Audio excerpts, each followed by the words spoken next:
Although Blackhawk has Ouyang Xiaosan, who is a star player, but their overall strength was not good. It is courageous of the Black Fist Emperor to lead the game, but it would not be easy for him.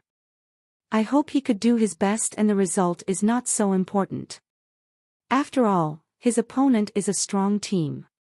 It's great that young players could participate in games to get more experience. After the beginning of the game, both sides sent their first players to log in, and when Xiuxiu introduced Han Sen first, Ji Yanran listened to her and was even more upset. What's with this host? She interviewed us, and why is she on the other side? She must be out of her mind. Chu Lily was also annoyed. In fact, after Fang Mingquan heard Wen Xiuxiu's commentary, his face became grim. He meant well when he sent her to do this show and did not expect her to take such a stand. Fang Mingquan immediately called her, "One, you are doing the show in Blackhawk and should take their stand." If it was not because of her family, he would have said something harsh by this time. "Mr. Fang, I think that the commentator should take a neutral point of view. Since Blackhawk is the weaker team, I can't lie, right? That would be against what I believe in." When Xiuxiu paused the commentary and replied, "What you believe in?" Fang Mingquan shook his head. Young people these days are so self-righteous. "Yes, I have my belief and professionalism. I'm sorry, but I have to stay true to myself," Wen said confidently. As experienced as Fang Mingquan was, he would not get mad with a little girl. He smiled and said, "Well, then based on what you believe, which team do you think will win?" Blackhawk would lose miserably, Wen did not hesitate to say. In fact, she still held some grudge that Fang sent her here. "So what if I say Blackhawk will win?" Fang Mingquan asked softly. "That won't happen." Wen was doing the show because she liked black and white boxing. No matter how she thought about it, Blackhawk would not win. "Well, so if the Blackhawk loses, I'll allow you to choose where you do interviews in the future." Fang Mingquan paused and said, "If Blackhawk won, you need to fulfill the task assigned to you without objections." "Mr. Fang, you think that Blackhawk will win?" Wen now had doubts about the professional level of Fang. Whoever had the slightest understanding of black and white boxing should know that Blackhawk could not win. "Blackhawk will not only win, but their victory would also be overwhelming," Fang Mingquan said with a certain tone and hung up. Now Wen was regretting that she had requested to work for Fang. She used to admire his capability, and had used her family connections to get into Huaxing Station. But now the professional skills that Fang Mingquan demonstrated were simply disappointing. He could not even see the result of in a no-brainer like this one, which made her feel terrible. When Xiuxiu continued to comment in accordance with her own understanding of the game, naturally showing her faith in Saint Germain. Han Sen and Li Yu had logged into the Skynet platform. This team competition took the form of an arena race. If the first player won the first round, he could stay on and fight the next player in the other team, until he was beaten.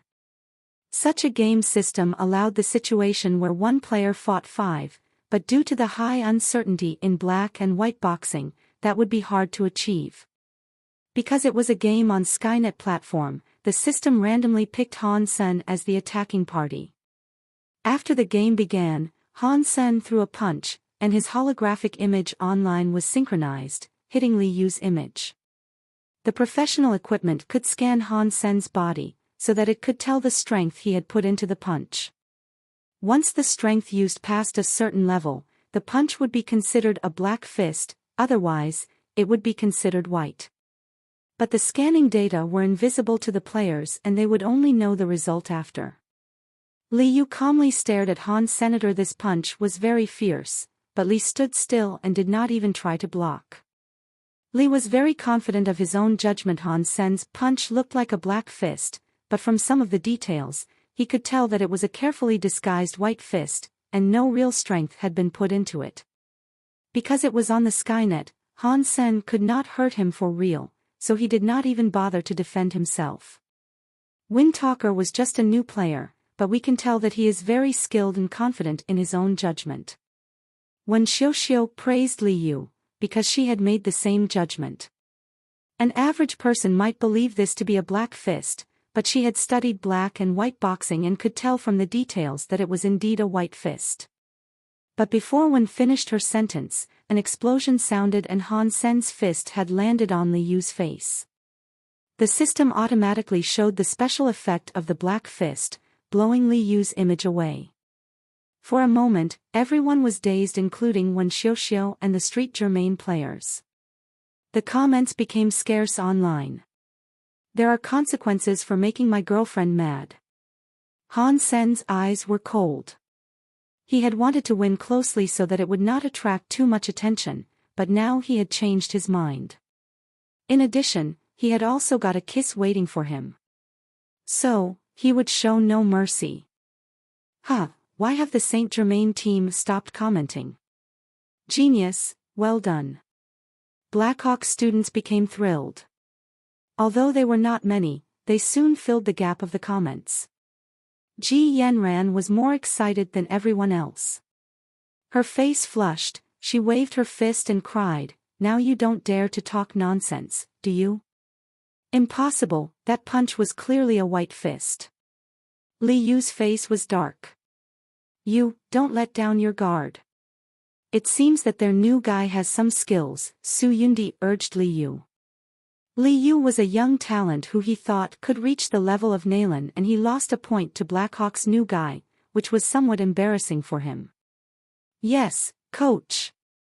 Li Yu answered, took a deep breath, and once again turned to his opponent.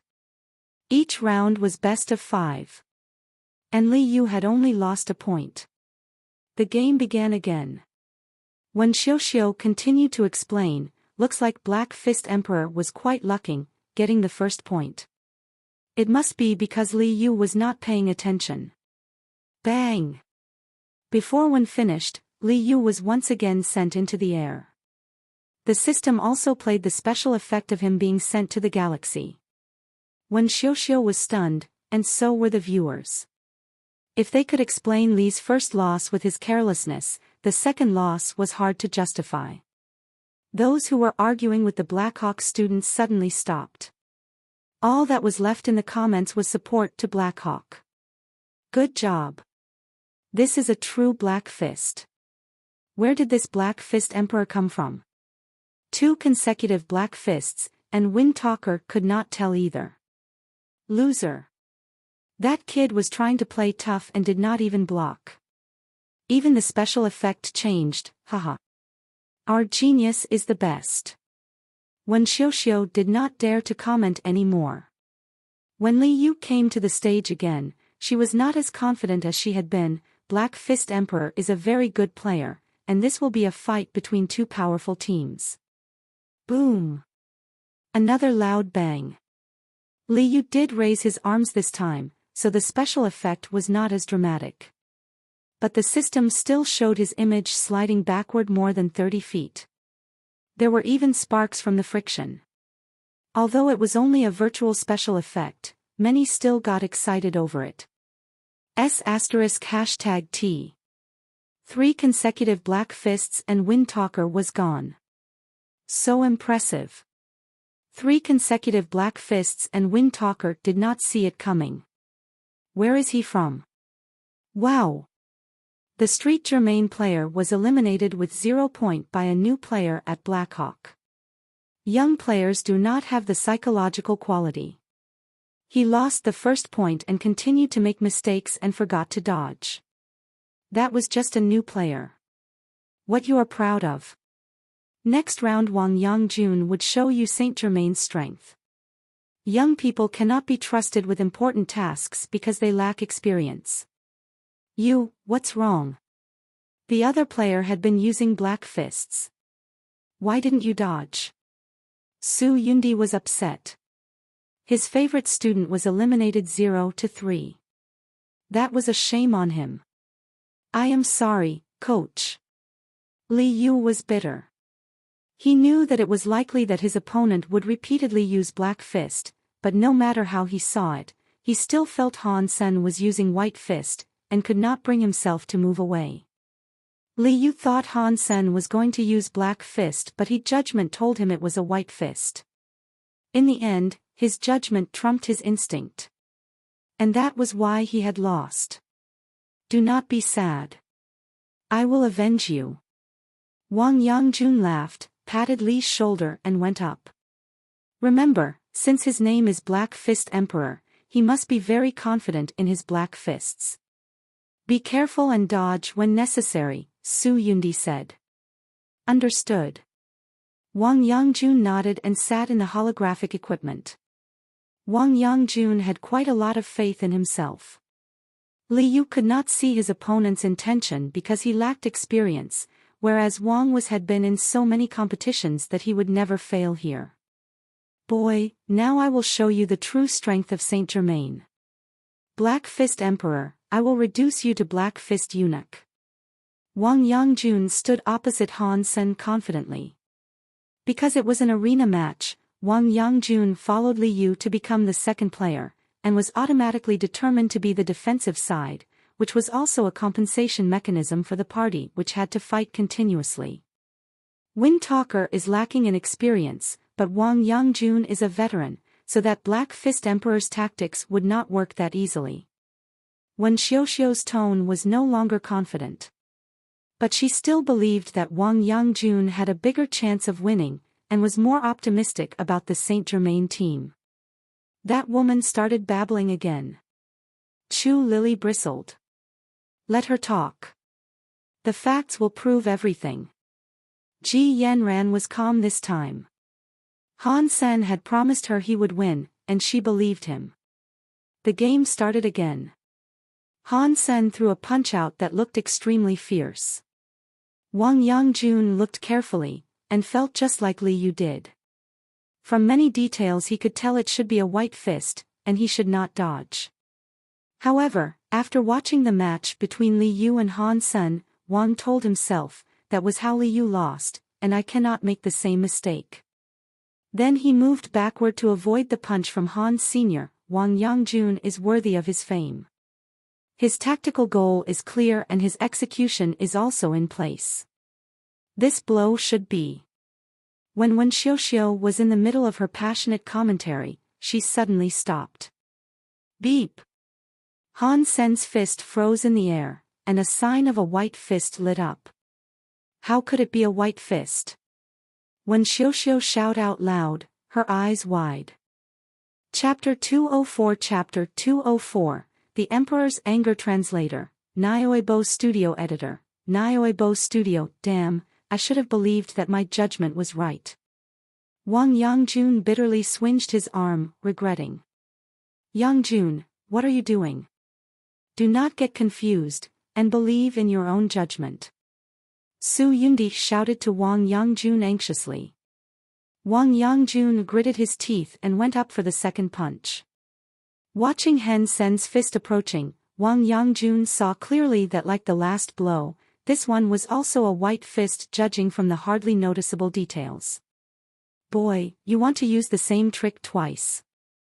You can't get me like this. Wang Yangjun stood upright and reached out a hand to block Han Sen's fist. With my experience, I could deal with this boy simply by using my instinct. Bang! Han Sen's punch fell on the hand of Wang Yangjun, and Wang was suddenly thrown away. He rolled in the air and thumped to the ground. Black fist. It turned out to be a black fist. At this time, the Saint Germain supporters became silent and so did Wen Xiuxiu, forgetting to comment. She could not believe even Wang Yangjun had lost 2 points, and if he lost again, Wang would be out as well. In fact, after this punch, Wang Yangjun's psychological defense had been completely defeated, and it was difficult for him to stay calm. Is it a black or white fist? Wang Yangjun looked at Han Sen, unable to judge with logic. Bang! There was no suspense. Wang Yangjun was eliminated 0-3. And this was just the start of this madness. Lu Yansheng and Ma Chongkong who followed Wang simply could not stop Han Sen's performance. 3-0, still 3-0. 3-0 in 4 rounds. The audience's comments had become wild. My God, who is this guy? Black Fist Emperor. So domineering. Even players in top 20 like Wang Yangjun, Ma Chongkong, and Lu Yanqing were unable to get a single point. Cruel, it is too cruel. Black Fist Emperor, where did such a guy come from? Han Sr. The name seems ring a bell. He is our genius at Blackhawk and spokesperson of SKTS. How can you be so dumb no knowing him? So it is him. I just searched the Skynet. Wow, isn't he driving Warframes? How come he is also so great at black and white boxing? Genius, show these bastards what we got. Rock them. 5 straight wins. It's harder to beat Nailan Chengnua though. It is not impossible. Look at the score, Han Sen is an awesome black and white boxing player. Wen Xiuxiu only felt blank. She had no idea what was going on. 4 of the Saint Germain team members were already eliminated by a new guy. Blackhawk will not only win, but their victory would also be overwhelming. Thinking of Fang Mingquan's words, Wen felt bitter and ashamed. Nailan Chengnua, there is still him. The number 2 player in the alliance. He had lost to none but that person. He will not lose. Thinking of the last player of Saint Germain, Wen Xiuxiu felt like she had grabbed on the last remaining gambits. Nailan Chengnua, the best martial arts student Saint Germain had ever seen, had shown excellence in various competitions. In addition to black and white boxing, he could rank top 3 in almost every item he had signed up for. And his overall ranking in the Military Academy League martial arts tournament. His skills were beyond the level of a military school student. Nailan was even more popular than the chosen in military schools. Nailan, this one you must win, Su Yundi said grimly, having lost the pride he had had in the beginning. Nailan nodded slightly and went straight to the holographic equipment. Wang Yangjun and others stared at the live show nervously, not understanding how Blackhawk had become so strong. Hello, I am Nailan, standing opposite Han Sen. Nailan Chengnua greeted his opponent. His ID was simply Nailan. Hello, I am the Black Fist Emperor. If you feel it's too long, you can call me Emperor. Han Sen said with a smile. Chen Ling's hands were sweaty. She knew Han Sen was strong, but did not realize he could eliminate 4 members from Street Germain. But even so, Chen Ling was still very nervous. After all, now Han Sen had to face Nailan, who was a legend in the Military Academy League. Nailan had lost to no one but the monster from the Alliance Central Military Academy. Especially in the black and white boxing, even the guy from the Alliance Central Military Academy only beat him 3-2. According to a well-known black and white boxing expert, Nailan had a pure mind, and it seemed that he had some kind of ability to see through the false. Any disguise in front of him was useless, so it was almost impossible to cheat him. And Han Sen was clearly a player very good at cheating. Theoretically speaking, Nailan was undoubtedly Han Sen's nemesis. That was why Chen Ling is worried. Lily, can he beat Nailan? Ji Yanran tightly grabbed Lily's arm and asked. Although she did not pay much attention to martial arts contests, Nailan Chengnua was so famous that even she had heard about him. Although Ji Yanran believed in her boyfriend, she was still so nervous that her palms were sweaty. This is really hard to say. If the opponent is someone else, the genius will definitely win. But Nailan. Chu Lily also hesitated. So what? Sen will certainly win, Shizhikang cried. Sen is someone that will only be beaten by me, and before I do, no one can beat him, Zhang Yang said. Lu Meng smiled, sister-in-law, you rest assured. Sen will not lose. This made Ji Yanran blush, but also made her feel more relaxed. Chapter 205, Yin-Yang Blast. Han Sen stared at Naylan, who was a year or two senior to Han Sen himself and had good-looking features. Naylan was not particularly handsome, but still looks good. Naylan's eyes were like water in wells that could show reflections. Deep in his dark pupils, there were lights of wisdom. Just by looking at him, Han Sen knew he was a very tough opponent. Han Sen was good at assassination, psychological game and prejudgment, which all must be based on his opponents having certain thoughts. Only then could Han Sen see through his opponent and determine what kind of reaction might be taken. But Naylan Chenghua had a pair of eyes that was so clean and there was nothing to be told from them. No happiness or worry, no sadness or anger. Naylan seemed to have no desire or pursuit, so that his eyes would never betray him. Everyone looked nervously at Han Sen and waited for him to make the deadly blow. Although Han Sen had eliminated 4 players, now he was against Naylan, and all those who were watching had their hearts in their throats. On the Skynet, a middle-aged man was also watching the match between Han Sen and Naylan. This middle-aged man was named Bai Shan. He was a rare surpasser at his age. Bai Shan was famous among surpassers not only because he had many Geno points, but also because he was among the few that could be called martial arts master. Bai Shan came from an aristocrat family. Since childhood he had been obsessed with martial arts. Dedicated to the research work of hyper-Geno arts, he was also a professor and the youngest maester at the St. Hall. Many S-class super-Geno arts came from his research.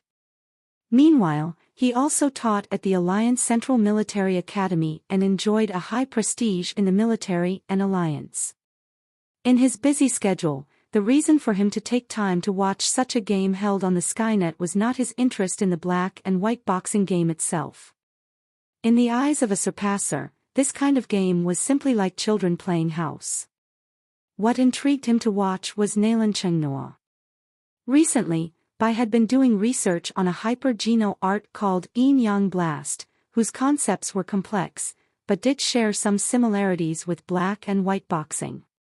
It was also about yin and yang forces. The birth of each hyper-Geno art had to witness a lot of experiments. Otherwise it would not be allowed to be sold or promoted at St. Hall. If a hyper-Geno art involved a great risk, it would be classified as banned, and could not be sold. Yin-Yang Blast that Bai Shan was studying, was one of the hyper-Geno arts that was demanding on those who practiced it. Although the practice of the hyper-Geno art did not involve too much risk, it might generate risks in using. But Yin-Yang Blast had cost Bai Shan nearly 10 years of hard work. And if he hadn't found an incomplete ancient copy of the magic of Yin and Yang, he would never have been able to invent Yin-Yang Blast, which was very unique and powerful. Its only flaw was that it was too demanding on the user's prejudgment abilities. The 2 volunteers from the military who had practiced Yin-Yang Blast all ran into issues when using it in combats. One had died and one became disabled.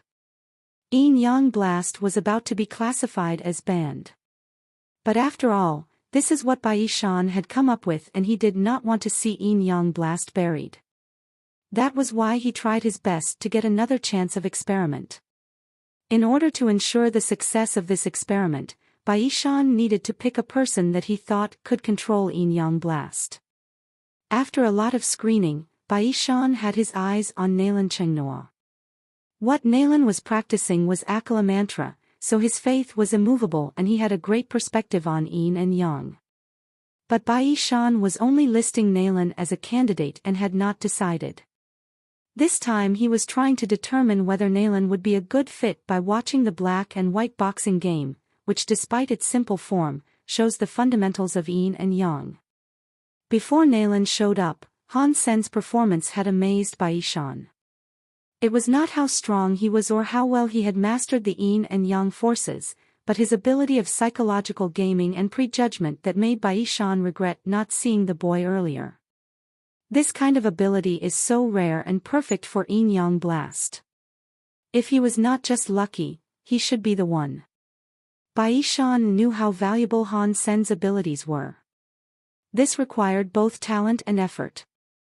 And among the people he had met, Han Sen was the best in this aspect so far.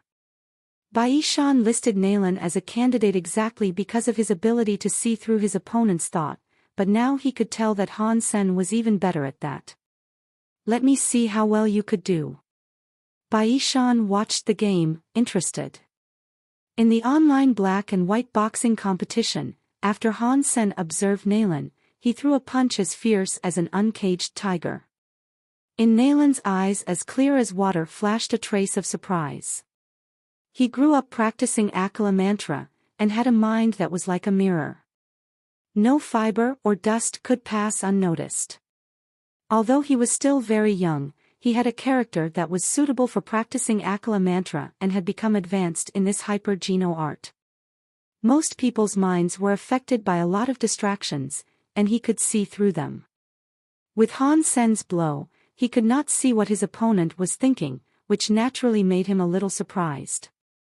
Chapter 206, The Battle Between the Angel and the Evil. The surprise Nalan felt soon went away and Nalan restored his calm.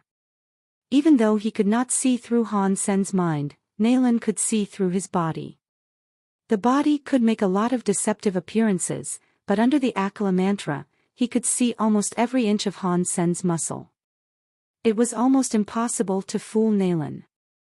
After all, one would have to move certain muscles to use real strength, and there was no way around that. For Nalan Chengnua, this kind of judgment was not difficult. Han Sen had no secrets in the eyes of Nalan. All his muscles and even the speed of his breathing were imprinted in Nalan's mind. White fist. Nalan made his own judgment. There was no doubt that it was a white fist since Han Sen used hardly any muscles that he would use for other moves. Although Nalan had determined it was a white fist, he still raised his arms to parry. It was not because he had no confidence in his judgment, but out of his respect for the opponent. In Nalan's view, Han Sen was indeed among the top players. However, Han Sen's disguise was not enough to fool him. Among all those he had fought, only the person from the Alliance Central Military Academy could ever fool him. That person could make a black fist white and a white fist black. Compared to him, Han Sen was not perfect. Bang! Nalan's expression suddenly changed, as Han Sen's fist landed on his arm and threw him away. It was determined as a black fist. It turned out to be black fist. Nalan was slightly startled. The audience was deadly silent. When Xiao opened her mouth wide and her eyes almost popped out of her head. She could not believe Han Sen got another point against Nalan Chengnua. This is not possible. Su Yundi also felt incredulous. Except for the guy in the Alliance Central Military Academy, he had not ever seen anyone who could get the first point facing Nalan.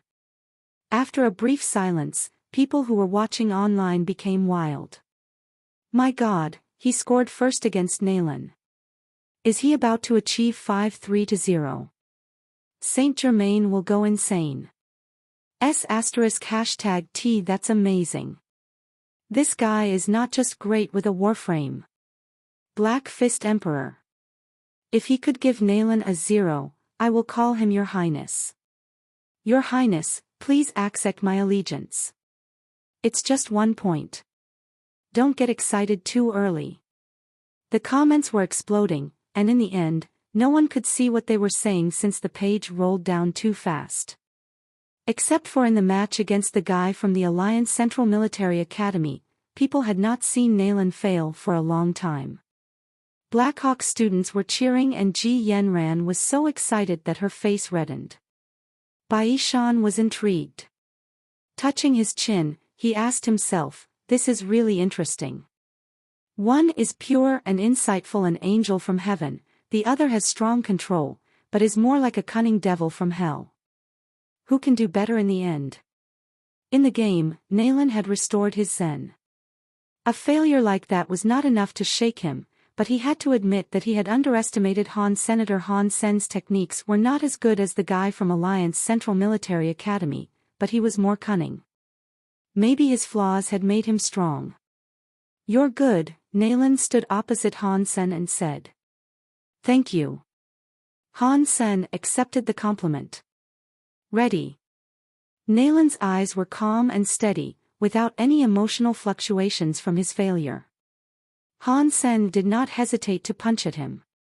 An ordinary punch as it was, it attracted the attention of millions of people. All were nervously staring at Han Sen's fist. Among all the people, Nalan was the calmest. He watched Han Sen's punch quietly. It was almost exactly the same punch as the last one and seemed to be a white fist again. No matter how Nalan saw it, it was a white fist, since the punch simply could not carry the kind of strength that a black fist would require.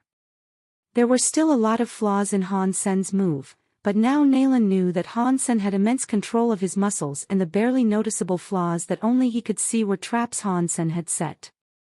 But Nalan did not panic. Even if he could not tell whether it was a white fist, Nalan could still make a reasonable judgment. And that was the judgment of Han Sen as a person.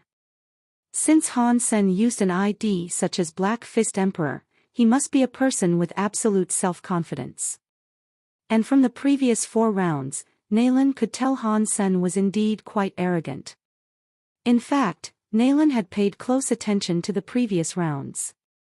With his ability of observation, Nalan noticed that Han Sen always had a smile of victory the moment he threw his punch.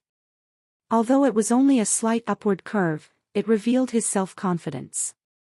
At the same time, Nalan also noted another detail, something even Han Sen himself probably did not know. In the 4 previous rounds, Han Sen had attacked 12 times, only 3 of which were white fists. And Nalan had paid attention to every detail and knew that Han Sen would have the smile on his face whether he used a black fist or a white one. But when Han Sen was using a black fist, his smile would be slightly more tilted than when he was using a white fist. An average person would not see the difference, and only someone as observant as Nalan could notice this clue. Nalan knew that this was due to Han Sen's preference of black fist.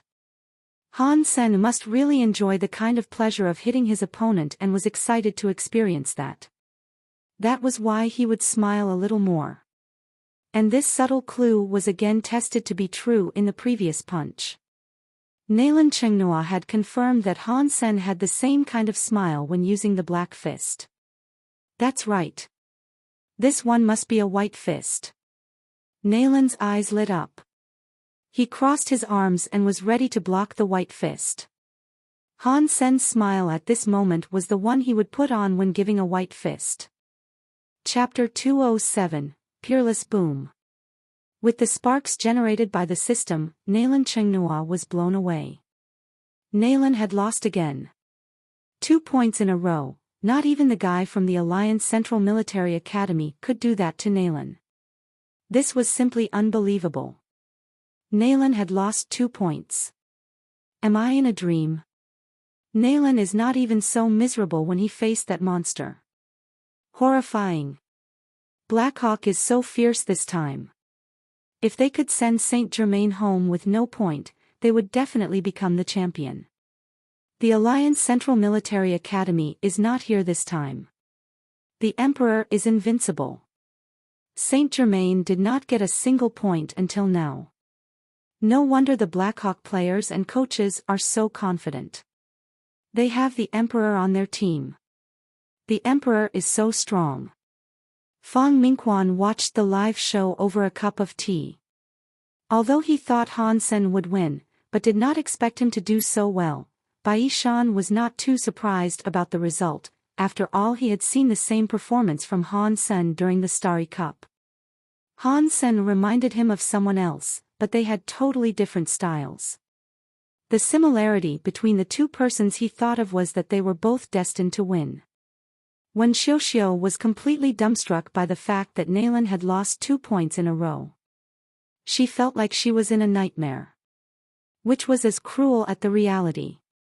The Street Germain team that she expected to win has not gained a single point so far. And if they lose another point, then they would be out. She didn't think that the team had ever been so humiliated. Even in its weakest moment, the team had never got a 0 in a competition. Not to mention it is the strongest the team had ever been.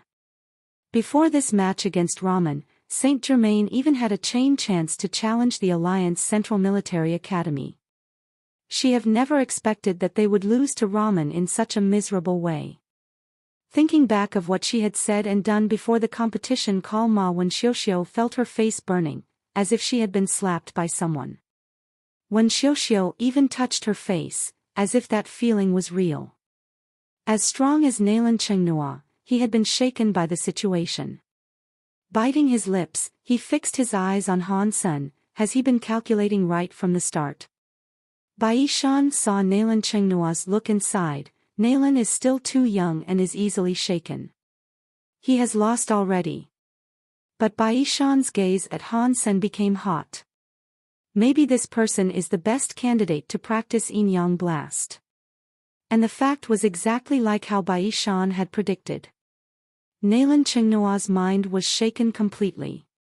He could no longer maintain his keen observance nor his calm. In the third round, he was blown away by Han Senator at this moment. Even Han Sen's friends could not believe that their school had beaten Saint Germain completely. It was a victory they had never seen before. After a short silence, all the students from Blackhawk started to cheer and they were shouting Emperor. In the online community, people had also gone insane. Saint Germain had lost like never before, and it was accomplished by the guy whose ID name was Black Fist Emperor. He is indeed an emperor. All players in front of him had to bow their heads, even Nalan Chenghua. Wow! Has Street Germain ever lost like this in their history? I feel like this game rule should be changed. Otherwise no one could ever beat Blackhawk. The rules are indeed problematic. They should at least use best of 5. Although it is fun to watch one guy fighting for a long time, a player like the Emperor would leave the other teams no options. This player is indeed an Emperor. He should be able to fight with the guy from the Alliance Central Military Academy. I can't say about other items. But in black and white boxing, I believe in the Emperor. He is too good, 0 points, and this is Saint Germain at its best. It feels so good to watch. I really want to see another match. When Xiuxiu stood there, looking pale. However, he had to go to the Blackhawk team to finish her last interviews to wrap up the show. Han Sen, congratulations. When Xiuxiu felt so bad about herself.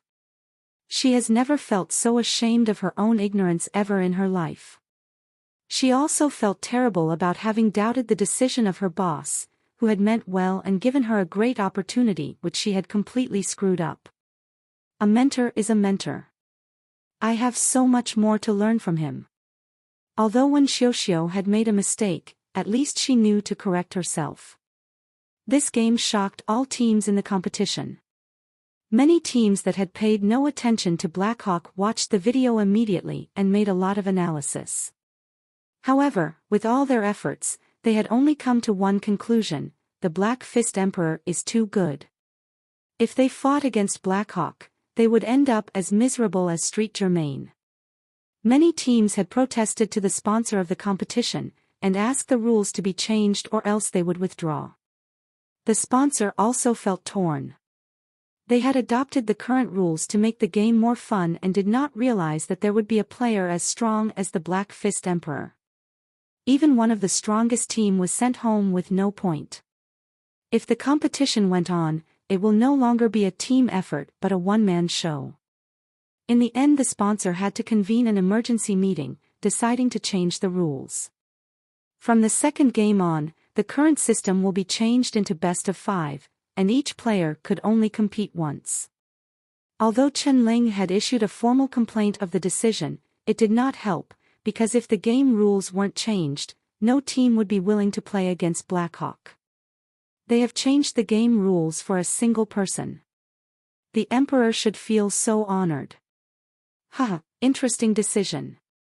The Emperor could no longer rule. How can they change it? I want to see the Emperor do this all over again. Yes, I insist they keep the current system. He is indeed an Emperor. Only the sponsor could stop him. If Blackhawk loses this time, the Emperor is still my champion. I wish to see the Emperor in a singles game. I wonder who will be stronger, him or the guy from the Alliance Central Military Academy. Chapter 208, Mystery Island. When night falls, by the glistening pond and under a willow tree, a young couple were standing together. Close your eyes. Why should I do that? Please. No. If you don't close your eyes, I'll leave. You can't eat your own words. So close your eyes. Okay. No peeking. All right. Seeing Hansen had closed his eyes, Ji Yanran, whose cheeks were red, tiptoed and leaned her face towards Hansen's. However, before her pink lips touched his face, she saw that he opened his eyes and watched her with a faint smile. Feeling ashamed, Ji Yanran wanted to stop and turn away. Yet Hansen's hands had held her small waist and she suddenly fell in his arms. His mouth covered hers. When Hansen was enjoying making out with his beautiful girlfriend, his comlink suddenly rang. Hansen wanted to turn it off, but his girlfriend pressed answer. Suddenly, a sexy woman in white lingerie with her boobs almost popping out showed up in the holographic image. I'm sorry, Senator, it seems that I am interrupting you guys. I will hang up, the sexy woman said with her face gloomy, and hung up. You asshole. Ji Yanran stepped on Hansen's foot madly and turned away. I can explain. Hansen chased after her. I don't want to listen. Ji Yanran did not really want to run. She turned her head away childishly. Having to explain to her while walking, Hansen blamed Huangfu Pingqing secretly. He believed that she was doing it on purpose. In her dorm, Huangfu Pingqing was in a great mood and humming a song. Of course she meant it. She had been informed that Ji Yanran and Hansen went to the lakeside, and that was why she had calculated the time and changed into the right outfit before she dialed Hansen's number. You won't be able to run from me, Huangfu Pingqing said to herself while enjoying her bath. Blackhawk's opponent in the next round was also a strong team. Although Hansen and Ouyang Shaosan had each won a round, the overall level of Blackhawk was too low to win the competition. Hansen could do nothing about that. He had done everything he could have, and many viewers felt injustice and protested the change of rules. However, there was nothing anyone can do about this. Because Blackhawk and Saint Germain had all been eliminated and the Alliance Central Military Academy was not in the competition, there was little to watch. After Blackhawk was out, the popularity of the competition was plummeting, which made the sponsor feel terrible. Except for Blackhawk's games, other matches were all protested against and had very low ratings. However, the video of Hansen and Saint Germain's game had been played a lot.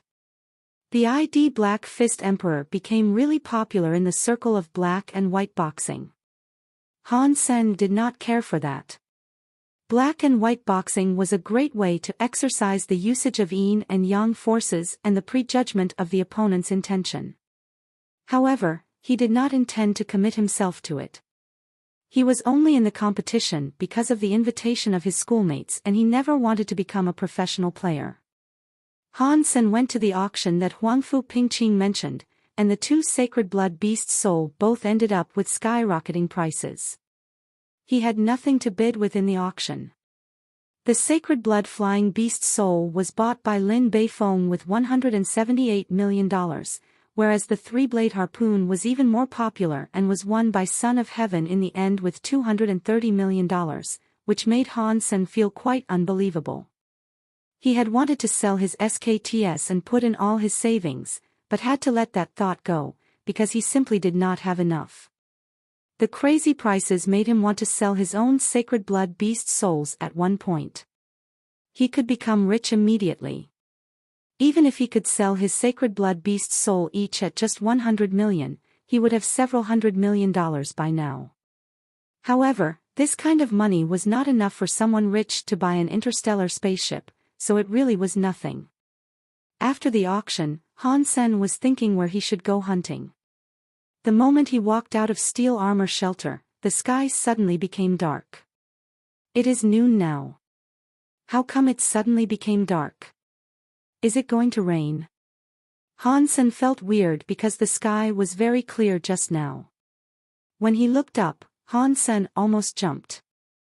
There was not a piece of cloud in the sky, but a giant island floating above the steel armor shelter like a mountain upside down, blocking the sun and covering the shelter and its surrounding areas in the shadow. Mystery Island, it is a mystery island, exclaimed someone. Han Sen also recognized that it was a mystery island. He had only seen it online before. It was his first time to see a mystery island in the real life. The mystery island was a floating island that occasionally appeared in the sky. Each mystery island had a sacred blood creature guarding it, and according to people's experience, if someone killed a sacred blood creature on the island, one would get its sacred blood beast soul for sure. Therefore, seeing the island meant chance of getting a sacred blood beast soul. However, it was not easy to fly that high and land on the mystery island. Neither primitive nor mutant flying beast souls could carry one that high. Only sacred blood beast souls could, which was the threshold to land on the island. Han Sen became thrilled. Steel armor shelter did not have many flying beast souls to offer. And people here had not even heard of any sacred blood wings, except for his purple-winged dragon. The other pair of wings known to people in addition to his was just sold by Huangfu Pingqing and was now in Lin Beifeng's hand. Han Sen felt amused. Huangfu Pingqing must be regretting right now. Had she waited a little longer, the sacred blood wings would be even more expensive than the three-blade harpoon. Son of Heaven is definitely also regretting not having bought the sacred blood wings. Han Sen found a secluded spot and summoned the black beetle armor which had recovered from the previous damages and his purple-winged dragon beast soul. He could not wait to fly to the mystery island. When he was up in the air, he saw from afar that from the other direction someone else was also flying toward the mystery island. Lin Beifeng is fast enough, Han Sen thought, and approached that person, but when he was closer he saw that it was not Lin Beifeng, but Son of Heaven. What's wrong? Didn't Lin Beifeng buy that pair of sacred blood wings? How did it end up in Son of Heaven's hand? Han Sen frowned, feeling puzzled. Although Son of Heaven's eyesight was not as good as Han Sen's eye-catching golden outfit was easy to recognize. After seeing Han Sen, Son of Heaven speeded up toward the mystery island. Obviously, he did not want to be approached by Han. Senator Han Sen was still far from Son of Heaven and decided to go to the island directly. This is a great opportunity to kill Son of Heaven. Now that he is alone, and none of his gang member is with him. Maybe I could even get rid of him right now. Squinting his eyes, Han Sen flew toward the island. Son of Heaven's wings were no slower than purple-winged dragons. Han Sen was not able to close in. The wind became cold when he went higher up, but Han Sen felt nothing because he had sacred blood armor and jade skin. On the other hand, Son of Heaven was not that lucky. His armor only covered his upper body and he was shuddering. If it was not because Son of Heaven had almost maxed out on all his Geno points, even with the sacred blood beast's soul wings, he wouldn't be able to fly up to the mystery island. After flying for a while, Son of Heaven's eyebrows and hair became white with ice. Damn it, why is the wind so strong? Son of Heaven cursed. It was also the first time for him to come to a mystery island. He had seen it before, but he did not have sacred blood beast soul wings and was not able to go up. Son of Heaven had slowed down. It seemed that he was really frozen. When Han Sen was hesitating whether or not he should rush over, he saw someone else flying toward the island. Steel armor shelter has more sacred blood wings. Who is the owner? Qin Xian. Feeling odd, Han Sen took another look and it was Thumb who was flapping a pair of bat-like wings. Han Sen frowned. Although he knew Thumb, but they could not be called friends and Thumb did not know that he was Dollar either. Using the identity of Dollar and as a competitor for the sacred blood beast souls on the Mystery Island, he was now Thumb's enemy. While Han Sen was still thinking, Son of Heaven quickly flew to Thumb, which surprised Han Senator. Although Son of Heaven and Thumb had some collaborations, they represented two major gangs in the shelter. It seemed odd that Son of Heaven had proactively approached Thumb. "How about you and I work together to get rid of Dollar first?" Son of Heaven said to Thumb. "Why would I work with you?" Thumb curled his lips and said, "I can sell you the warframes that you want with 10% off." Son of Heaven said without blinking his eyes. 20% off, sad Thumb. "All right, but you have to help me gain this sacred blood beast soul." "Deal." After reaching the agreements, the two flew to Han. Senator Han Sen saw them, but did not seem to panic. "Dollar, I am so sorry. I respect you a lot and do not want to antagonize you. However, Son of Heaven has paid well and I have to fight you. If you leave now, I will not stop you," Thumb said to Han Sen aloud. "I understand. But I have to get the sacred blood beast soul on the island," Han Sen said calmly. "Cut the crap. If you still want the discount, you know what to do." Son of Heaven summoned his bloody red sword and slashed at Han Senator holding his round shield with one hand, and a broadsword in the other. Thumb rushed to Han Sen as well. The shield was the one that Han Sen gave to Thumb, so Han Sen knew how good it was. However, Han Sen did not plan to retreat. Drawing his Shura katana out, he cut it to Son of Heaven's sword. Son of Heaven of course recognized the katana, which might be stronger than the Z-steel weapons, but was not even close to his sacred blood sword. Not only was Dollar's weapon inferior to Son of Heaven's, but Son of Heaven had almost maxed out on all his Geno points and with his hyper Geno art, so he was definitely stronger than Dollar in physique. A few months ago, when Dollar was fighting Qin Xian, he was not even able to beat her. Son of Heaven did not think that the guy's strength could be compared to his in such a short amount of time. Even though Dollar's strength was similar to his, Dollar would lose his balance after trying to block Son of Heaven's sword. By then, HW would have to take the deadly attack from Thumb. There was a dull noise of metal on metal. Bang! Son of Heaven was blown away by Han Senator. He was only able to steady himself after a few seconds and his face darkened. How could he have become so strong? Son of Heaven could not accept the fact that Han Sen's strength was so much greater than his. He had almost maxed out on all Geno points. Thumb, who had to come to Dollar, growled and attacked with his broadsword. However, Han Sen's katana was so fast that when Thumb had only drawn his broadsword, Han Sen's katana was already hitting his shield. Bang! Thumb was also blown away, which shocked Son of Heaven even more. He had seen Thumb's strength and how great his shield was. Dollar could ignore Thumb and his shield, which made him wonder how strong Dollar was right now. Han Sen originally only wanted to test how well could he do at this point. It seemed that the effect was even better than he had imagined. Even Son of Heaven, who had almost maxed out on all Geno points, was inferior to him. The enhancement brought by Jade Skin was indeed tremendous. But then he thought of Shui Longyan, who was able to use Jade Skin to cut a mutant weapon like it was made of tofu after being severely injured, and believed that he could do so much more with this hyper Geno art. Son of Heaven and Thumb became serious and attacked Han Sen at the same time. Han Sen used one katana to fight two foes and forced them to step back using Blade Storm. In Steel Armor Shelter, those who were watching their fight with binoculars were dumbstruck. Although they knew that Dollar was very strong, they did not realize that he was so strong that even Son of Heaven and Thumb combined could not stop him. Chapter 210, Humanoid Creature. Brother, I'm here to help you. Another person flapped a pair of wings and came close.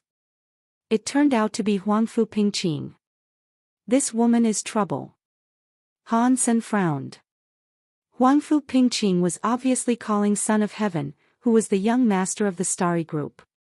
Being the granddaughter of Huangfu Xiongcheng, president of Ares Martial Hall, she could not be his sister. But Han Sen had no time to think about it. Huangfu Pingqing was not weak. If they were fighting one-on-one, Han Sen could easily beat her. However, with two strong enemies attacking him at the same time, she would create a lot of troubles. The three were attacking Han Sen at the same time, who moved quickly and used his katana to block all the blows, which made the onlookers surprised. Dollar is great. He could even handle three enemies at the same time. Had he showed up, Lin Feng might not have become the first chosen. So strong, how can he be so strong?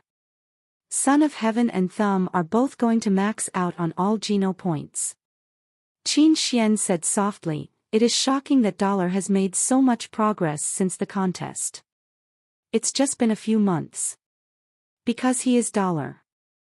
Qing said, holding his binocular. "It is such a shame that Dollar was not in the final round of the contest, or he could have beaten Lin Feng," Yuan lamented. When people were feeling amazed, they suddenly heard metal smashed. Han Sen's katana was not sacred blood after all and could no longer take the hits. When cut by the bloody sword of Son of Heavens, it was smashed into pieces. Without a weapon, Han Sen had to turn away. Although he could fight all these three people, he could not kill Son of Heaven without a sacred blood weapon. "Stop!" Son of Heaven would not let him go and smacked the bloody sword at him. Han Sen's eyes became cold and he suddenly shape-shifted into the bloody slayer. He waved his fist at the bloody sword and knocked the sword away. Han Sen wanted to keep hitting Son of Heaven, while Thumb and Huangfu Pingqing had come over, waving their weapons. Han Sen forced Thumb back with one fist, and used his palm as a knife and struck at Huangfu Pingqing. Ding! Huangfu Pingqing's strength was weaker after all. Her sword was struck away and a silver three-blade harpoon cut through the sacred blood armor on Han Sen's arm. Blood was flowing. What a sharp harpoon! Han Sen flapped his wings and flew higher. The three persons were chasing after him, but the higher they went, the stronger the wind was. With jade skin, Han Sen did not fear the wind, yet the rest three were trembling and gradually slowed down. They had to watch Han Sen land on the island and disappear from their sights. I was just wondering why Huangfu Pingqing would be willing to sell the sacred blood beast souls. So she was only working together with Son of Heaven. What Han Sen did not understand was why the flying beast soul bought by Lin Beifeng would appear on Son of Heaven. And Lin Beifeng was definitely not working together with them. There was little point in thinking about that right now. Without a sacred blood weapon, it was not very likely he could kill Son of Heaven today. Such a great loss. My katana was ruined and all that I have at this point is a mutant spear. Han Sen had decided that he would gain the sacred blood beast soul on the Mystery Island to compensate his loss. When he came above the cloud, Han Sen finally saw the entirety of the island. Above the ocean of clouds, there were magnificent mountains, among which one was outstanding. The sacred blood creature should reside in that mountain. Han Sen went towards the mountain at his full speed, wanting to kill the sacred blood creature before everyone else and gain the beast's soul. Before he could approach the mountain, Han Sen stopped and was appalled. He did not dare to go any closer because of what he saw. On top of the mountain there was a tall tree with a huge canopy and exceptional fragrance. An angel-looking creature with white wings behind its back and a halo above its head was standing under the tree with both hands placed on the hilt of a sword stuck in a rock. The sword looked like it was made from diamond and glittered in the sunlight. A humanoid sacred blood creature. And it even has a sacred blood gear. Han Sen was pleasantly surprised. If he could gain a sacred blood shape-shifting beast soul from this creature, it would be undoubtedly powerful, just like Bloody Slayer and Fairy Queen. According to people's experience, all humanoids were exceptionally powerful, even the Bloody Slayer, which was not that close to a human. If it was not for the one-off sacred blood arrow used by Son of Heaven, the Bloody Slayer would not have been killed. The three gangs were attacking the Bloody Slayer at the same time, and even the combined effort was almost thwarted. Han Sen did not believe that himself was as strong as the Bloody Slayer. And he sensed that this creature was probably even stronger than Bloody Slayer. If Han Sen could shape-shift into the Bloody Slayer for a long time, he would have some confidence. However, there was a time limit to that, and he might get himself killed if he risked to go over the limit. More importantly, the three people following him were about to arrive. If Han Sen started to fight the creature right now, they would be able to take advantage of it. Thinking of this, Han Sen did not hesitate to hide in the mountain and start observing. There was normally only one sacred blood creature on one mystery island. Han Sen did not worry he might run into any danger and sat down on a tree where he could watch the sacred blood creature, waiting for the three to come. In less than half an hour, the three persons had arrived, faster than Han Sen had thought. The three also saw the angel-like humanoid creature and reacted the same way Han Sen did. They stopped far from the creature and did not dare to approach. "Dollar, come out. Let's talk," Son of Heaven stepped back and called after consulting with Thumb and Huangfu Pingqing. Obviously, they were also terrified of that creature and were also worried that Han Sen might take advantage of them. Han Sen ignored them. Half a day had passed, and Son of Heaven did not dare to go into the mountains. "Dollar, let us talk. None of us can profit from this if we do nothing." Son of Heaven was worried. If it was some other sacred blood beast soul, he would probably let go. However, a humanoid sacred blood beast soul was very rare. If he missed this one, he might never see another in his lifetime. After he evolved and entered Second God's sanctuary, it would be even harder for him to get a humanoid beast soul. So even if Son of Heaven hated Dollar, he still asked to work with the guy. Han Sen pondered and flapped his wings to come out. Son of Heaven knew that he was here, so the young master would never touch the sacred blood creature. Thus, Han Sen had little to gain from it. "Son of Heaven, say it if you want something from me," exclaimed Han Sen from afar. "Dollar, I will offer you $50 million to help me kill the creature, but the beast's soul must be mine," said Son of Heaven. "I will give you $50 million for the beast's soul." Son of Heaven held back his curse and said, "What would you want in return for this beast's soul? Name your price." "One sacred blood beast soul," Han Sen said. "Dollar, I am only getting a sacred blood beast soul by killing this creature.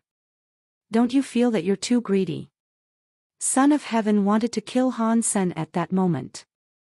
"I do not have to tell you the value of a humanoid sacred blood beast soul, right? Dollar, a humanoid beast soul is indeed precious, but you are asking for too much. How about we both compromise? We will offer $100 million for the beast soul." Huangfu Pingqing smiled sensually and said, "I am not interested in money. A sacred blood beast soul, or may the best man or woman win. You decide," Han Sen said decisively. "Since you do not know your place, I will have to teach you." Son of Heaven suddenly growled and moved to attack Han. Senator Huangfu Pingqing also summoned her bow and arrows and shot 7 arrows at Han Sen at the same time. Han Sen decided not to waste time on them and flew away. However, there was no wind on the island and Han Sen was not fast enough to lose them. Huangfu Pingqing's arrows also distracted Han Sen and slowed him down. "Son of Heaven, if you promise to give me a sacred blood beast soul now, it is not too late.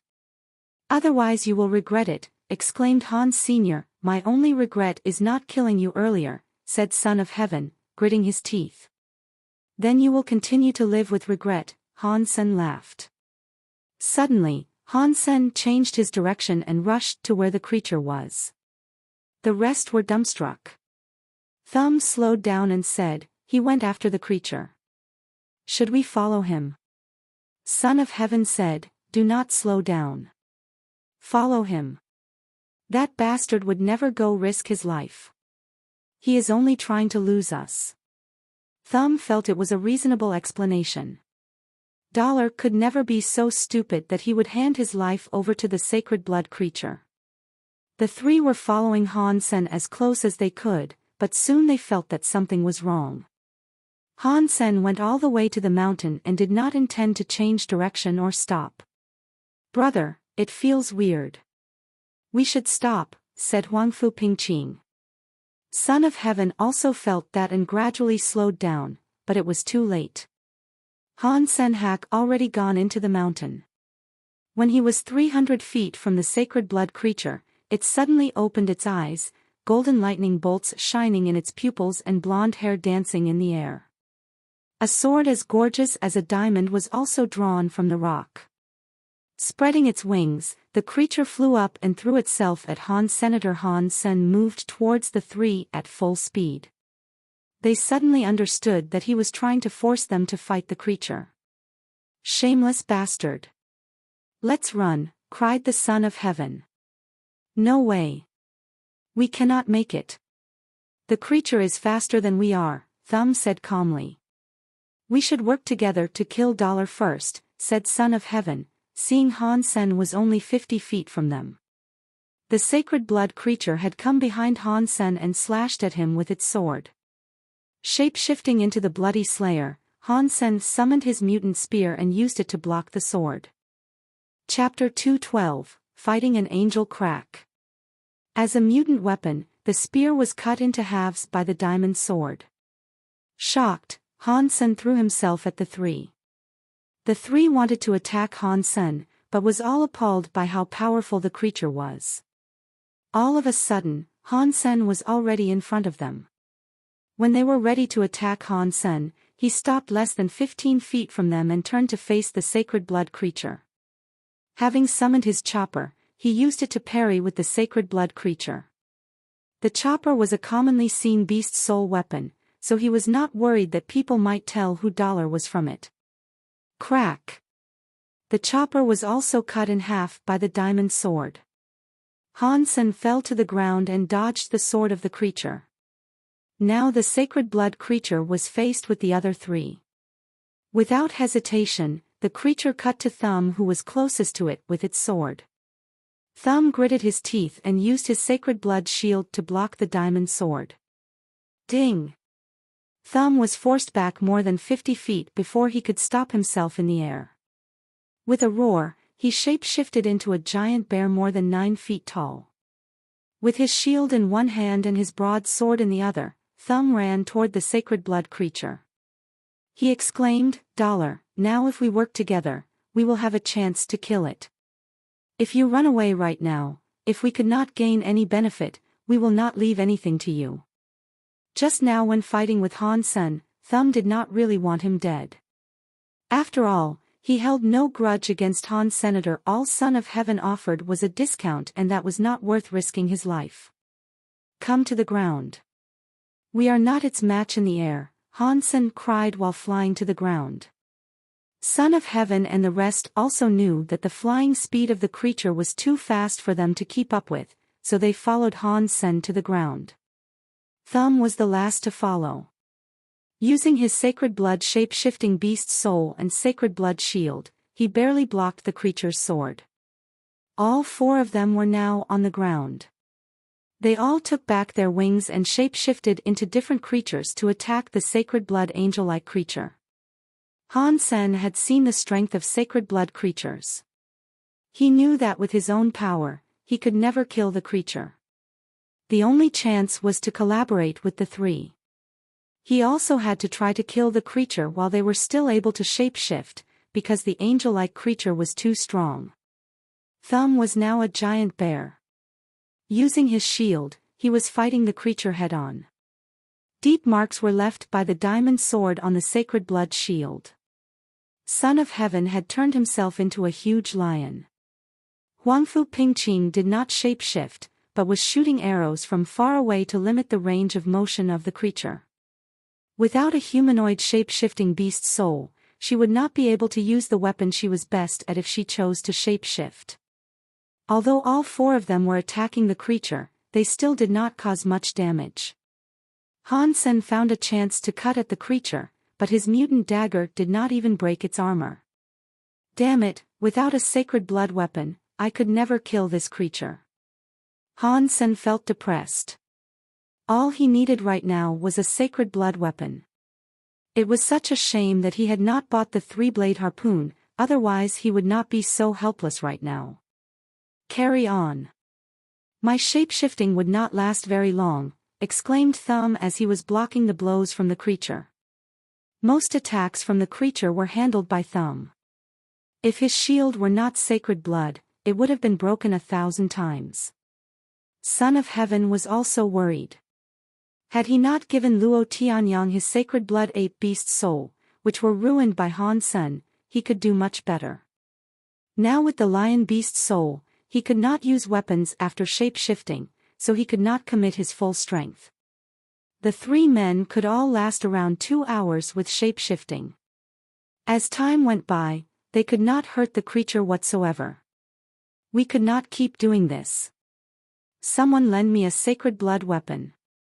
Han Sen had to ask. Without a sacred blood weapon, all he could do was to distract the creature.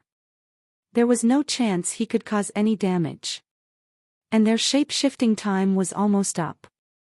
But none of the rest responded. It was a great risk to transfer a sacred blood beast soul to Han Senator, who could tell if he would run away the moment he got the beast soul. Even if he did not run, no one was willing to see him killing the creature. Since we could not beat it, we should go home. Running out of shape-shifting time, Han Sen turned away to leave the Mystery Island. Without Han Sen, the rest could never beat the creature. With Thumb's defense, they also left the Mystery Island. The sacred blood creature of Mystery Island would not leave the island. So after they left, the sacred blood creature went back to the tree on that mountain. The plan to besiege the sacred blood creature had failed. After some discussion, the three went back to the shelter, because they did not believe that Han Sen would go find the creature alone. That creature was not something an individual could kill. Impressive. The beast soul of this creature must be amazing. Han Sen went back to the Mystery Island after dark. He needed to kill this creature, otherwise his katana and 2 mutant weapons would have been ruined for nothing. In fact, he had one sacred blood weapon, which was the sacred blood butterfly boomerang. However, it was a one-off weapon. If he did not have to, Han Sen would not use it.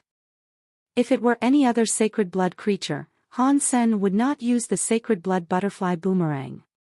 After all, it would be a huge waste since no one could guarantee he would gain a beast soul from a creature.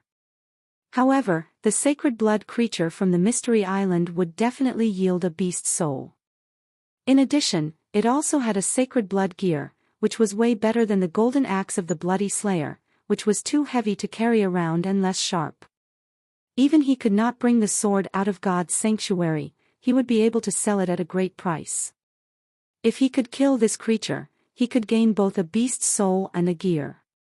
So even if he were to use his sacred blood butterfly boomerang, it would be a great deal. Going back to the mountain, Han Sen saw the sacred blood creature under the tree, its hands still on the hilt of the diamond sword and its eyes closed again. He did not have time to pay attention in daytime. Now under moonlight and starlight, he noticed how gorgeous this creature was. It was definitely a she. The jade armor covered her body, yet still showed off her long legs and curves. The white wings and long wavy hair accentuated her beautiful facial features. Pretty yet aloof, she was really like an angel. Had he not seen how well she fought, Han Sen would even be reluctant to hurt such a beautiful creature. She is so strong. I only have one chance. If I don't succeed, I might not even be able to escape. Han Sen was considering which beast soul he should use. A sacred blood beast soul armor would not be enough. It might keep him alive, but what he needed now was to kill the creature. The fairy queen was summoned. Han Sen's body was covered in red armor and the ruby crown appeared on his head. His black hair became blonde. Han Sen also summoned the horn bow and mutant black stinger arrow.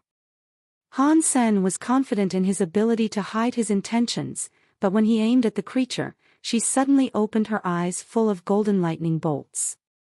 Whoosh! The diamond sword was drawn from the rock, and cut at Han. Senator Han Sen did not shoot the black stinger arrow. He did not dare to. Once the arrow was cut by the sword, it would be ruined.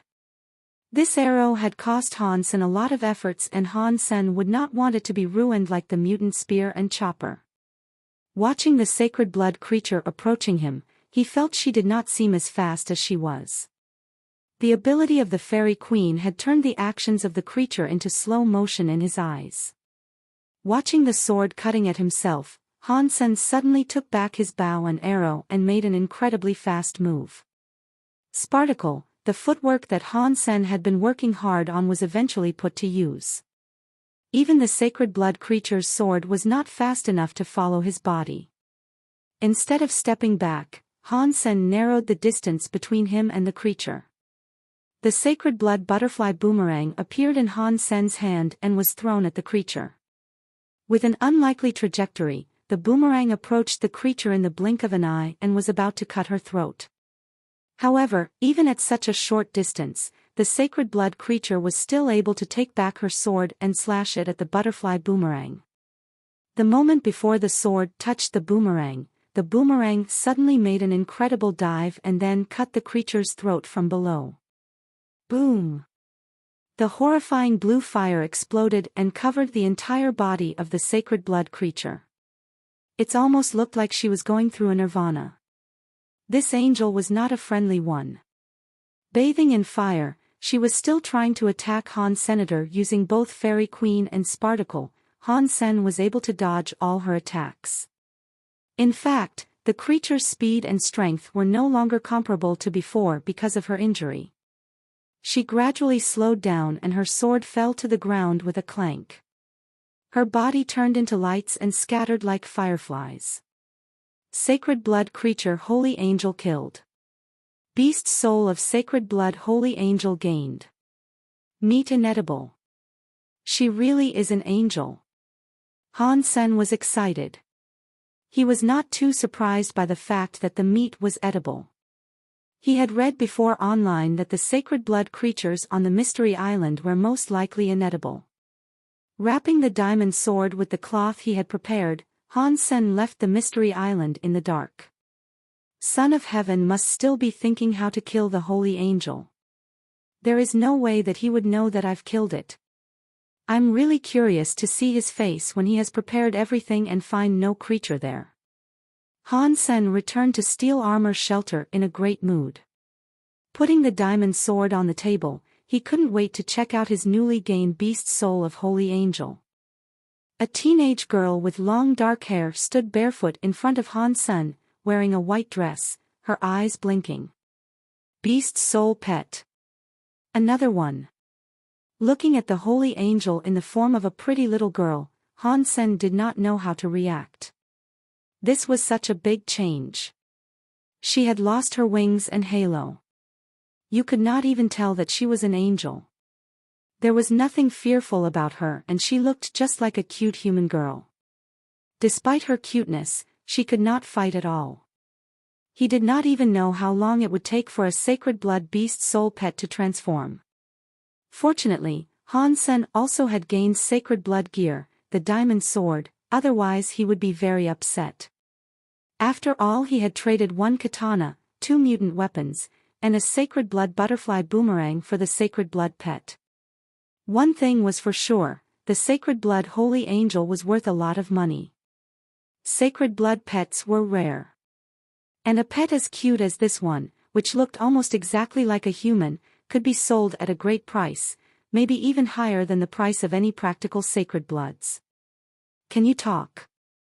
Han Sen looked at the holy angel and asked. She looked so much like a pretty human girl. The holy angel widened her eyes and smiled at him, looking innocent. Seeing that she could not talk, Han Sen took her back, and took up the gorgeous diamond sword. The diamond sword was like an ice sculpture, and was slightly heavier than a steel sword.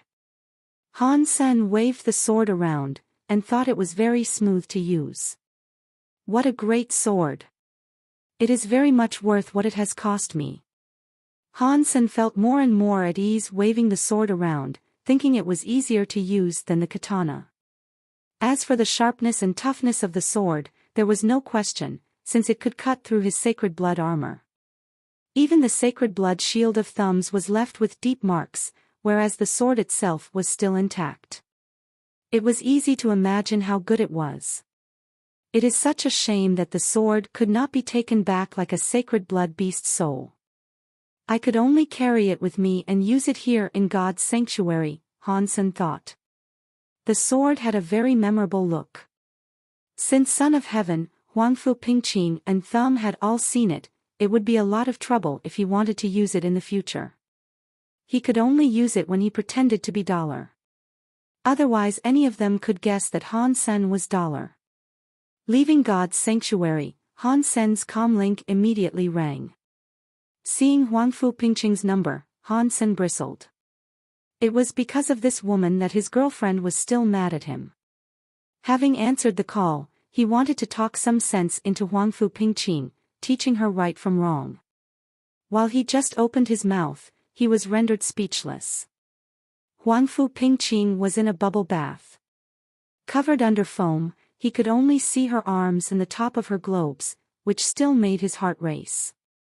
"Brother Han, am I interrupting something?" as she asked. She lifted one of her legs and started to caress it. Han Sen felt his nose was about to bleed. He touched his nose and said seriously, "Miss Huangfu Pingqing, do you need me for something? If not, I have to go." Han Sen could not help throwing another glance at her leg. "Of course I need you. Did you know that there is a mystery island floating above the steel armor shelter now?"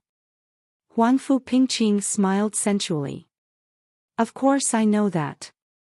But I could never go up there since I do not have sacred blood wings."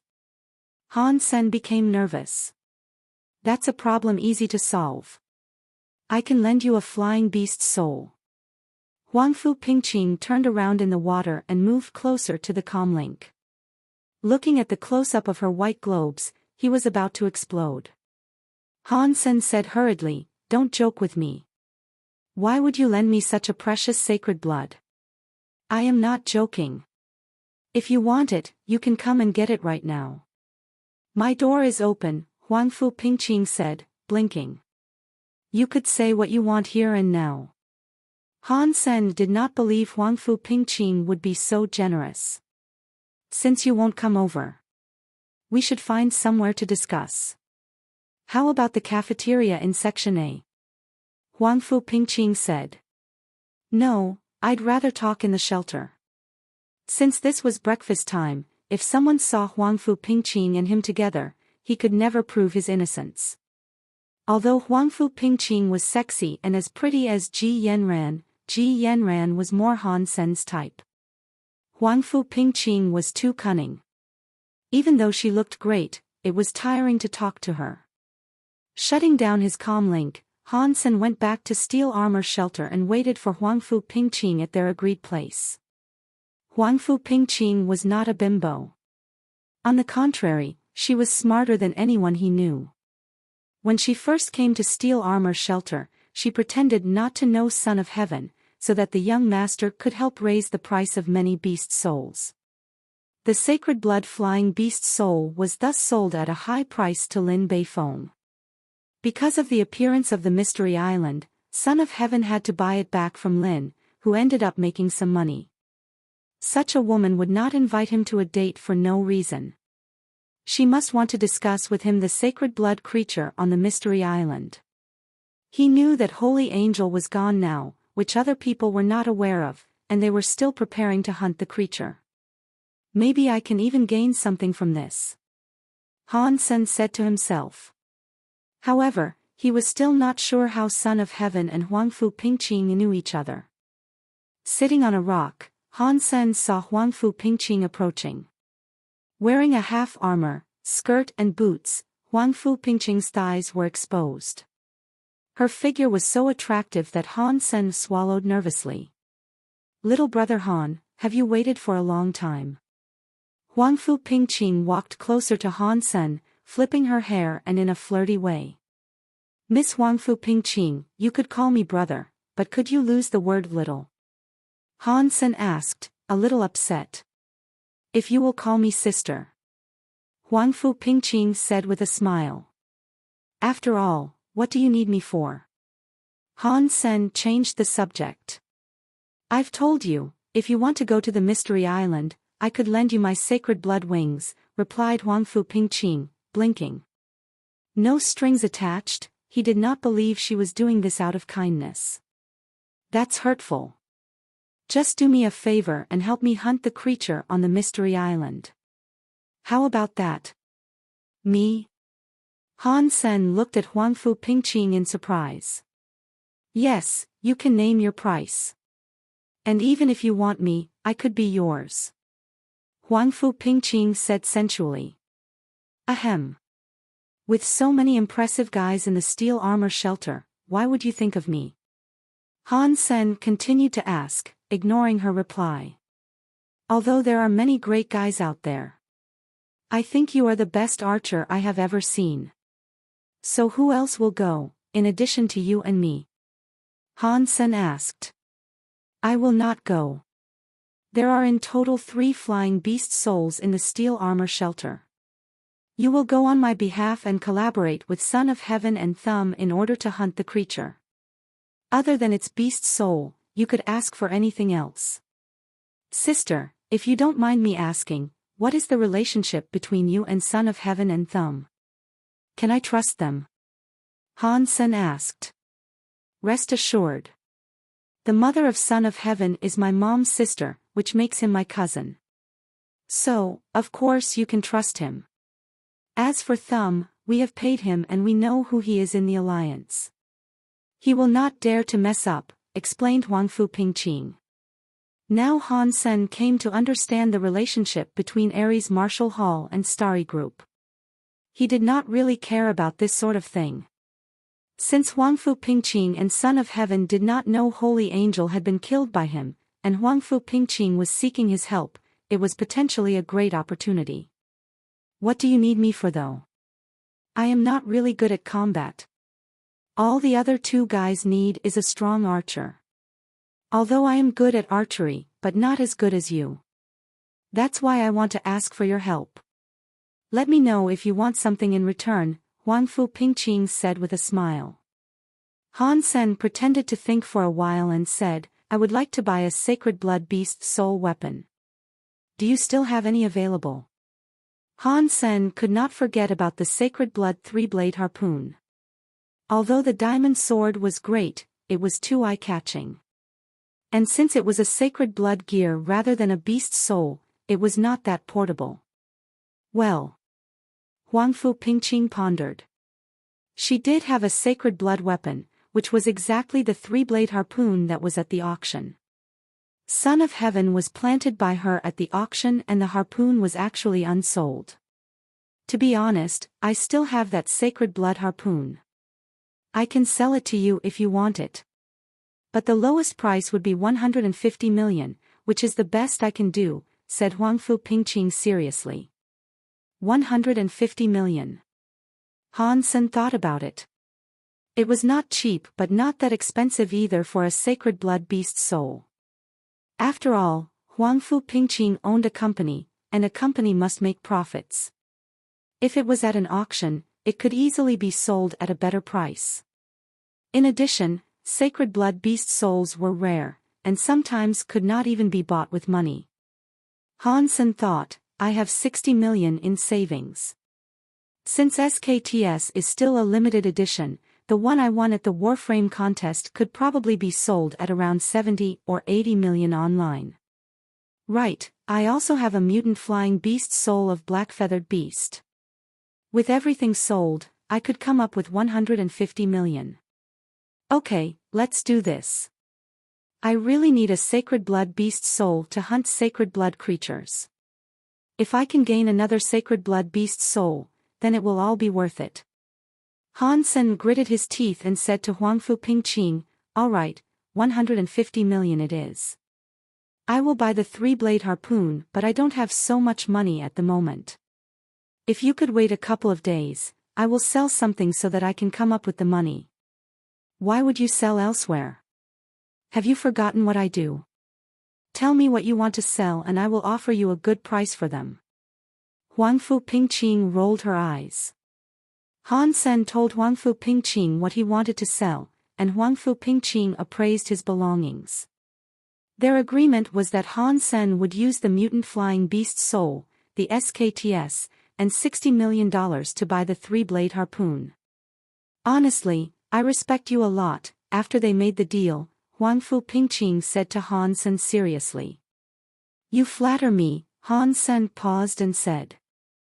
Huangfu Pingqing shook her head and said, I did some research on your background.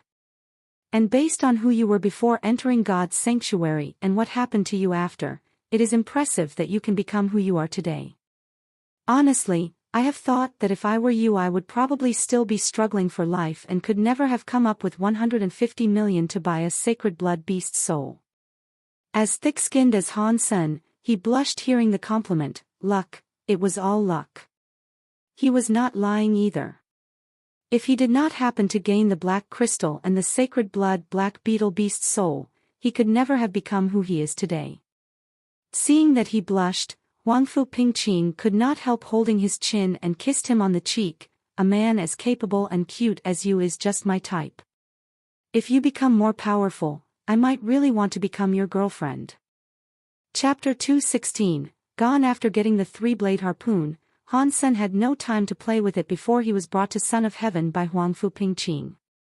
Son of Heaven obviously already knew that he would come. The conditions offered to Han Sen were part of the agreement between him and Huangfu. If it was not for the fact that the Mystery Island would only last for a short time, Son of Heaven would never have agreed to ask for help from Han Sen, let alone offer him benefits. What he did not know was that it was useless to promise Han Sen anything, because the holy angel was already killed by Han Senator Son of Heaven. Huangfu Pingqing and Thumb needed to go back to the shelter to prepare. They did not leave anyone on the Mystery Island either, in case that the person would be attacked by Dollar. In addition, they did not believe that Dollar alone could have killed the creature on the Mystery Island, which was why they only sent a team to watch the Mystery Island from the shelter and had no idea that the sacred blood creature had been killed. This time Son of Heaven had spent several hundred million on buying the sacred blood flying beast soul from Lin Beifeng and borrowing a sacred blood shape-shifting humanoid beast soul from Qin Xian, in addition to the price he paid to hire Han Sen and Thumb. All of his efforts were for the beast soul of this sacred blood creature on the island. Han Sen simply took the sacred blood flying beast soul and a sacred blood beast soul arrow Huangfu Pingqing lent him, and followed all instructions of Son of Heaven quietly. Secretly, Han Sen was amused. Son of Heaven, you've spent so much effort. When you land on the Mystery Island and find the sacred blood creature gone, I wonder how you would look. You can only shoot arrows from afar and have to stop whenever I ask you to. You will regret it if you try to steal my beast soul again. Son of Heaven looked at Han Sen coldly. Rest assured. I am a professional and know what to do, replied Han Sen calmly. That would be the best. Son of Heaven was not afraid that Han Sen would try to get the last hit. This time, there would be a beast soul for sure, so even if Han Sen had got the beast soul, he would have to give it back. Otherwise, Son of Heaven would have the excuse to kick Han Sen's ass in the alliance. Even Qin Xian and the special squad could not save him. Everything was ready and Son of Heaven took Thumb and Han Sen to fly towards the Mystery Island again. When they arrived at the island, Son of Heaven did not go immediately into the mountain, but let the team rest for half a day so that they were all prepared and energetic. For this humanoid creature's beast soul, Son of Heaven had considered everything. Han Sen did not say a word and simply followed what Son of Heaven said. He was only looking forward to seeing Son of Heaven's disappointment when he found that the holy angel was gone. At last, Son of Heaven led Han Sen and the Thumb into the mountain. Where is the sacred blood creature? From afar, Son of Heaven used binoculars to watch the top of the mountain, but did not see the holy angel. Son of Heaven accelerated towards the mountain, but did not see a trace of the creature at all. Feeling reluctant, Son of Heaven circled around the mountain top and asked Thumb and Han Sen to search elsewhere on the island, but in the end, they found nothing. "Dollar, I will kill you." Son of Heaven bristled and gave up in the end. He hated this person even more than he did a murderer. On the way back, Son of Heaven's face was dark. It seemed that his anger had controlled him completely. Han Sen would not provoke him, but was dying with laughter inside. "What took you so long? Did you get the beast soul?" Huangfu Pingqing, who had been waiting for a long time, saw the three were back and asked hurriedly. "It's gone." Son of Heaven squeezed the words from his teeth. "What do you mean by gone?" "It is impossible that the sacred blood creature on the Mystery Island did not yield a beast soul." Huangfu Pingqing did not understand. "The creature is gone. That bastard Dollar must have killed it. I will never forgive him." Son of Heaven looked like he wanted to strangle Dollar to death. It was maddening because Son of Heaven had to spend all the efforts and made all this preparation and did not even see the creature. How is that possible?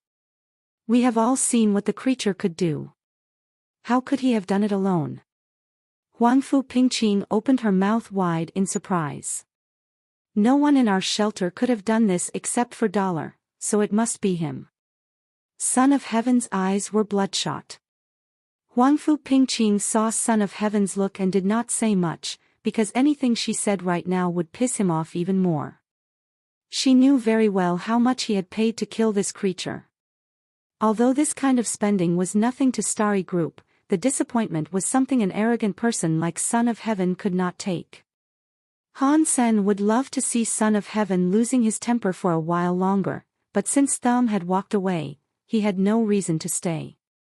Having returned the sacred blood wings and arrow to Huangfu Pingqing, Han Sen left as well.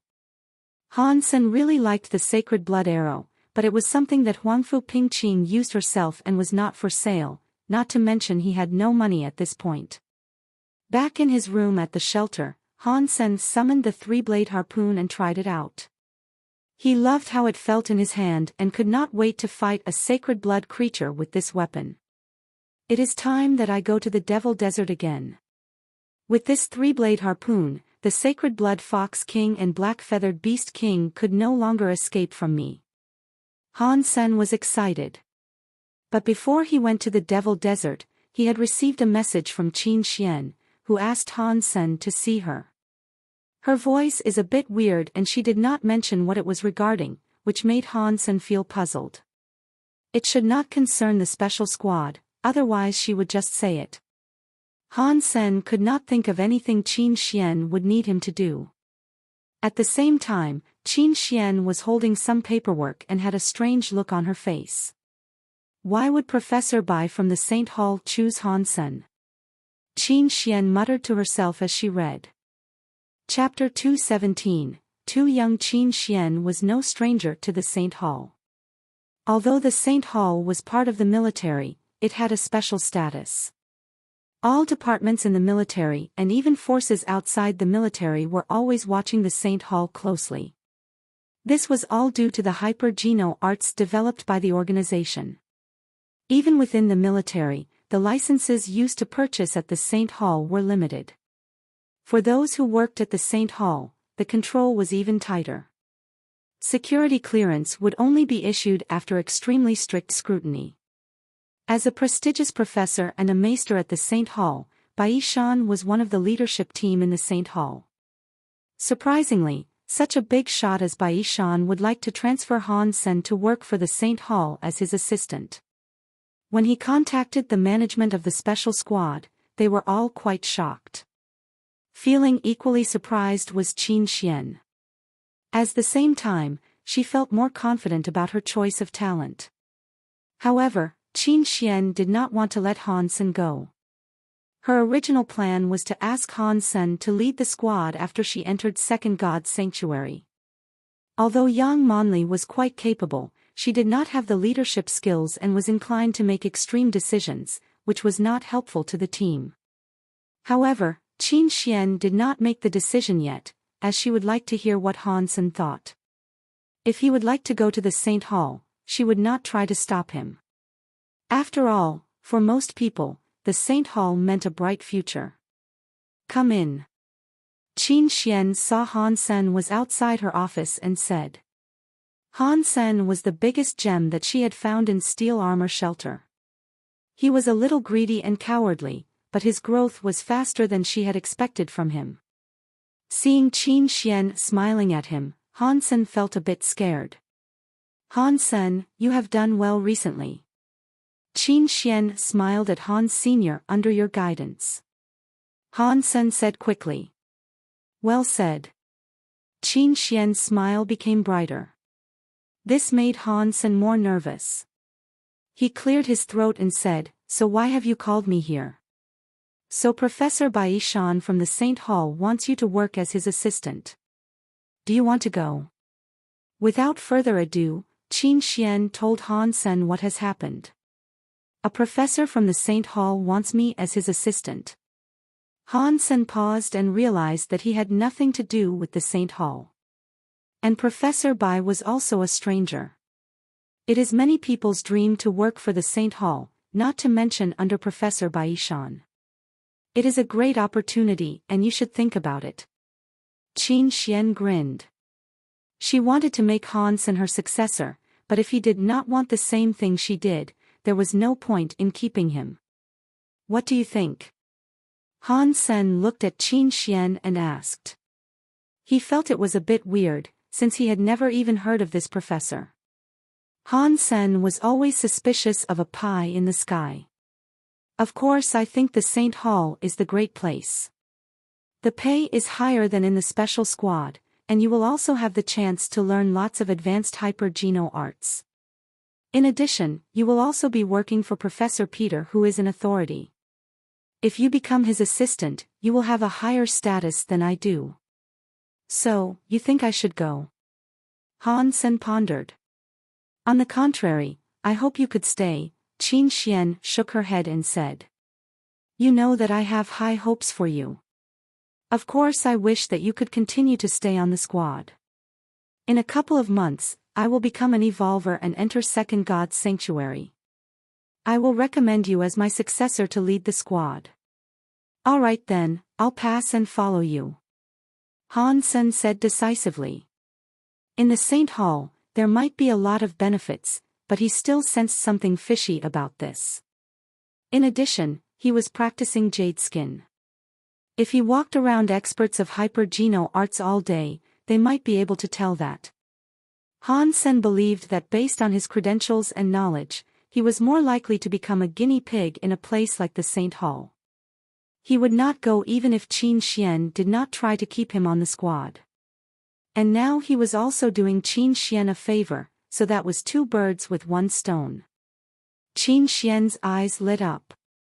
She did not expect Hansen to agree so fast and give up a great opportunity because of what she had said. You're great. I chose the right man. Qin Xian was excited and patted Hansen on the shoulder. Keep up the good work. Although leading the squad might not be as glamorous now, you would have a harder time at the Saint Hall because of the glass ceiling there. I assure you that you would never regret today's decision. I did not think that far. As long as I can follow you, that's good enough for me, Hansen said quickly. Qin Xian blushed and the thought of Hansen's words when she hypnotized him. Well then, I won't keep you here. Watching Hansen leave, she thought, he was just too young, otherwise I might consider him as a suitor. Bai Shan did some due diligence on Han Senator with his level of security clearance. Bai Shan could see the classified files and found out that Hansen was a member of the special squad. This discovery was great news to him, since it was relatively easy for the Saint Hall to transfer someone from the military. Although the special squad were different from ordinary soldiers, it would still be easy to accomplish. However, the reply from the special squad made Bai pause. He frowned and thought, he turned it down. This would create some trouble. If Hansen was an ordinary soldier, Bai Shan could simply force his transfer. But since Han Sen was working for Qin Xian, even Bai could not think of a good way to have Han Sen work for him. Since I could not use the official method, would have to come up with something creative to make him practice Yin Yang Blast. Bai Shan wouldn't give up and was willing to see Yin Yang Blast being banned. Checking Han Sen's profile again, Bai Shan was deep in his thoughts. Han Sen went back to the school and dialed Ji Yanran's number. Although he had just gained a sacred blood beast soul weapon, Han Sen did not go hunting because the creature he fed the black crystal to was about to evolve into a sacred blood creature. He did not want to go too far in case he could not eat the creature in time. What are you doing? Han Sen saw Ji Yanran in the holographic image and asked with a smile. Can't you see? I am playing Hand of God. Ji Yanran tried to play cool. Where are you? I'll go find you right away. E6, if you don't have time you don't have to come. Ji Yanran continued to play. Be there in 5. Han Sen hung up and went to E6. Ji Yanran thought to herself, had you chosen not to come, I won't forgive you. Hey girl, you're so good at this. Han Sen found Ji Yanran soon. There were better players than Ji Yanran on campus, but only a few. And they either did not want to beat her or did not play on BattleNet at all. It's not fun playing on campus. I'm playing on the Skynet platform. This player's good. He has beaten me 3 times, each time by 10+ points, said Ji Yanran. Which virtual room are you in? Let me avenge you. Han Sen was ready to sit at one of the holographic equipment. Use my account. Ji Yanran got up and offered him her seat. Han Sen sat down, but pulled her back into his laps. Let go. Ji Yanran blushed and pretended to struggle. Stop.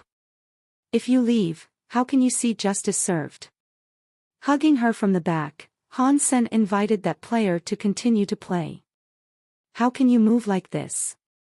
If you lose, I will not forgive you, said Ji Yanran. That's not a problem. This is the unevolved section, and I will not lose even with my eyes closed, Han Sen said. Such an egoist, Ji Yanran teased him. This is confidence. If you don't believe that I will win, let's make a bet. If I win, you need to kiss me. Han Sen laughed. And if you lose? Ji Yanran curled her lips. If I lose, I will kiss you. Han Sen said shamelessly. Nice try. Just do well. Ji Yanran pinched Han Sen on the waist, and he let out a cry, attracting the attention of other students. They saw the couple and all smiled ambiguously, making Ji Yanran blush more. Stop it, she covered Han Sen's mouth with one hand, and felt a kiss on it. Ji Yanran had to take her hand back. And this time a prompt popped out on the holographic machine, and it said the opponent refused to play again. While the couple were wondering why this player would refuse, they saw a message from him. You must be Ji Yanran from Black Hawk. Seeing the message, Han Sen looked to his girlfriend suspiciously. The latter shook her head and was at loss.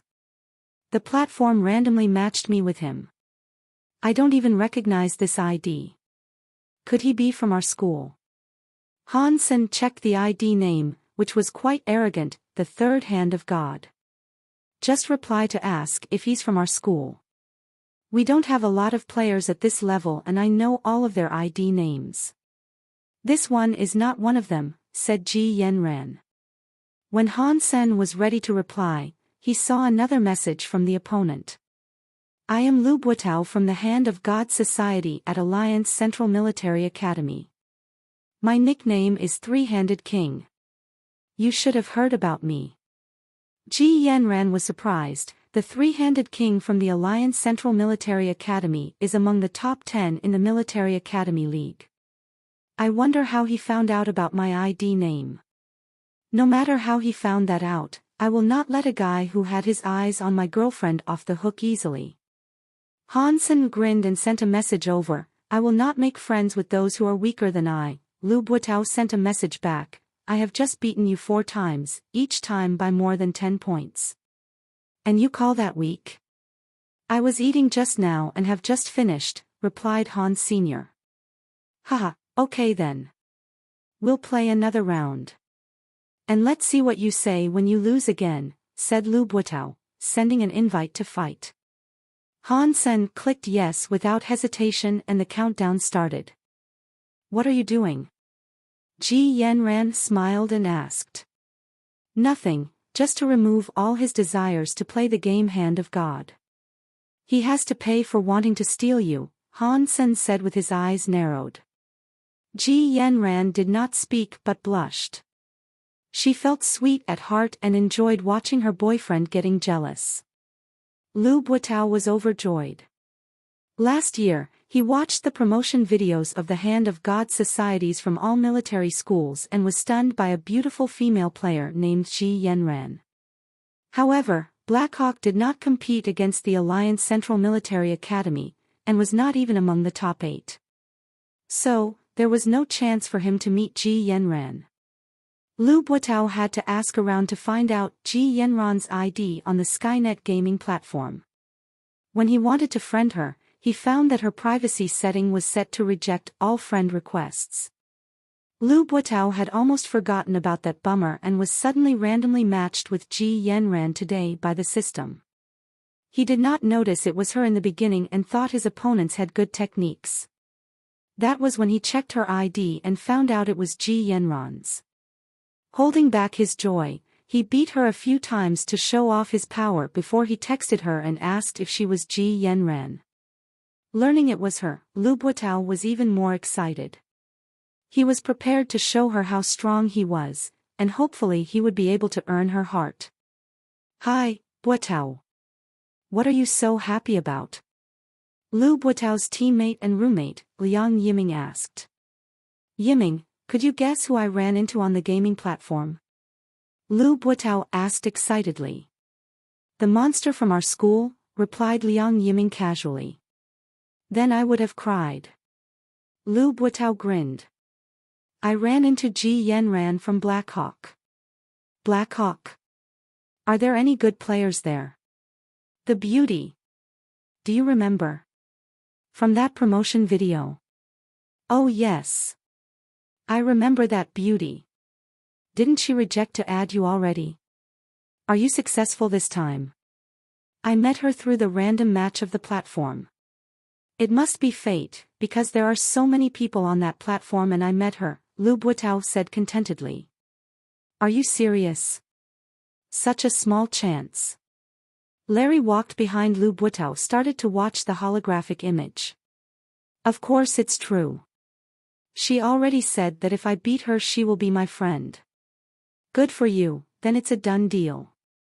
Liang Yiming saw Ji Yanran's game last year. She was okay but no match to any of them in the Alliance Central Military Academy, not even the bench players. Exactly. The game has started, I need to focus now, said Lu Buotao. The countdown was over and the game had started. To show off his strength and chivalry, Lu Buotao did not try to steal the light spots on Ji Yanran's side. He planned to finish off his light spots as soon as possible. However, when the game just started, Lu Buotao saw his opponent's hand reaching over to his side, obviously trying to steal his points. Haha, this beauty thinks too much of herself, trying to steal my points, said Lu Buotao, laughing. You have to let the girl do what she wants. Don't beat her too bad, you need to be a gentleman and leave her a few points. Liang Yiming also laughed. All right. I understand that, said Lu Buotao, reaching toward a spot. When he was about to touch the spot, a finger suddenly crushed it and his opponent gained a point. Well done, you're offering her points early on. Liang Yiming thought Lu Buotao did it on purpose. Had to. Lu Buotao said reluctantly. It was not part of his plan. I should pay more attention. Lu Buotao still thought he was just being careless and reached toward another spot. Before he hit the spot, the finger once again crushed it. Lu Buotao panicked a little as his opponent had beaten him to all the spots he wanted to hit 8 times in a row, leaving him with no point. Buotao, this is a little extreme. The beauty's level is okay. Be careful or you might even lose. Liang Yiming still thought Lu Buotao was doing this on purpose. Lu Buotao, however, was no longer in the mood to joke around. He was completely focused on the game, with his forehead sweaty. He did not want to let his opponent win, but lost nonetheless. Very soon, Liang Yiming could tell that something was wrong. Blue veins stood out on Lu Buotao's temple, and his fingers were dancing like crazy. Still, no point was gained. And the other hand in the holographic image could always hit the spot first. Liang Yiming widened his mouth.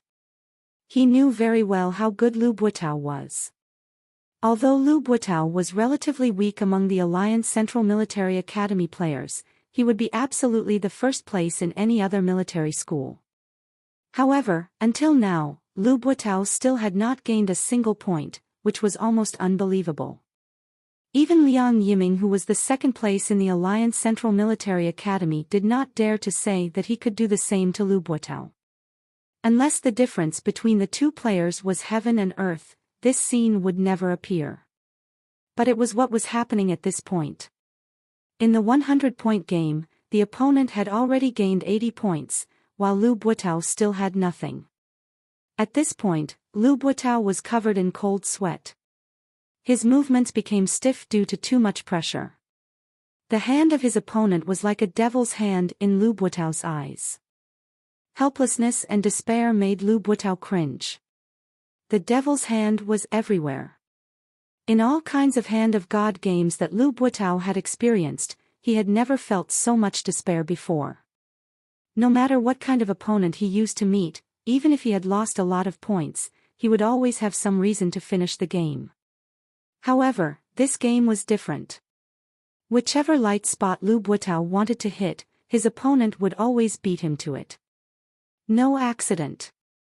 No suspense. Lu Buotao had never thought that he would want to gain 1 point so much. 1 point. All I need is 1 point.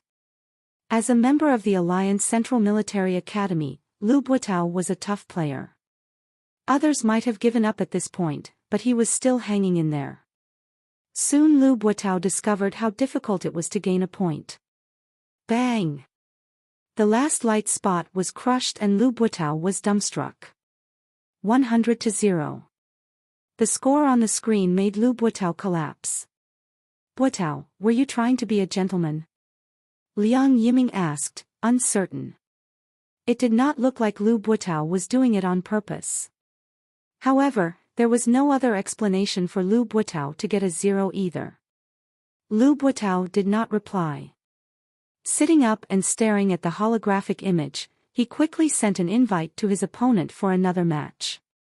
His opponent agreed and the game started again. Lu Buotao stared at the holographic image like a monster staring at its prey, gathering all his strength to prepare for a fierce attack. When the game started, Lu Buotao had lost all his confidence under the devil's hand. No way. He could not hit anything. Using all his strength and calculation, Lu Buotao found his speed and strategies useless in front of the devil's hand. That hand was everywhere. And Lu Buotao felt there were a pair of devil's eyes watching his soul as well. No matter which light spot he chose to hit, the devil would always be there first, smashing his hope. No, this is not possible. Lu Buotao felt that the hand was growing in size, taking up all the space around him, and he was becoming smaller and smaller, reduced to a toy. Bang! The game had not even ended, but Lu Buotao had already collapsed on his chair, all his confidence and courage gone. Liang Yiming next to him was also soaked in cold sweat. In the second match, he tried to imagine him as Lu Buotao, and soon he became desperate as well, because he found out that he would not be able to hit anything either. It was not Lu Buotao's fault. The opponent acted as if she could read people's mind. Lu Buotao, this is Ji Yenran from Black Hawk. Are you sure this is not an evolver? Liang Yiming could not believe that this person was a military school student. I have no idea. Lu Buotao was not sure either. He looked at his opponent's ID and said, "This is her ID and this is the unevolved section. The evolvers shouldn't be able to enter this part." Liang Yiming heard Lu Buotao's theory and agreed. If his opponent was an evolver, that person would be sent to a different section. But some evolvers who had not yet registered in the alliance would be able to still enter the unevolved section. So that was a possibility.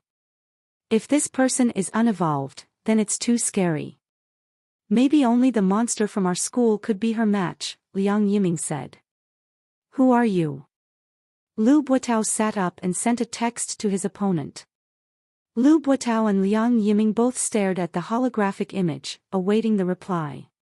In Blackhawk, Ji Yanran was sitting in Han Sen's lap and watching her boyfriend playing with only one hand. Now she knew how she had lost to him on the spaceship. His speed and prejudgment seemed to be beyond what a human could do.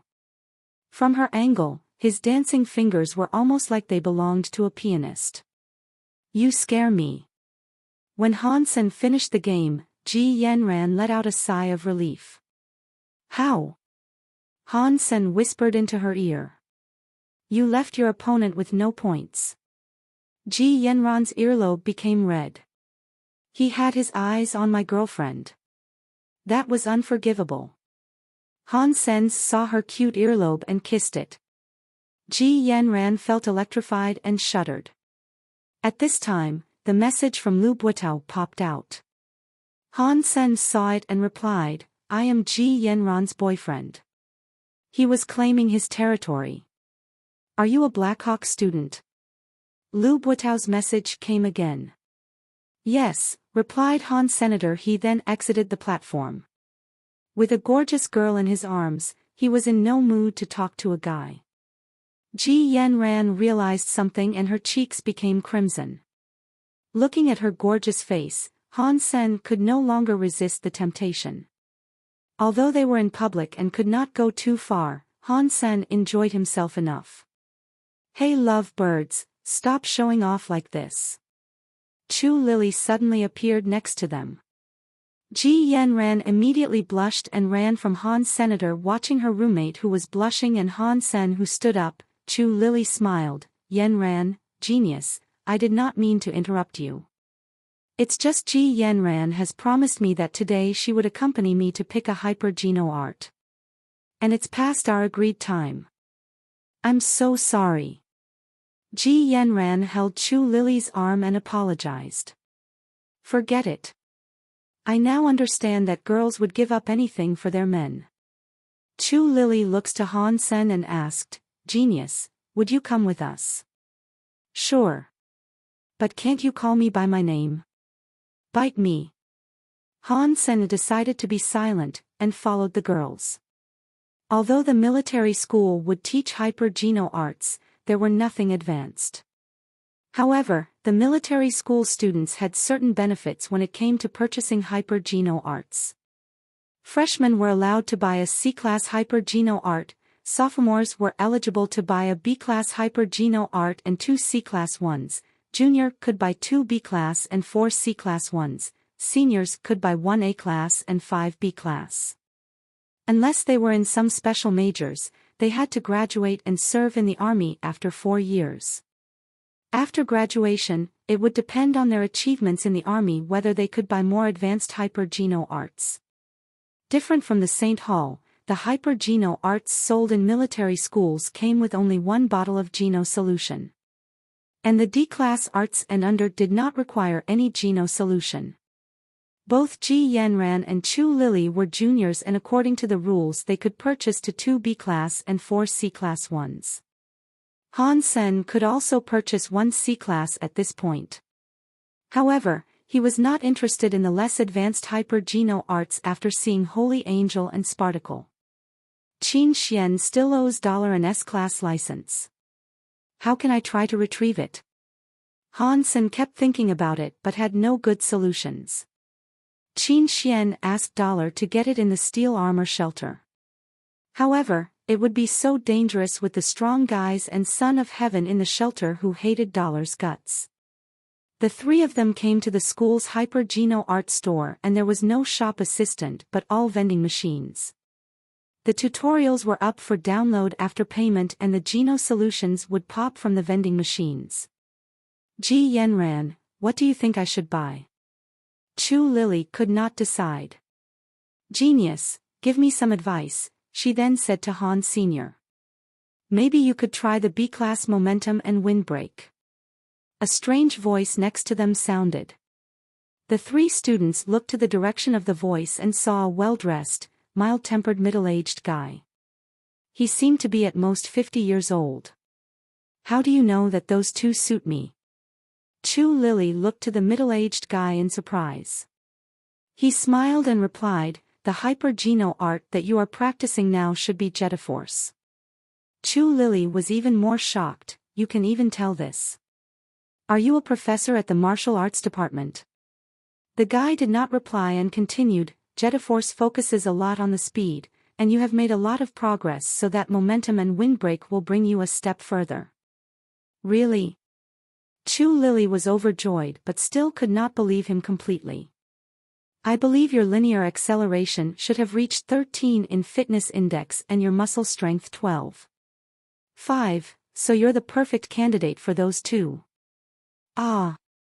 Chu stared at the middle-aged guy, unable to believe that he could even tell this. Her linear acceleration was 12. 98 and her muscle strength was 12. 51, almost exactly the same as what he said. At this point, Chu Lily had believed that middle-aged was a professor in martial arts department. She gladly thanked him and said, I will buy momentum and windbreak then. Chu Lily swiped her card and purchased those two. Han Sen and Ji Yanran regarded the middle-aged guy in surprise. He must not be an ordinary professor with such keen observation. Do you need my help? The guy asked Han Sen and Ji Yanran. You should really use the professor's help. Chu Lily checked out the details of her newly purchased martial arts and felt they did suit her very well. I don't have any quota left. How about you? Ji Yanran said to Han Sr. All I have is a C-class quota and it will not be really useful to me, so I'll pass, said Han Sr. That's not right. Although advanced Hyper Geno arts are powerful, the foundation is also very important. Even C-class arts could lay a great foundation for many Hyper Geno arts. If you practice it well, it would even be helpful when you become an evolver or surpasser. The middle-aged men looked at Han Sen and continued, I will recommend you to practice a C-class and you will find out how helpful it is. That makes a lot of sense. Genius, you should try it, suggested Chu Lily. Han Sen shook his head, no, thank you. Han Sen had just bought the 3-blade harpoon and mailed some money to his family. Now all that was left in his account was $200,000. Even if it was cheaper in a military school, the C-class martial art would still cost $500,000, so he did not really have the money. The professor meant well. And you need it anyway, so let's just purchase it, Ji Yanran also said. Ro, be honest, all I have is $200,000 at this point. I cannot afford that, Han Sen had to say. That's fine. I have it. Ji Yanran smiled and transferred $500,000 to him. Since my girlfriend is rich, I'll get it then. Han Sen did not refuse and turned to the middle-aged man, Professor, what's the C-class Hyper Geno art that you recommend? After going back to his dorm, Han Sen checked out the details of E-Blast that he just purchased, playing with a bottle of purple Geno solution in his other hand. This is neat for a C-class martial art. Han Sen was surprised. He had little hope for a C-class martial art, but this one was even more complicated than Spartacle. Maybe it's a C-class because it is very hard to practice, and the result is not great. Since it was in the military school and Han Sen had purchased the martial arts from the vending machine, he did not suspect there to be any issue. Most importantly, after he had checked out E-Blast, he was immediately attracted by the content. It was exactly something he would have wanted. But after checking it out, Han Sen did not immediately start to practice E-Blast. Nor did he use the Geno solution. He locked them all in his locker. Although E-Blast did not seem to have any problems, Han Sen felt that the middle-aged man acted weirdly. As observant as Han Sen, he could even tell that the middle-aged man came for him, and helping Chu Lily pick her hyper-Geno arts was merely a cover. Therefore, Han Sen did not immediately start to learn E-Blast. Han Sen was not wrong. The middle-aged man was in fact Bai Shan from the Saint Hall. And the E-Blast bought by Han Sen was the Yin-Yang Blast invented by Bai. Bai Shan believed that Han Sen was the perfect candidate to practice Yin-Yang Blast. He had tried the official way and did not get Han Sen's consent. In a few days, the Saint Hall would pass the resolution to ban Yin-Yang Blast. At that time, even Bai Shan himself could not teach Yin-Yang Blast to anyone else. Using a banned hyper-Geno art was a severe crime in the Alliance, and the punishments included death sentence. So, Bai Yishans had to make Han Sen learn E-Blast in these few days. Those who had practiced the hyper-Geno art before it was banned would be exempt from the law. Originally, Bai Shan did not want to use this method. However, he had no time to prove himself in the Saint Hall and had to make Han Sen learn.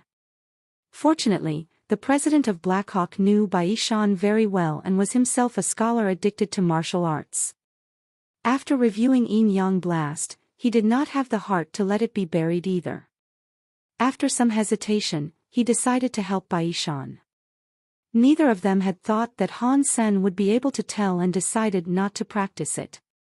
In the next 2 days, Bai Shan was observing Han Sen through the on-campus cameras. His face darkened, because obviously Han Sen did not use the Geno solution or practice Yin-Yang Blast. Otherwise Han Sen's features would have certain change. As the inventor of Yin-Yang Blast, Bai Yishans knew that very well. What's wrong?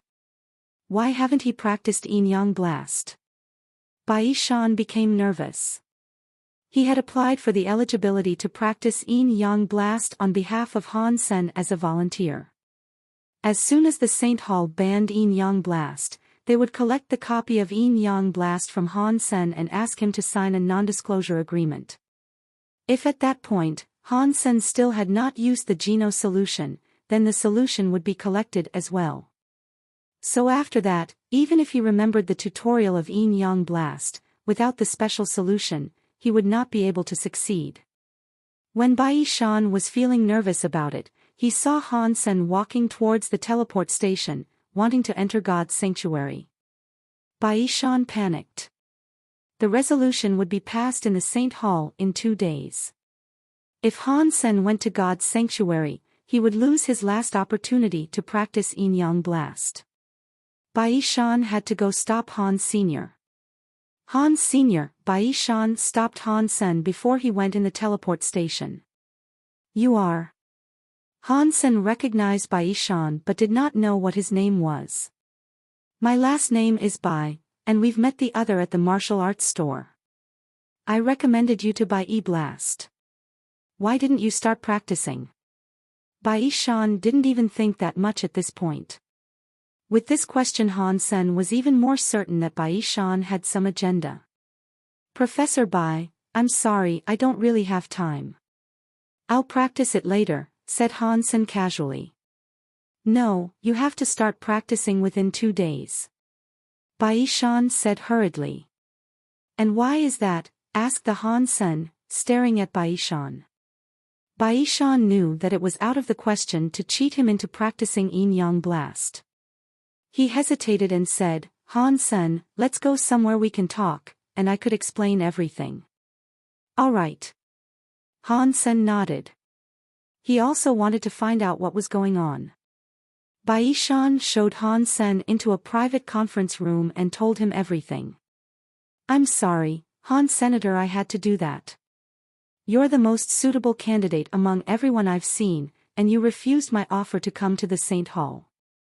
I just did not want to see Yin Yang Blast banned. Baishan said apologetically.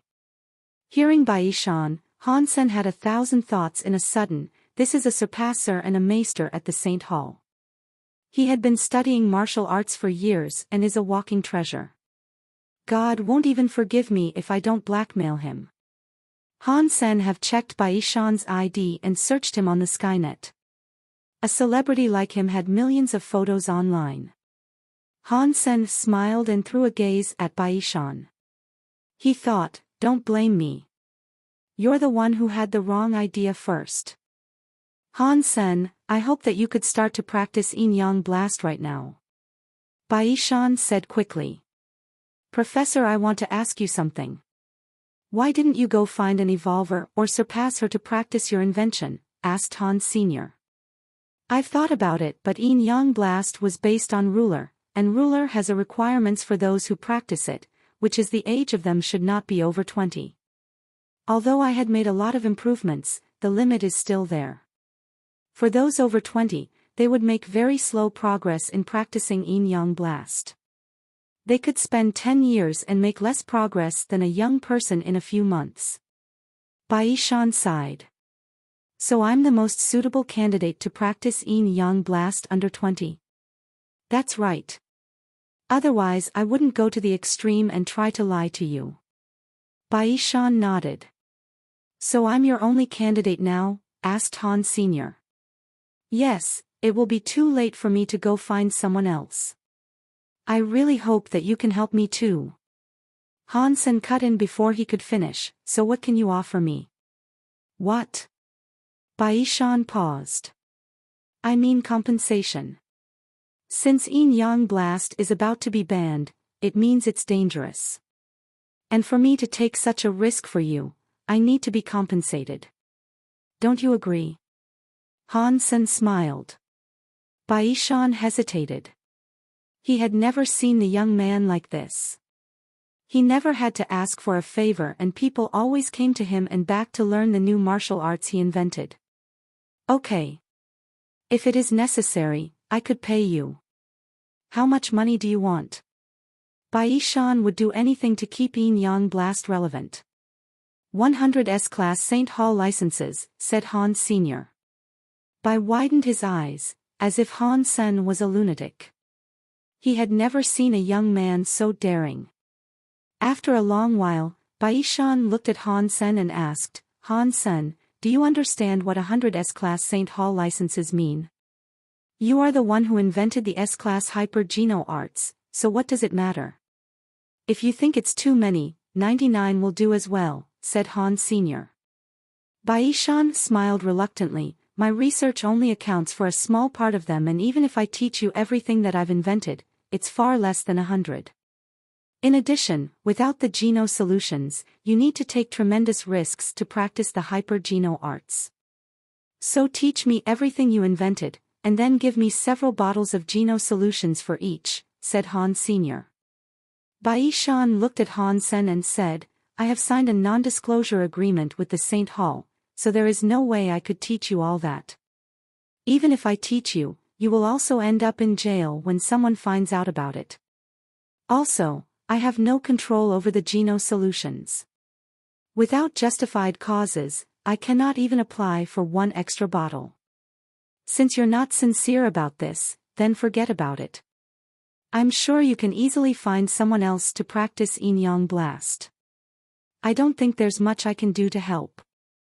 Han Sen got up and was ready to go. He had reviewed Yin Yang Blast, and understood that there was no harm in practicing it. The risk was mainly in its usage. Wait. I could pay you a lot of money, said Baishan. Professor, I am not so poor that I would risk my life for money, said Han Sen softly. There is no risk in practicing Yin Yang Blast. And based on your talent, you don't have to risk much using it. Baishan tried to explain. I'm sorry, Professor. I'm afraid I cannot help you, said Han Sr. Baishan had no idea whether or not he made the right decision to pick this guy. He said helplessly, the Saint Hall gives me 2 S-Class licenses per year. I have used some and given some away. Now all I have left are 5. That's all I can offer. Think about it. Can I use these licenses to purchase the hyper-geno arts beyond the unevolved level? Asked Han Sr. You could use them to purchase all kinds of martial arts and hyper-geno arts in the S section of the Saint Hall, but if your fitness level is below the requirement, they would help very little even if you purchase them. Well then, if you give me the 5 S-class licenses, I will practice your Yin-Yang Blast. Han Sen reached out a hand in front of Bai Shan. Because many S-class hyper-geno arts had requirements for one's fitness level, only evolvers or surpassers could practice them.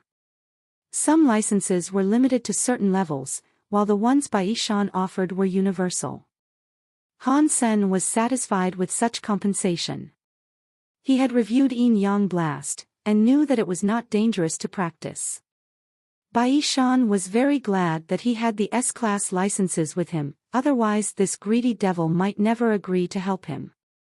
Bai Shan had never seen a young man like Han Senator. All other young men he met were respectful and never asked for anything.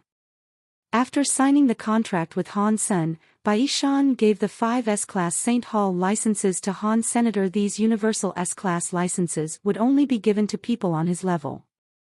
An average professor would not even be able to have one. Giving all 5 licenses he had to Han Sen, Bai Shan felt a bit upset. Fortunately, after receiving the licenses, Han Sen drank the Geno solution of Yin-Yang Blast in front of Bai Shan and finished the first practice, making Bai Shan feel a little better. Although he is greedy, he did fulfill his promise. I hope that he could make Yin-Yang Blast shine. Maybe one day Yin-Yang Blast could be made public again. Bai Shan tried to comfort himself. Bai Shan asked Han Sen to practice Yin-Yang Blast often, and told him how to cooperate in the Saint Hall when they came to collect Yin-Yang Blast. Han Sen nodded and went directly to the teleport station after Bai Shan had left. The creature he was feeding had evolved into a sacred blood creature. He was feeding a color shifter this time. It was a primitive creature like a chameleon. The reason he had chosen a color shifter was its beast soul. Its beast soul was a shape-shifting one. After using the beast soul, one would not only be able to gain better fitness, but could also get protective coloration. If one stood in the same spot for a while, then the protective coloration would allow one to be integrated into the surroundings, as if one was invisible. However, when using the beast soul of a primitive color shifter, the color shifting was slow and not really that effective. If he could get the beast soul of a sacred blood color shifter, then the effect would be much better. For Han Sen, who was good at assassination, there was no better ability than this. If he could hide next to his enemy, then he would be a huge threat to anyone. After all, he now had a sacred blood beast soul weapon 3-blade harpoon, the only disadvantage of which was its length. If Han Sen could approach his enemy, then the setback would be mitigated. My dear God, Jesus Christ, Buddha, please show your mercy. Han Sen was praying to all kinds of gods while killing the color shifter with his 3-blade harpoon. Sacred blood color shifter killed. Beast soul of sacred blood color shifter gained. Eat its meat to gain 0 to 10 sacred geno points randomly. Maybe the gods had heard his prayer. Han Sen actually gained the beast soul of the color shifter. Hearing the voice in his mind, Han Sen jumped. Putting the meat in his pot on the stove, Han Sen started to feed a primitive cloud beast. He had fed one before, but failed to gain its beast soul. Han Sen was very interested in this beast soul as well, so he wanted to try again.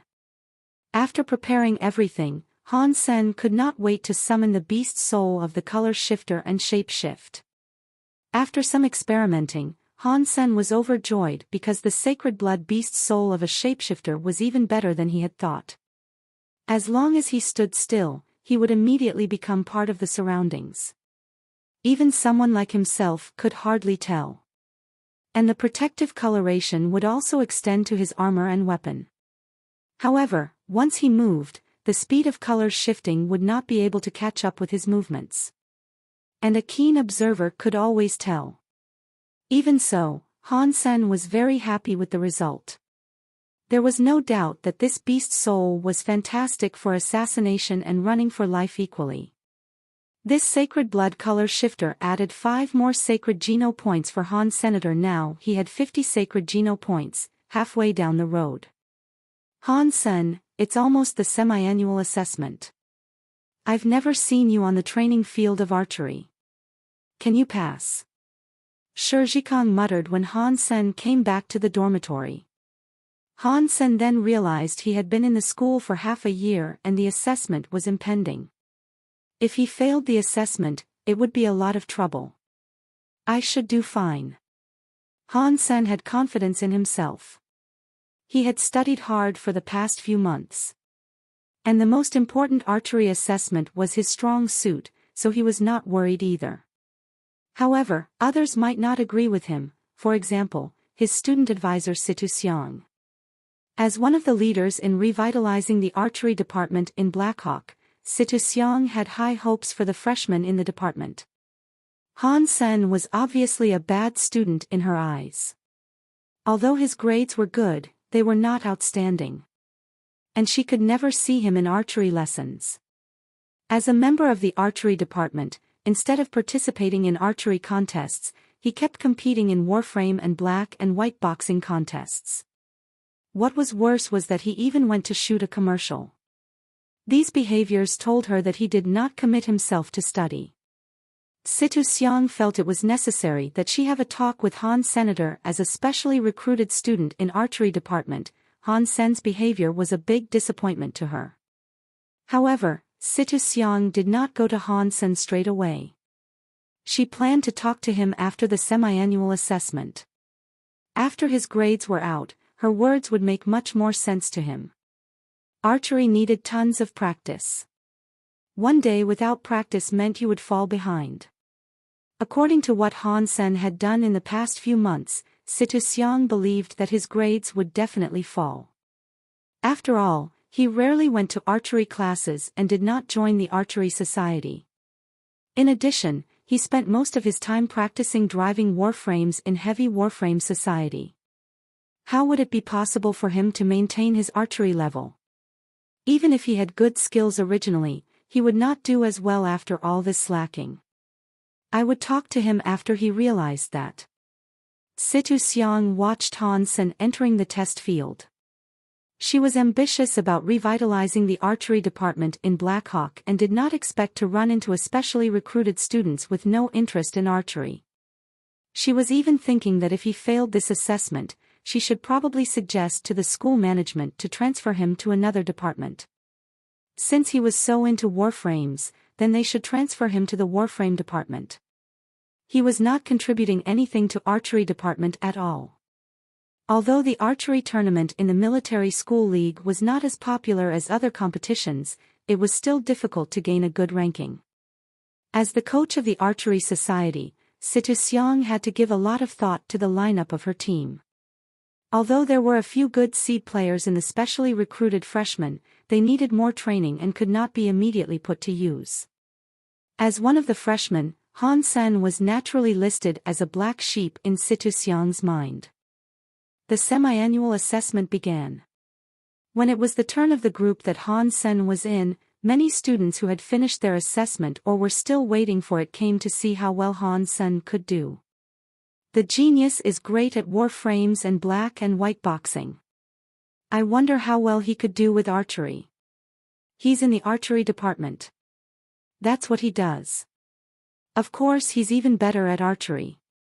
For sure he's the first place. The students' discussion was upsetting to Situ Xiang. It seems that Han Sen is really popular. One of the supervisors, Lu Dong, smiled and commented. Situ Xiang said with some contempt, being popular does not mean that he will do well in the assessment. I wonder if the students will worship him after looking at his grades. Lu Dong looked at Situ Xiang in surprise. Normally speaking, a star student like Han Sen would be popular among the instructors. However, this student advisor did not seem to be a fan. Does he have bad grades in archery? Asked Lu Dong. Just average. I barely see him, replied Situ Xiang. While the two are talking, it was Han Sen's turn to shoot at the fixed target. He made 10 shots instantaneously, all of which ended up on the bullseye. Lu Dong widened his eyes. Coach, you call this average? You're so humble. Lu Dong thought she was being humble. Skills like this would definitely get the student an S-level rating. Situ Xiang also paused, because Han Sen was more than accurate, he was really fast. The genius is so amazing. It was like he shot 10 arrows at same time. For sure he will have an S-level rating in the assessment. The semi-annual assessments in military schools divided grades into 8 levels: S, A, B, C, D, E, F, G. A student would get a rating in each subject. Ratings below D level would be considered fail. And all subjects below D needed to be retaken. If the overall rating was below D, then the student would most likely have to drop out. Han Sen's performance was directly rated by the AI as S. All the students would be rated by AI, which was faster and more accurate than manual rating. Coach, I'm jealous that you have a student like this in your department. Lu Dong was from a different department. It was just the fixed target. We should wait until he does the entire assessment. Situ Xiang could not believe that without showing up at all, Han Sen could maintain his grades, and even show improvements. No need to be humble, coach. We could all see Han Sen's level. Situ Xiang did not say a word and cast an odd look at Han Sr. After the fixed target test, it was the moving target test. When it was Han Sen's turn, the bow and arrow became a rifle gun in his hands. Wherever he wanted to hit, there was no missing. Again. He was rated S. In the combat simulation, Han Sen acted like a professional soldier. There was no miss, no error, and no accidental injury. With his high speed, he got an S without doubt. His grades did not bring Situ Xiang joy, because with his skills, he never thought of joining the school team or the archery society, which was unforgivable in her eyes. As a specially recruited student in our department, he never thought about contributing to his own major. I need to teach him a lesson. Situ Xiang of course wanted to use him. However, since Han Sen did not apply to join the school team, she did not want to ask him herself. In her heart, she had already treated Han Sen as one of the core players to participate in the tournament. But she had to make him suffer a little before that. In her room on campus, Situ Xiang watched the video of Han Sen's assessment repeatedly. In the end, she dialed the number on her comlink, and it went through. Xiang, it's been a while since you came to visit me. A man's voice sounded in her comlink. After a long while, Situ Xiang turned her comlink off and had a smirk on her face. She had to ask for her dad's help this time to frighten Han Sen into joining her team. On the other hand, she hoped this could also improve his archery skills and make him perform better in the upcoming game. Situ Xiang had a lot of trust in her father. He used to be an archery coach in the military, and that was why she had been practicing archery since she was a little girl. Boy, pray hard. That's your punishment for not joining the team yourself. Situ Xiang thought of the nickname of her father and smiled. Before Situ Xiang's dad retired, he was the famous Nazi in the military. The soldiers trained by him would go limp when hearing his name. After Situ Qing retired, he came to Blackhawk and became a vice president, but there was not much to be done. When he just came to Blackhawk, the president asked him to train the archery students. However, within the few days, no student could get out of bed, since they were either injured or sick. The archery students were about to write a blood letter co-signed by 10,000 people, which scared the president. Situ Qing was then asked to do no more. Situ Xiang had repeatedly told Situ Qing to train Han Sen according to the highest standards. I'll see how long you can last. Situ Xiang thought of the miserable look of Han Sen under her dad's training and secretly celebrated. After the semi-annual assessment, Han Sen was celebrating with his roommates, Ji Yanran and Chu Lili in the cafeteria. Han Sen, we are all human. How come there is such a difference? I did not spend time in the relationship or playing. All I did was training in the archery department and all I had was an A. You're never in our department and was driving warframes and playing with your girlfriend all the time. How come you got an S? It's not fair, exclaimed Shi Kong. Come on. You're in the heavy warframe society all the time as well, said Lu Meng. Lu, whose side are you on? Shi Kong stared at Lu Meng. Not yours. Lu Meng laughed. After dinner, the group of friends went to sing karaoke and play games until late. Han Sen hinted Shi Kong to lead Chu Lili away so that he could accompany his girlfriend back alone. Why are you following me? At the gate of her dormitory building, Han Sen was ready to follow her upstairs. I'll go warm your bed. Han Sen grinned. I don't need that. She blushed and said fiercely. Beauty, have you forgotten that you just gave me $500,000 a few days ago? As a professional, I will serve you with all I have, so warming your bed is a must. Han Sen blinked and said. Go away. If anyone else saw us, I won't forgive you. Ji Yanran blushed and bit her lip. So, if no one could see me, I could follow you upstairs? Asked Han Sen casually. How's that possible? Go back. Ji Yanran curled her lips. Han Sen did not leave. He walked over to a corner where the camera could not cover and summoned the beast soul of the sacred blood color shifter. Suddenly, he became part of the surroundings. Ji Yanran widened her eyes and saw her boyfriend disappear in front of her. She was so shocked that she couldn't see anything standing next to him. She had to touch him to make sure that he was still there. What kind of beast soul is this? Ji Yanran was surprised. Color shifter. Can I go up now? Asked Han Sen with a smile. Stay farther. If someone noticed you, you'll be dead. She blushed and went upstairs. Han Sen followed her slowly. Fortunately, it was dark already and there was no one nearby. Although when Han Sen moved there were certain cracks, no one was there to discover them, so he came directly to her room. With Chu Lili being pulled away by his roommates, she would not be back in a while. Ji Yanran opened the door just a crack to see that there was no one out there before she let her boyfriend in. Do you want something to eat? You were just drinking and did not eat much. Ji Yanran said, looking through the food she had. You're enough. I don't want anything else. Sitting on the couch, Han Sen said with a smile. Can you be serious for a minute? Ji Yanran took some cake and some water to him. I am being serious and professional, trying to make your $500,000 well spent, Han Sen said. Ji Yanran saw his look and laughed. Then she rolled her eyes and said, well, if you don't eat, I will. She then put a slice of cake in a plate and started to eat. Sitting next to her, Han Sen regarded his girlfriend. What are you looking at?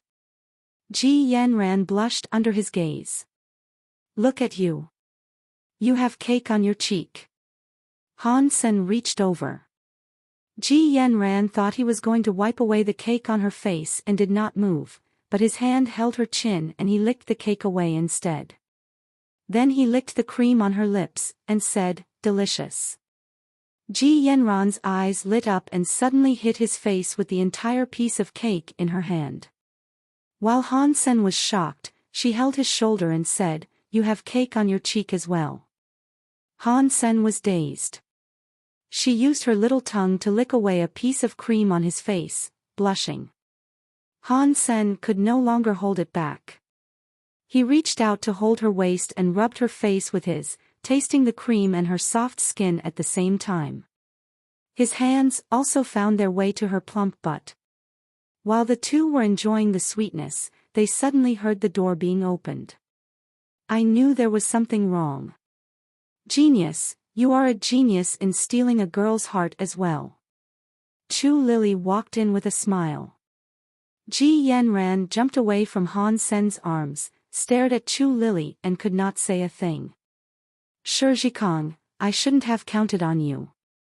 How did you let her back so soon? Thought Han Senator. He had no way around it and had to excuse himself. There was no way that he could continue his endeavor this evening anyway. Watching him going away, Chu Lily had a complex look on her face. Han Sen didn't go far before his comlink rang. Han Sen thought it was Ji Yanran and answered, but instead he saw Huangfu Pingqing in white lingerie in the holographic image. Brother Han, do you still remember our agreement? Do you have time tomorrow? Asked Huangfu Pingqing with a smile. Yes. Where do you want to go? Han Sen touched his nose and said. When he made the contract with Huangfu Pingqing, he also promised her to go hunting with her once and he had to honor his words. The next morning, Han Sen was waiting for Huangfu Pingqing in front of the teleport station. He got a text from the Office of Academic Affairs when he just saw Huangfu Pingqing.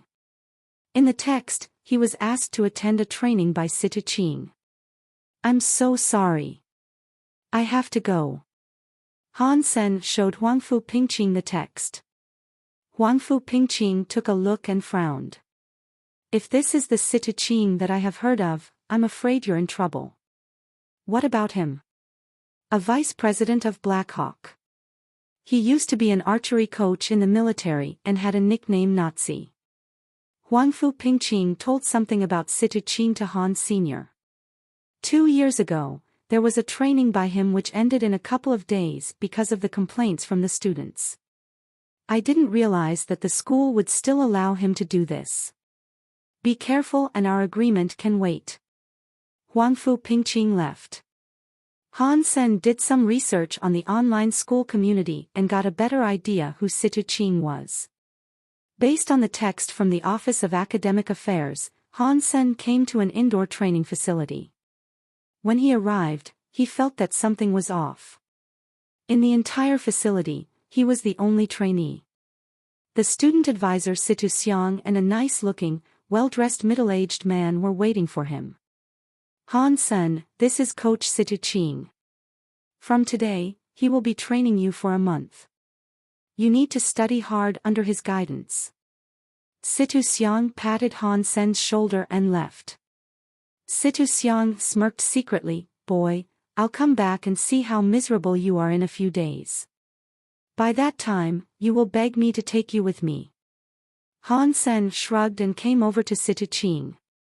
The coach smiled at Han Sen. Han Sen, I've heard about you. You're very popular in our school. I heard that you are voted the most desirable date by girls. You have good grades and many talents. You flatter me, coach. When talking to Situ Qing, Han Sen maintained the standard stance of a soldier, which he learned during the military training. I mean it. I see great potentials in you and believe that you are the hope of our archery department.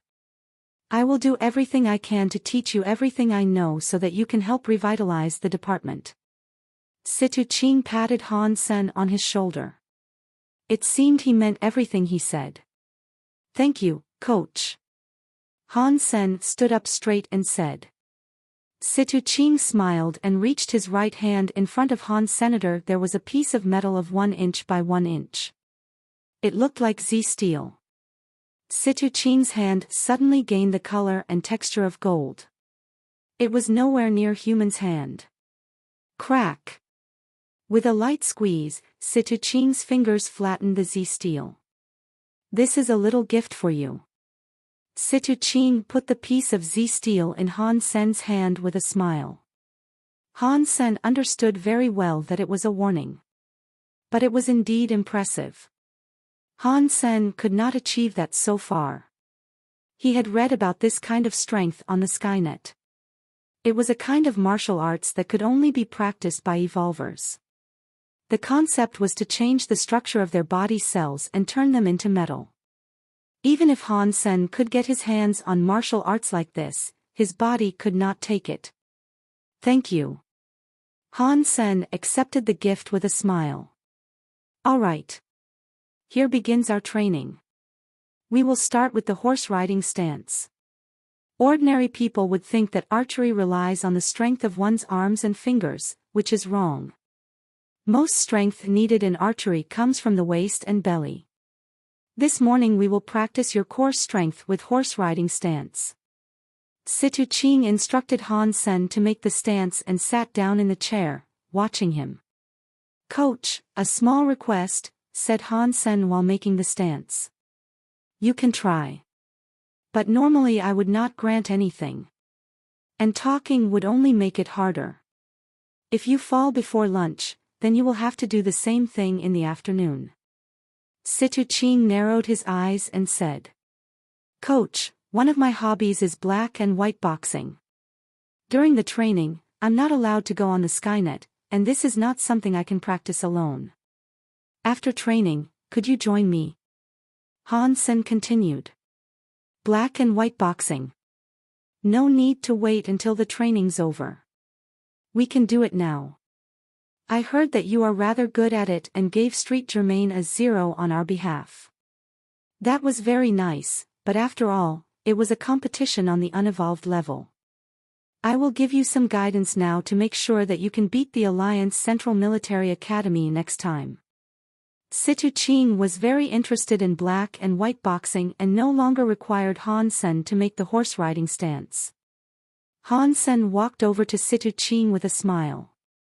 He had learned from Huangfu Pingqing that although Situ Ching taught archery, his biggest hobby was black and white boxing.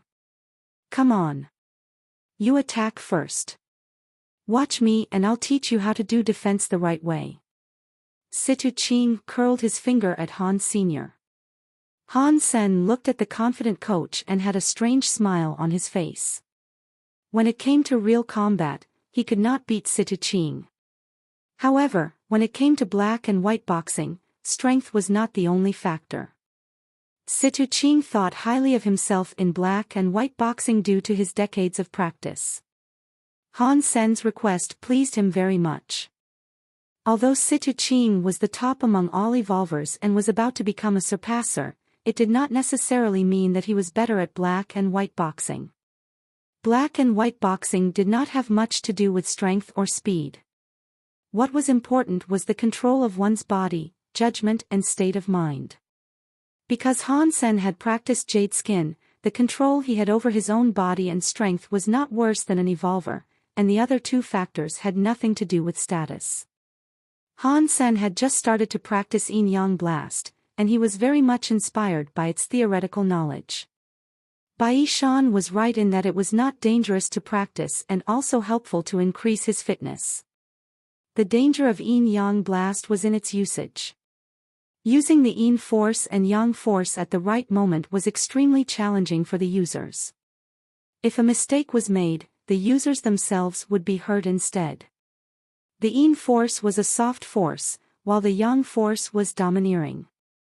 They were two extremes in essence. Similar to black and white boxing, it was demanding for the user's judgment. You had to be able to tell what kind of strength your opponent was using to decide whether to use Yin Blast or Yang Blast. If the opponent's strength was greater than you, you needed to use the Yin force. If you used the Yang force, then it would be like hitting a stone with an egg. Because the Yang force would consume all one's strength, a strike normally meant either life or death.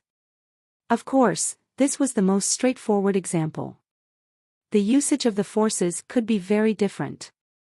Combining the Yin force and the Yang force would allow one to cope with different situations, which was the hardest part of Yin Yang Blast. Therefore, a great part of Yin Yang Blast was dealing with the judgment of all kinds of situations and the methods to hide the user's intentions. The usage of the Yin force and the Yang force needed lots of practice, so Han Sen was not able to use them at this point. However, he had already benefited a lot from the theories. And the theoretical knowledge went beyond the level of the unevolved and went all the way to the level of evolver and surpasser. As for the demigod level, Baishan himself had not even reached that, so there was no relevant introduction. Even so, Han Sen was able to understand the theories from a high level. When he used this theoretical knowledge on Situ Ching, the effect was beyond his expectation. Situ Ching's expression gradually changed. Originally he wanted to instruct Han Sen, while later on he started to treat him like a serious match. In the end, Situ Ching was extremely shocked. "How did you manage to do that?" Situ Ching stared at Han Senator. He was not able to win a single round in a dozen matches. Situ Ching suspected that the student might have cheating equipment on him. "That was easy. The way you use your strength was outdated. For example, when you use the black fist, the muscle on your arm." Han Sen said something in the theories of the yin-yang blast. Situ Ching nodded hard, looking like a primary school student listening to his teacher. "Ahem. I'm sorry. I've said too much. I should go back to do the horse riding stance." Situ Ching stopped him and put Han Sen in his own chair. Pouring Han Sen a cup of tea, the coach put a smile on his face. "Forget about that. Please continue." "That doesn't seem to be right," Han Sen blinked and said. "What's not right?" "I have watched your test videos. You are doing great. I will show you some tricks later and you just need to practice them." Situ Ching suggested, "Let's do this. You can show me how to improve black and white boxing skills, and I can show you archery techniques. If you have anything that you don't understand, you could always ask me about it." "Then I'll continue?" asked Han Sr. "Please," insisted Situ Ching. Han Sen grinned and continued to talk about black and white boxing, while Situ Ching took up the bow and arrow to show Han Sen some special archery techniques. "Don't stop," Han Sen urged Situ Ching. He found that the coach had stopped demonstrating as he listened to Han Sr. "Yes. Yes," Situ Ching said and continued to shoot the arrows. After 2 days, Situ Xiang felt it was about time to check on Han Senator. She would go see how miserable he was and try to make him join the team proactively. Imagining the look on Han Sen's face, Situ Xiang couldn't help smiling and quickening her steps. The moment she stepped in the training facility, what she saw made her pause. Opposite to her imagination, the popular student was even sitting in her father's chair, drinking a cup of tea. Her dad, on the other hand, was shooting arrows next to Han Sen, smiling to the student from time to time. It was as if Situ Ching was the one under training and Han Sen was the coach. Situ Xiang was dumbstruck and thought there was something wrong with her eyes. Why? Situ Xiang could not even close her mouth. How come her dad, who was called the Nazi, was acting like this? What spell did Han Sen cast on him? She could not accept what she was seeing and thought she was in the dream. This must be a dream. My dad could not. Situ Xiang pinched her own cheek, trying to wake up. Ouch! The acute pain on her cheek confirmed that she was not in a dream. Covering her face, Situ Xiang had an odd look on her face. Dad, what did you do? Situ Xiang pulled Situ Ching into the lounge and closed the door. What happened to the Nazi coach? Ahem, that boy is really good at black and white boxing. Every time he beat me, he could tell what I did wrong, so. Situ Ching blushed a little, for he had completely forgotten about his mission due to his obsession of black and white boxing. Situ Xiang did not know what to say. Dad, you will have to train him well. You know the situation of the archery department. And we would be counting on him in this tournament.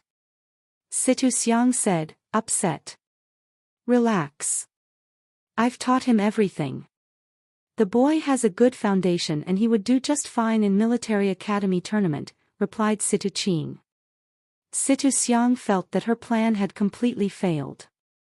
She knew from the look of her dad that all he could think about right now was black and white boxing. Although Situ Xiang felt discouraged, she knew that her father had a great eye for talent. If he said Han Sen was okay, then it must be true. All right.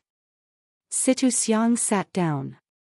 Although her plan to teach Han Sen a lesson did not work, she was now even more certain that Han Sen was a great archer. Situ Xiang decided that to step aside and asked her father to complete his training. After the training was done, she would ask him to join the school team. As a specially recruited student in the archery department, it would be his duty to represent the school in the tournament. Since the result was the same anyway, Situ Xiang was okay with that. And she was a bit impressed that this student could manage her father. Situ Qing was training Han Sen in the meantime. After Situ Qing understood Han Sen's conditions from sparring with him in black and white boxing, he decided that Han Sen no longer needed to do the basic exercises. All the student was lacking was some details and techniques, which could easily be learned. To be honest, Situ Qing did not like to train someone like Han Senator. He preferred to train a rookie because he enjoyed the sense of accomplishment of training a kitty into a lion. A trainee like Han Sen had taken away the satisfaction from him completely. However, Han Sen's understanding and skills of black and white boxing were a huge asset. Since Han Sen was the only trainee and the coach did not have any constraint, Han Sen was able to live like usual. Although Situ Xiang was aware of that, she did not try to make his life harder. After all, he would be her core player. Han Sen had learned a lot of useful techniques from Situ Qing and made a lot of progress. The 1-month training ended in 10 days and Situ Xiang recruited Han Sen into the school team after the training. Different from other tournaments, the archery tournament was relatively short and only started toward the end of the semester, so it would still be a while before the tournament. Huangfu Pingqing was somehow informed that Han Sen's training was over, and came to find him to accompany her in the hunting trip. Huangfu, won't you bring more people? In the steel armor shelter, Han Sen looked at Huangfu Pingqing in surprise. She had a lot of strong friends, but did not bring anyone. You're quite enough, said Huangfu Pingqing with a smile. She herself was quite strong as well. With Han Sen here, unless they ran into sacred blood creatures that were especially tough, they would never be in trouble. Where do you want to go? Asked Han Sr. You decide.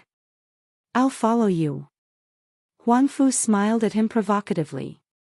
Then let's go to the Devil Desert.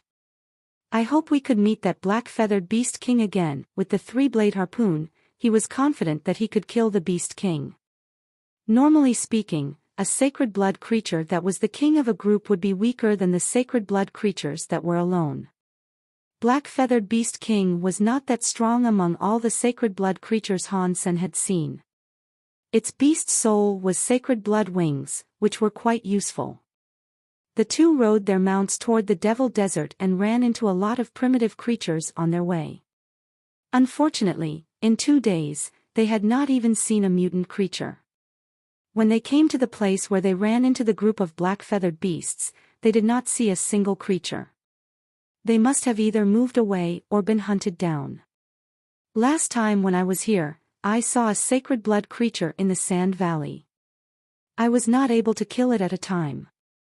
Are you interested? Have a look there. Huangfu Pingqing suggested with a smile. What kind of creature is that? Han Sen looked at her in surprise. She was leading a strong team last time and the creature that they were not able to kill was definitely very strong. Looks like something inedible. It looks like a warframe made from a piece of rock, only smaller. It was about 6 feet tall, very tough, strong and fast.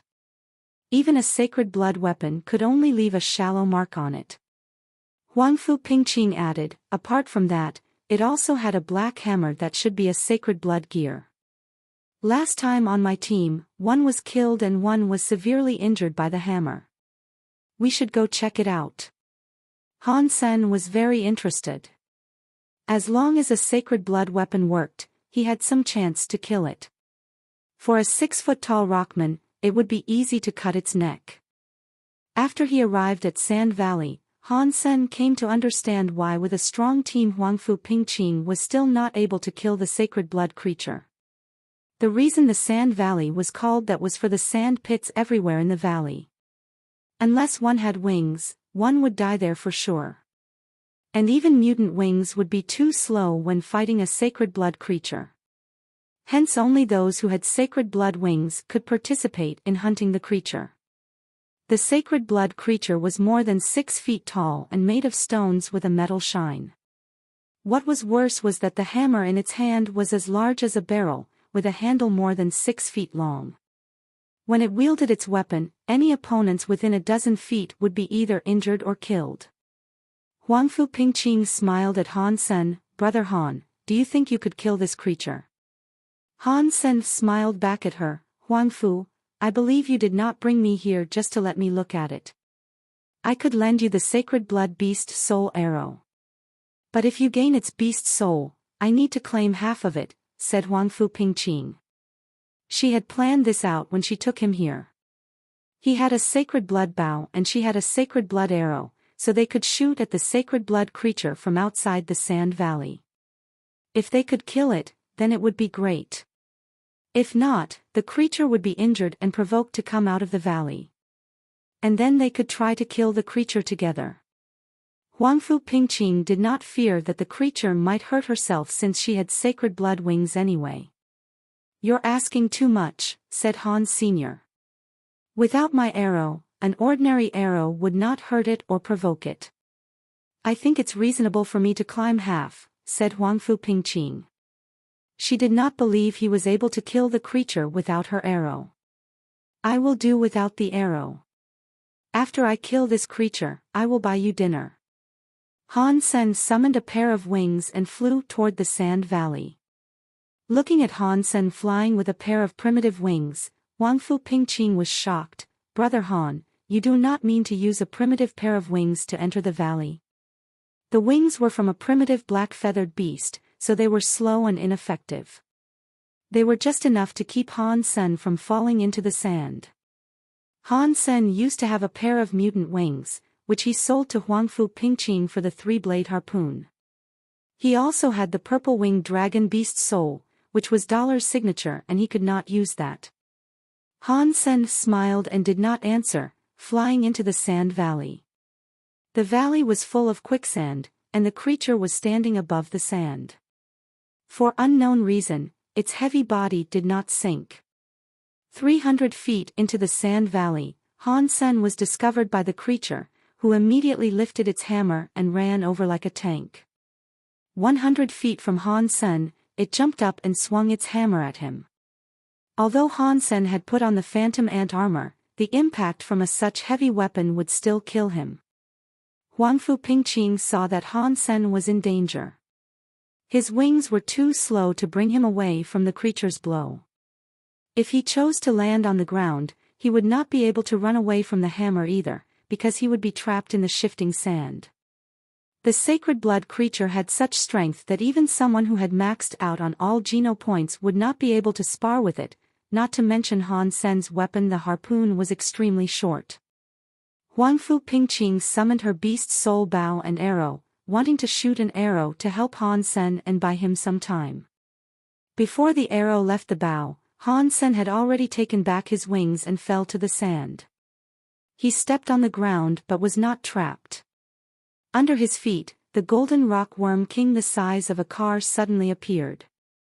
Although the rock worm king had not transformed, it did not fear the sand since it originally came from the desert. Leveraging this step, Han Sen used Sparticle to avoid the attack from the creature and approached it. The 3-blade harpoon flashed on the neck of the sacred blood creature like a silver lightning bolt. The 3-blade harpoon was sharp enough to cut sacred blood armor, and Han Sen's strength was even greater than someone having maxed out on all Geno points. With one strike, the creature's rock-hard neck was cut off, its head thrown into the air. The headless creature still managed to make several steps forward before the hammer fell from its hand into the sand. Then the creature gradually sank into the sand. Huang Fu Pingqing was dumbstruck.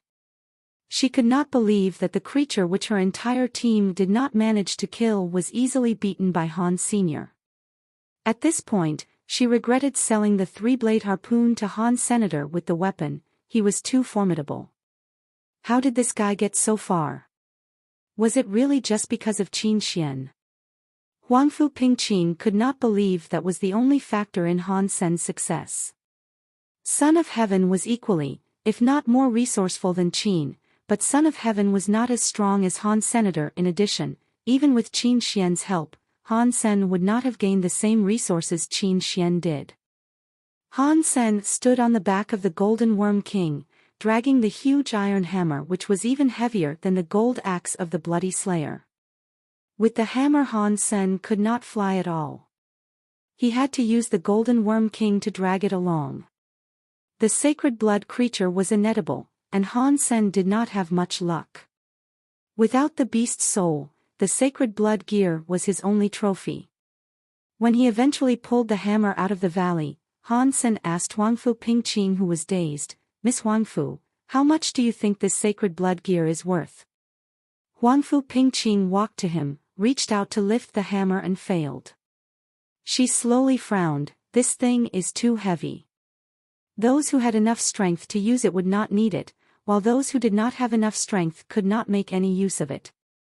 I would say it could sell at 4 to 5 million tops. And even with that price, we would need to find the right person to buy it. Several million is also quite some money. Whenever you have another auction, would you list it as one of the items?"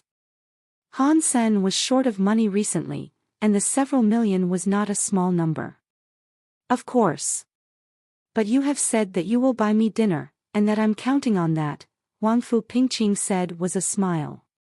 "Of course," said Han Sen quickly. He understood that it was not easy to sell a sacred blood gear. Back then when Qin Xian bought the golden axe, only a very strong man in the special squad could use it. This hammer was much heavier than the golden axe and it would be very difficult to find a buyer for it. "Did you get the beast's soul?" "If you have got it and will not use it, I could sell them at the same time, best price guaranteed," Huang Fu Pingqing blinked and said. "No luck, I did not get the beast's soul." Han Sen shrugged. Huang Fu Pingqing did not ask again. Nor did she continue to march into the Devil Desert. With such a heavy gear, they needed to go back to Steel Armor Shelter. After signing the contract with Huang Fu Pingqing, Han Sen sent the hammer over to hers. Before Han Sen made it back to school, he was summoned by Qin Xian. When he saw her, he felt something must be off. The entire team of the special squad and Steel Armor Shelter were present, which was rare. Yang Monli's face was dark. Gambler and those who were friends with Han Sen were blinking at him, and Han Sen was not sure what they meant. "Sit down please." Qin Xian asked him to sit and looked across the room. She said, "In a month I will be able to finish my first evolution and enter Second God's Sanctuary and need to make the transfer now." She paused and looked at Yang Monli. "I have recommended Yang Monli to become the head of Steel Armor Gang." She then looked at Han Sen and said, "As for the head of the special squad, I would like to nominate Han Sr." Han Sen was surprised and did not expect this to happen. Now he came to understand why Yang Monli's face was dark. Although it sounded like the head of the gang was more powerful, it was not a formal organization. On the other hand, the special squad was in the military system. Being a member of the special squad, Yang Monli would actually be under Han Sen's supervision. As for the Steel Armor Gang, Han Sen did not go there again after he entered the military school. Yang Monli had thought that based on her ability and qualifications, she should naturally become the new head of the special squad. However, she did not realize that Qin Xian would recommend Han Sen to become the next head. Han Sen was very glad to see Yang Monli being upset. He had never liked her, but being her subordinate, he had to listen to her. Now, he had become her boss. "I believe I am the better candidate for the head of the special squad," said Yang Monli. "This is already decided." It is an order. I will hear no discussion about it, said Qin Xian and got up. Okay, this is the end of this meeting. Han Sen and Yang Monli, you two stay, the rest of you could go back to work. Han Sen's friends gave Han Sen a secret thumb up and left the conference room. Yang Monli, I should have nominated you as the new head of the squad, but you do have a temper. Just focus on the gang and try to evolve as soon as possible, Qin Xian said softly. Yang Monli was more than her subordinate. I believe I have what it takes, Yang Monli said sullenly. Han Sen, what do you think? Qin Xian looked to Han Sen and asked. I will not let you down, Han Sen said resolutely. At last he was able to boss Yang Monli around and that he would never let this opportunity go. In addition, being the head of the special squad also had its benefits. Not only could he utilize the human resources within the squad, he could also make connections with the upper level. The pay was much better as well. More importantly, as the head of the special squad, he had the authority to purchase internally. Not only could he now access Sacred Blood Beast Souls and S-Class Saint Hall licenses, he could enjoy the discounted price. In the entire squad, the head was the only one who could enjoy this. Great, Qin Xian smiled and nodded, and then turned to Yang Monli, since you think you are the better candidate, you two can have a competition. If you could win, then I will take back my decision and recommend you instead. Okay, I will take any competition and will never lose to him. Yang Monli immediately stood up. She used to be the instructor of Han Sen in archery and did not believe that she would lose to him. Not only archery, Yang Monli did not think she would lose to him in anything. Since you are both good at archery, let's do archery. Qin Xian asked Han Sen, do you have any objections? None. I could compete on anything but having a baby, said Han Sen with a smile. Yang Monli gave him a fierce stare. He was implying that she couldn't do much except for giving birth to a child. Then let's go to the virtual training field, said Qin Xian and walked out.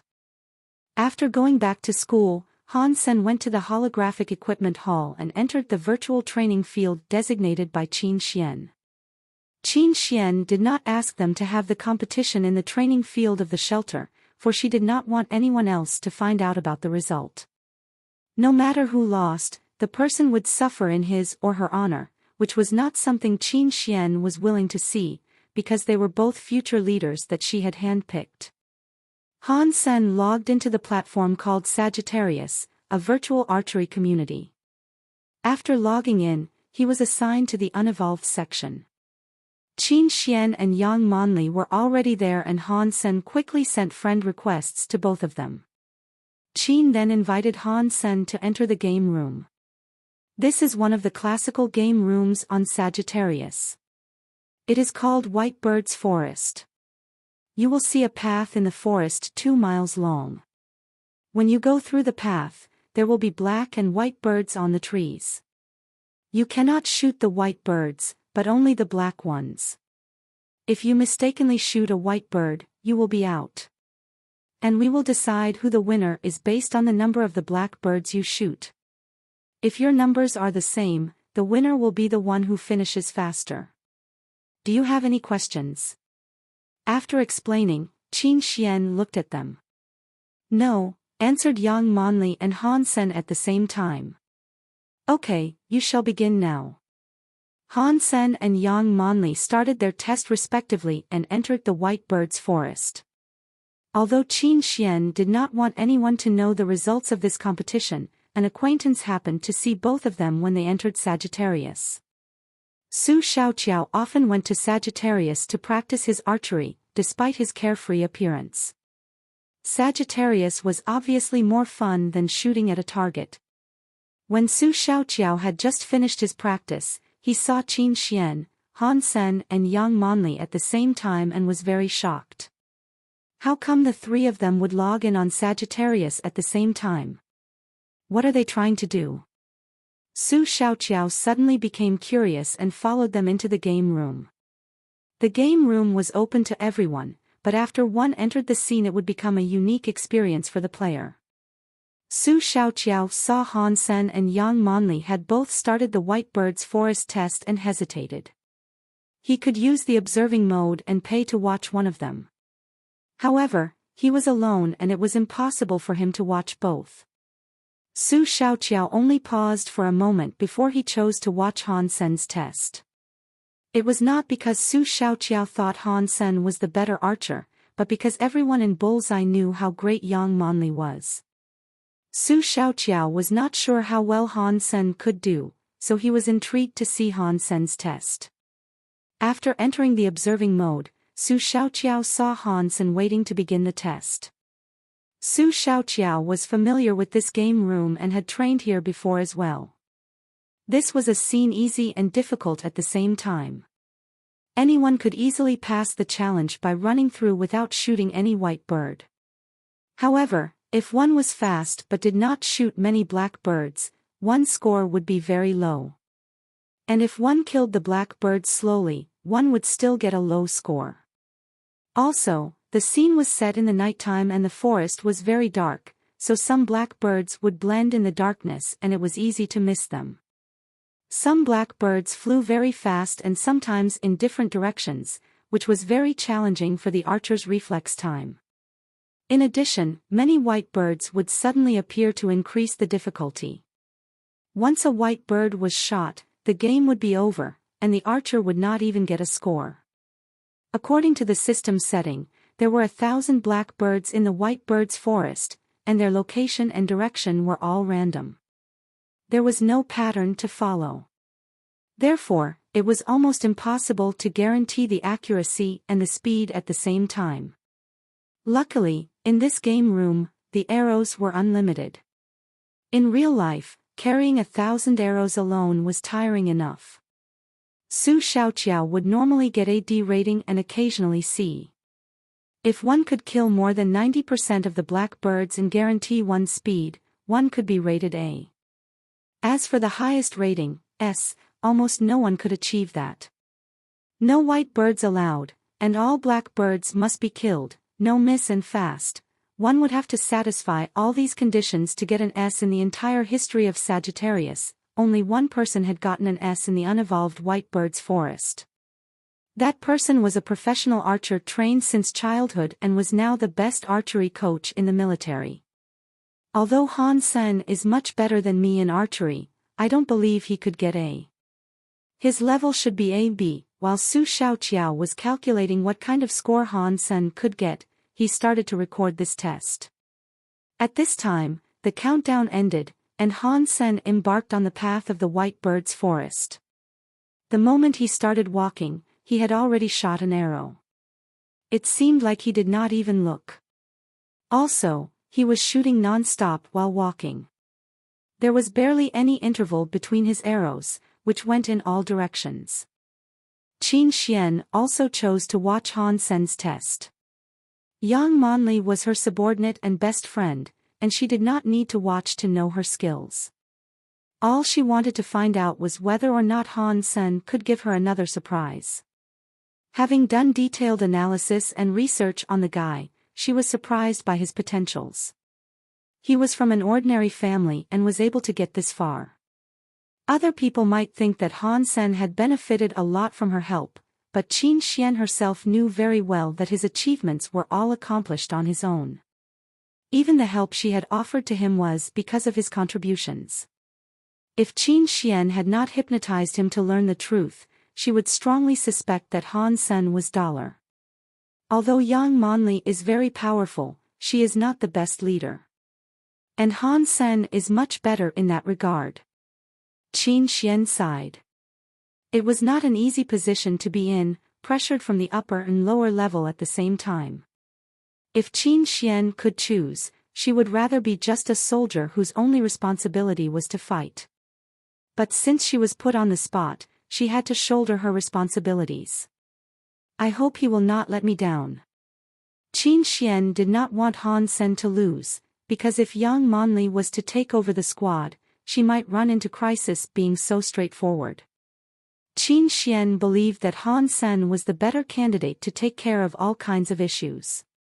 When the test began, all Qin Xian's attention was attracted by Han Senator. She was unable to move her eyes from him.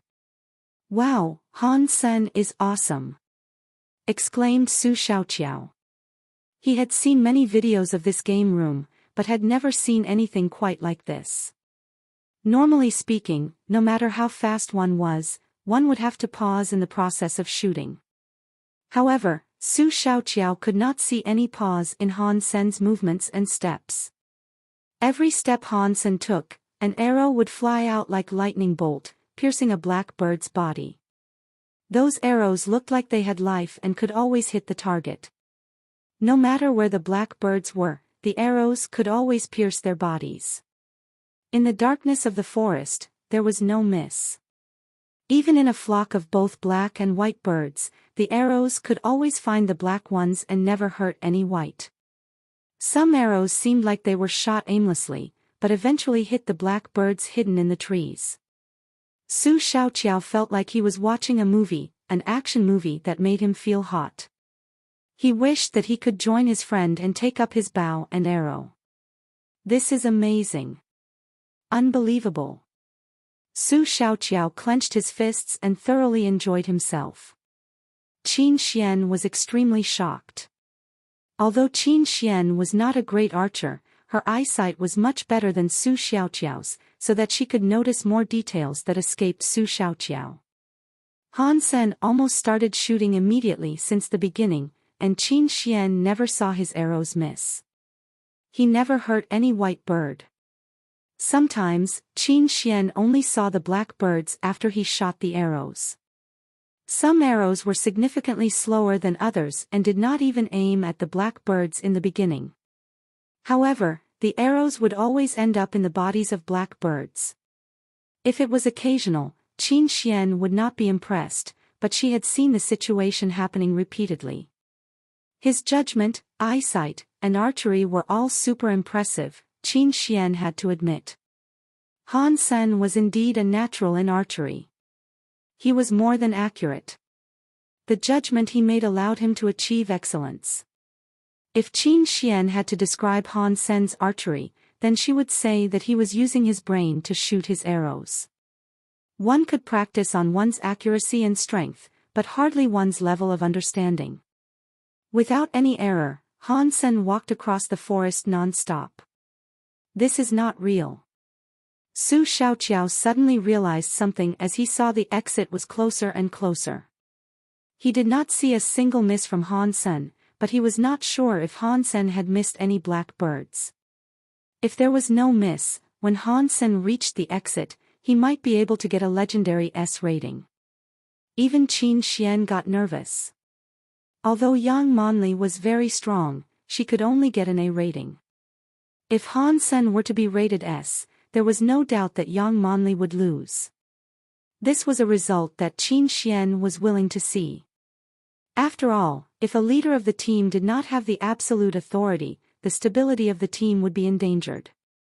If Han Sen was able to beat Yang Monli in her strongest field archery, he would be able to establish the necessary authority to deter Yang Monli from questioning his ability.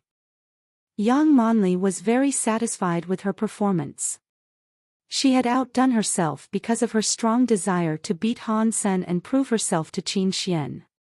Although she was still rated A, her score was among the top in a level. She had killed much more black birds and had also increased her speed by 3 minutes. As Yang Monli walked out of the test scene, she saw that both Qin Xian and Han Sen were there and thought, "He is out so early," which meant he was even faster than me. Then he must have not killed enough black birds or have even shot a white one. Here's my score. Yang Monli directly demonstrated her report to Qin Xian. A level, 964 black birds killed. Well done, you've made a huge progress by only missing 36. Qin Xian read the statistics in the report and complimented. Indeed, a score like this was outstanding him on the unevolved. So, Qin Xian thought secretly, Yang Monli would have been invincible in steel armor shelter. It's just there is Han Sr., how about you? Yang Monli asked Han Senator. She was not happy that her position was stolen by a teenager. Han Sen did not speak and showed her his report. With only one look, Yang Monli suddenly narrowed her eyes and looked incredulous. A golden S on the report told her that she had lost. He must have killed all 1,000 black birds, and he was also faster than her. How is that possible? Yang Monli could not believe that Han Sen was so strong. Half a year ago, she trained him. And he had made such progress in just 6 months. S level. Many professional archers would not even be able to get such a rating. Although Han Sen was in the archery department, his progress was still awe-inspiring. According to Yang Monli's knowledge, Han Sen was in the Warframe contest and black and white boxing competition. He even starred a commercial. How much time did he have left to practice archery? Yang Monli regarded Han Senator. No matter how reluctant she was to admit this fact, the fact is the fact. S level, she could not even try to compete. All right. This is a done deal then. Qin Xian did not say much, but felt satisfied with Han Sen's performance secretly. However, she was not willing to put Yang Monli down, so she did not pay him any compliment. She also knew that compliments did not really work on this guy. When the three left the online community, Su Xiaoqiao was still thrilled, watching the video he just took. I had never thought Han Sen's archery skills are so strong. Su Xiaoqiao watched the video repeatedly and could not stop. The hunting frenzy was like the best movie, full of excellent frames. Han Sen's figure stood aloof and cold, and his movements smooth and perfect. Without any edit, this video was comparable to any well-designed movie. You're keeping such a secret from me. Now it's time for a punishment. Su Xiaoqiao grinned and uploaded the video to the farm of Sagittarius. He also named it S level, White Bird's Forest. Su Xiaoqiao hesitated for a second and still blurred the facial features of Han Sen to protect his identity. S level. For real. I don't believe it's real. Many watched the video with suspicion, and started a heated discussion in the forum. This is unbelievable. Must be special effect. I just checked on the official website. In this test was indeed rated S super. How did he do it? I watched more than 10 times and could not stop myself. I'm totally hooked. Who is this person? I cannot stop watching this. Help. I'll go help you after watching 10 more times. The video soon caught the website management's attention and was stickied. It became so popular that many evolvers heard about this video and came to check it out. After all, evolvers were unevolved once, and they had all practiced in White Bird's Forest and never heard of an S rating. The evolvers also felt shocked after watching the video. This person's archery skills were beyond their imagination, although his speed and strength might not be as strong as theirs. They could not even guarantee no miss with such a speed. This was simply too demanding on one's techniques. No error allowed. After all, a person was not a machine, and how could you expect absolutely no mistake? This person in the video did not hesitate at all. It looked like he did not even look at his targets. This incredible control and confidence were beyond strength and speed. This must be fake. Is he actually so strong? Unbelievable. It's absolutely real, since the official website has recognized it. Who is him? Yang Monli also saw the video. Because of the timestamp of the video, it was easy for her to tell that it was Han Sen in it. Looking at Han Sen, Yang Monli got goosebumps. This kind of performance would be any archer's ultimate pursuit. He was more than accurate. It was like he could predict everything. No matter for archers or snipers, the toughest thing was never the accuracy, but the judgment under complex situations. Obviously, Han Sen was one of the best archers she had seen in this aspect. He did not aim at any target when he made the shot, but was able to tell where the target was going to be. Yang Monli felt a chill. If she and Han Sen were shooting at each other, she might not even be able to make a single shot. It was a feeling hard to describe. Qin Xian was right. He is a natural, thought Yang Monli, after finishing watching the video. The video was very popular in Sagittarius, but its popularity ended among archery lovers. Archery was, after all, a less popular skill. And Sagittarius was just one of the circles of archery.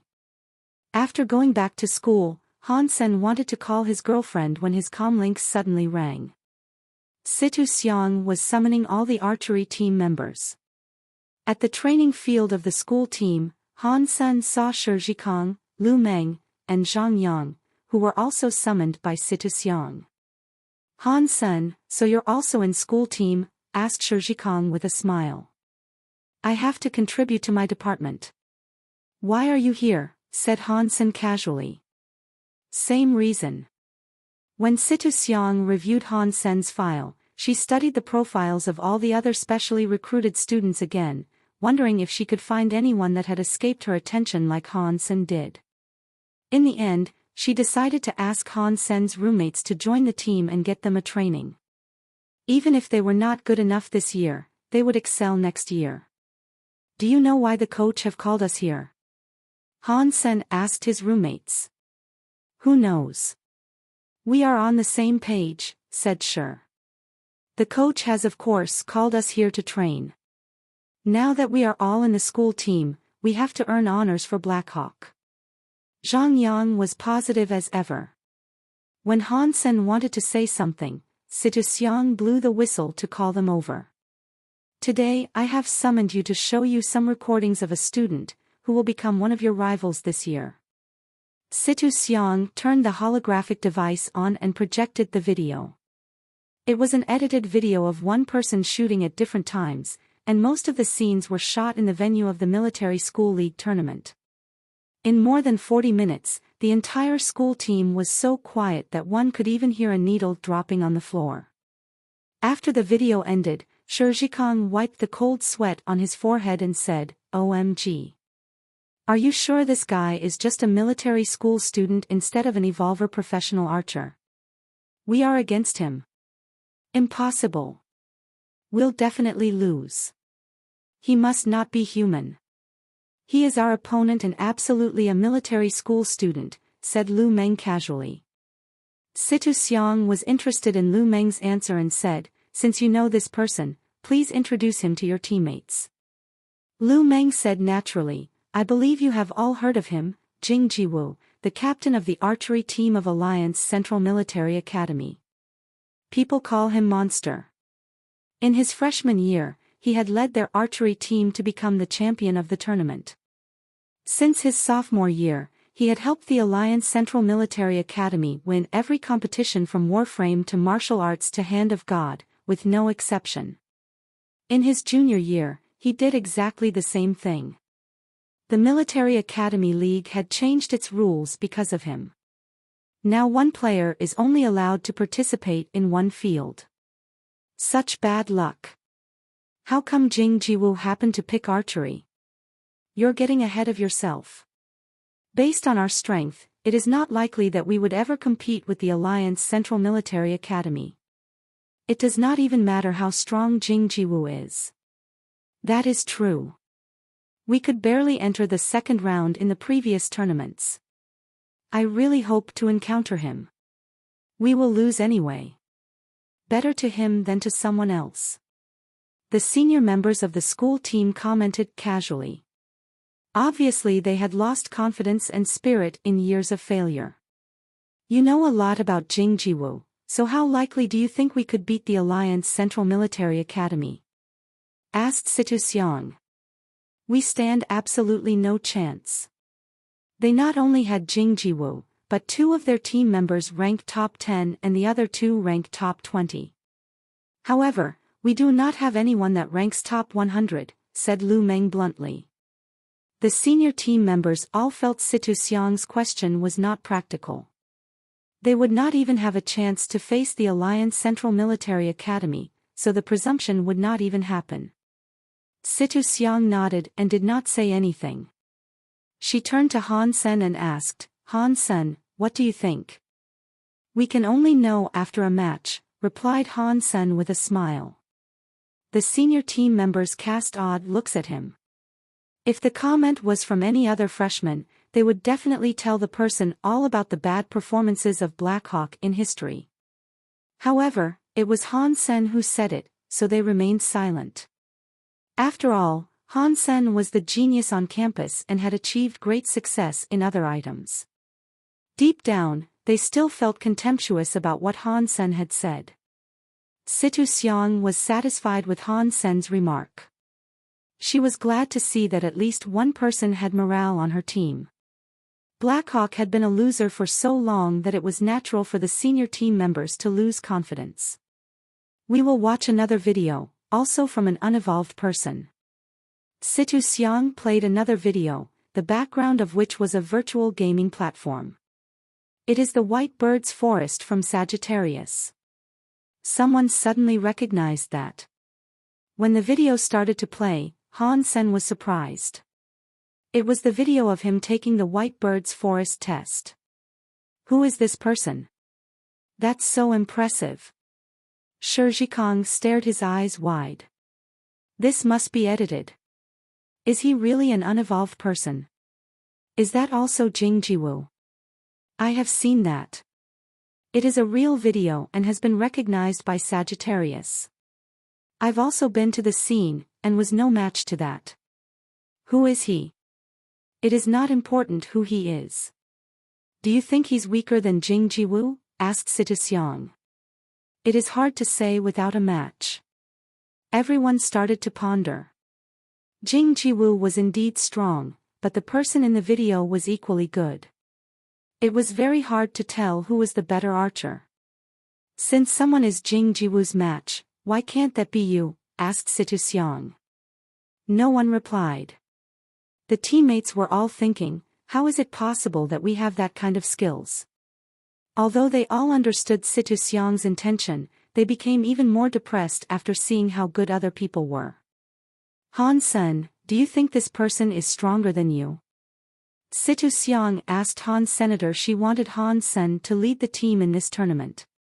If he did not have the resolve to win, she would have to reconsider despite his good skills. I should be on more or less the same level. Han Sen cleared his throat and answered. It was him in the video, so of course it was the same. Han Sen was still wondering who had leaked the video. Fortunately, his facial features were blurred, and no one could tell it was him. He did not think it was Qin Xian, but who else would watch his test and record it? Han Sen did not mind either. It was fine if someone found out it was him. Han Sen's comment sounded arrogant to others. The level of the guy in the video was clearly beyond that of a monitoring school student. Although Han Sen did well in Warframe and black and white boxing, he rarely went to archery classes.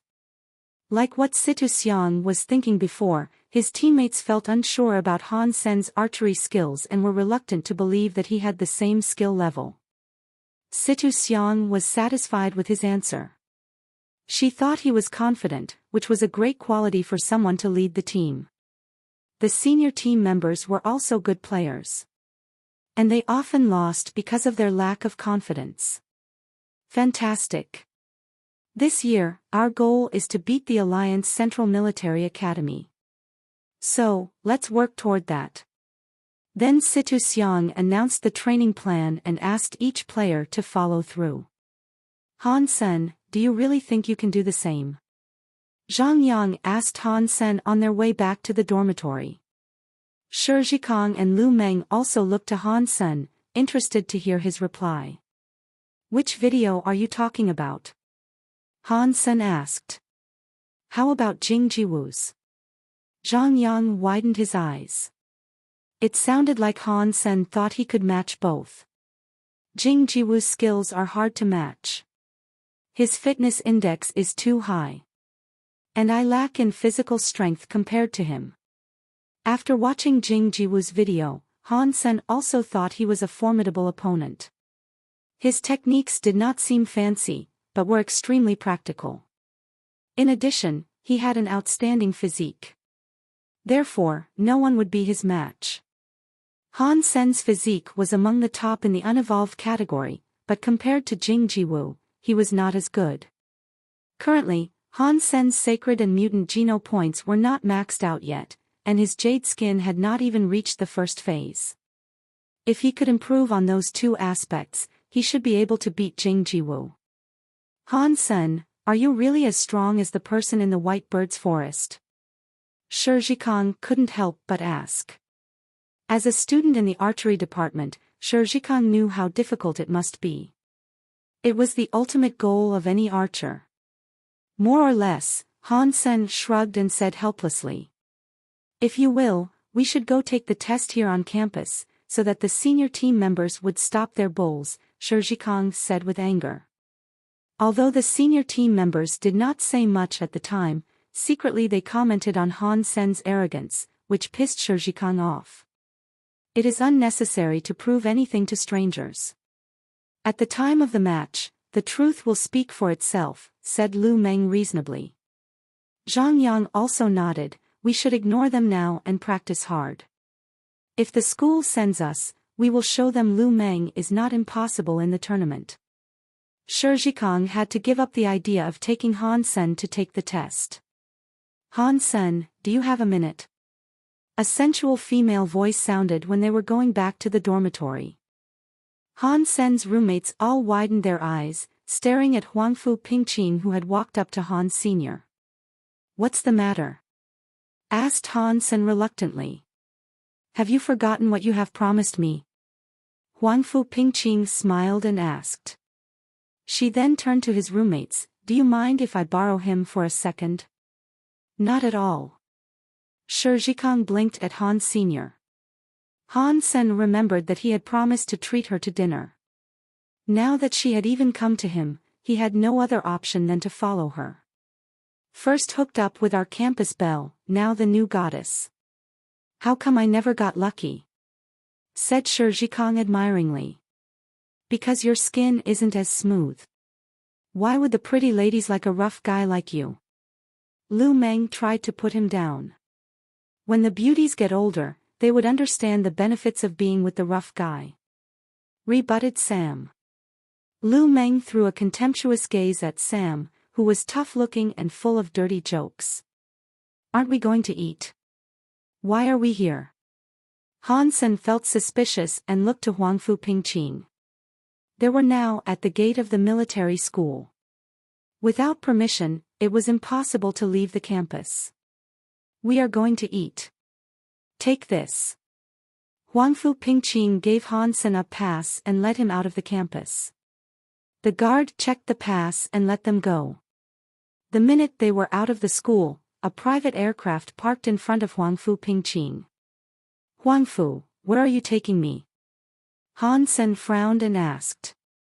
I said we're going to eat. Huangfu Pingqing held Han Sen's arm and took him onto the aircraft. Han Sen felt his arm was in between clouds. He looked down and saw Huangfu Pingqing was wearing a white turtleneck jersey, showing off her curvaceous figure. After 40 minutes, the aircraft landed on a magnificent dome-shaped building. Holding Han Sen's arm, Huangfu Pingqing swiped her card and entered the building. Han Sen checked the name on the building and it was really a restaurant called Queen, and next to the name were 3 stars. Huangfu Pingqing took Han Sen to a private room on the top floor. The decoration of this room was a bit strange, different from a regular restaurant. The sofa was crescent-shaped, facing a wall covered by a curtain. The table was also an arc facing the wall. As Han Sen was wondering, Huangfu Pingqing had sat down on the sofa and took the remote to open the curtain. Behind the curtain, the wall was made of one-way glass, and they were actually on the balcony. When looking down, they could see a gigantic martial ring. On the martial ring, a heated combat was going on. Outside the ring was a cheering and shouting crowd. With another click on the remote, the sound could suddenly be heard. What do you want to order? Huangfu Pingqing clicked the remote again and the holographic images of different dishes and prices were all projected. It's my treat, so you should order. Han Sen was completely attracted to the two persons in the combat. They were both evolvers and it looked like they had already gained a lot of Geno points. They both had practiced great hyper-Geno arts. The man had both his arms looking like black metal, and the woman was wearing a pair of shorts, with her long legs gleaming like silver. One used fists and the other legs. They both had extraordinary strength and speed. Whenever there is the flesh-on-flesh clash, it sounded like metal. Han Sen was strong among the unevolved. Compared to these evolvers, he still fell short. After all, they had different status. The hyper-Geno arts used by the two also interested Han Sen very much, especially those that could change body cell structure. Those arts could make one's body as tough as a weapon, and one could even bare-handedly smash a tank. But they were not without flaws. Both the arms of the man and the legs of the woman could not stay like metal continuously. Every other minute, they would become normal flesh. Huangfu, where is this?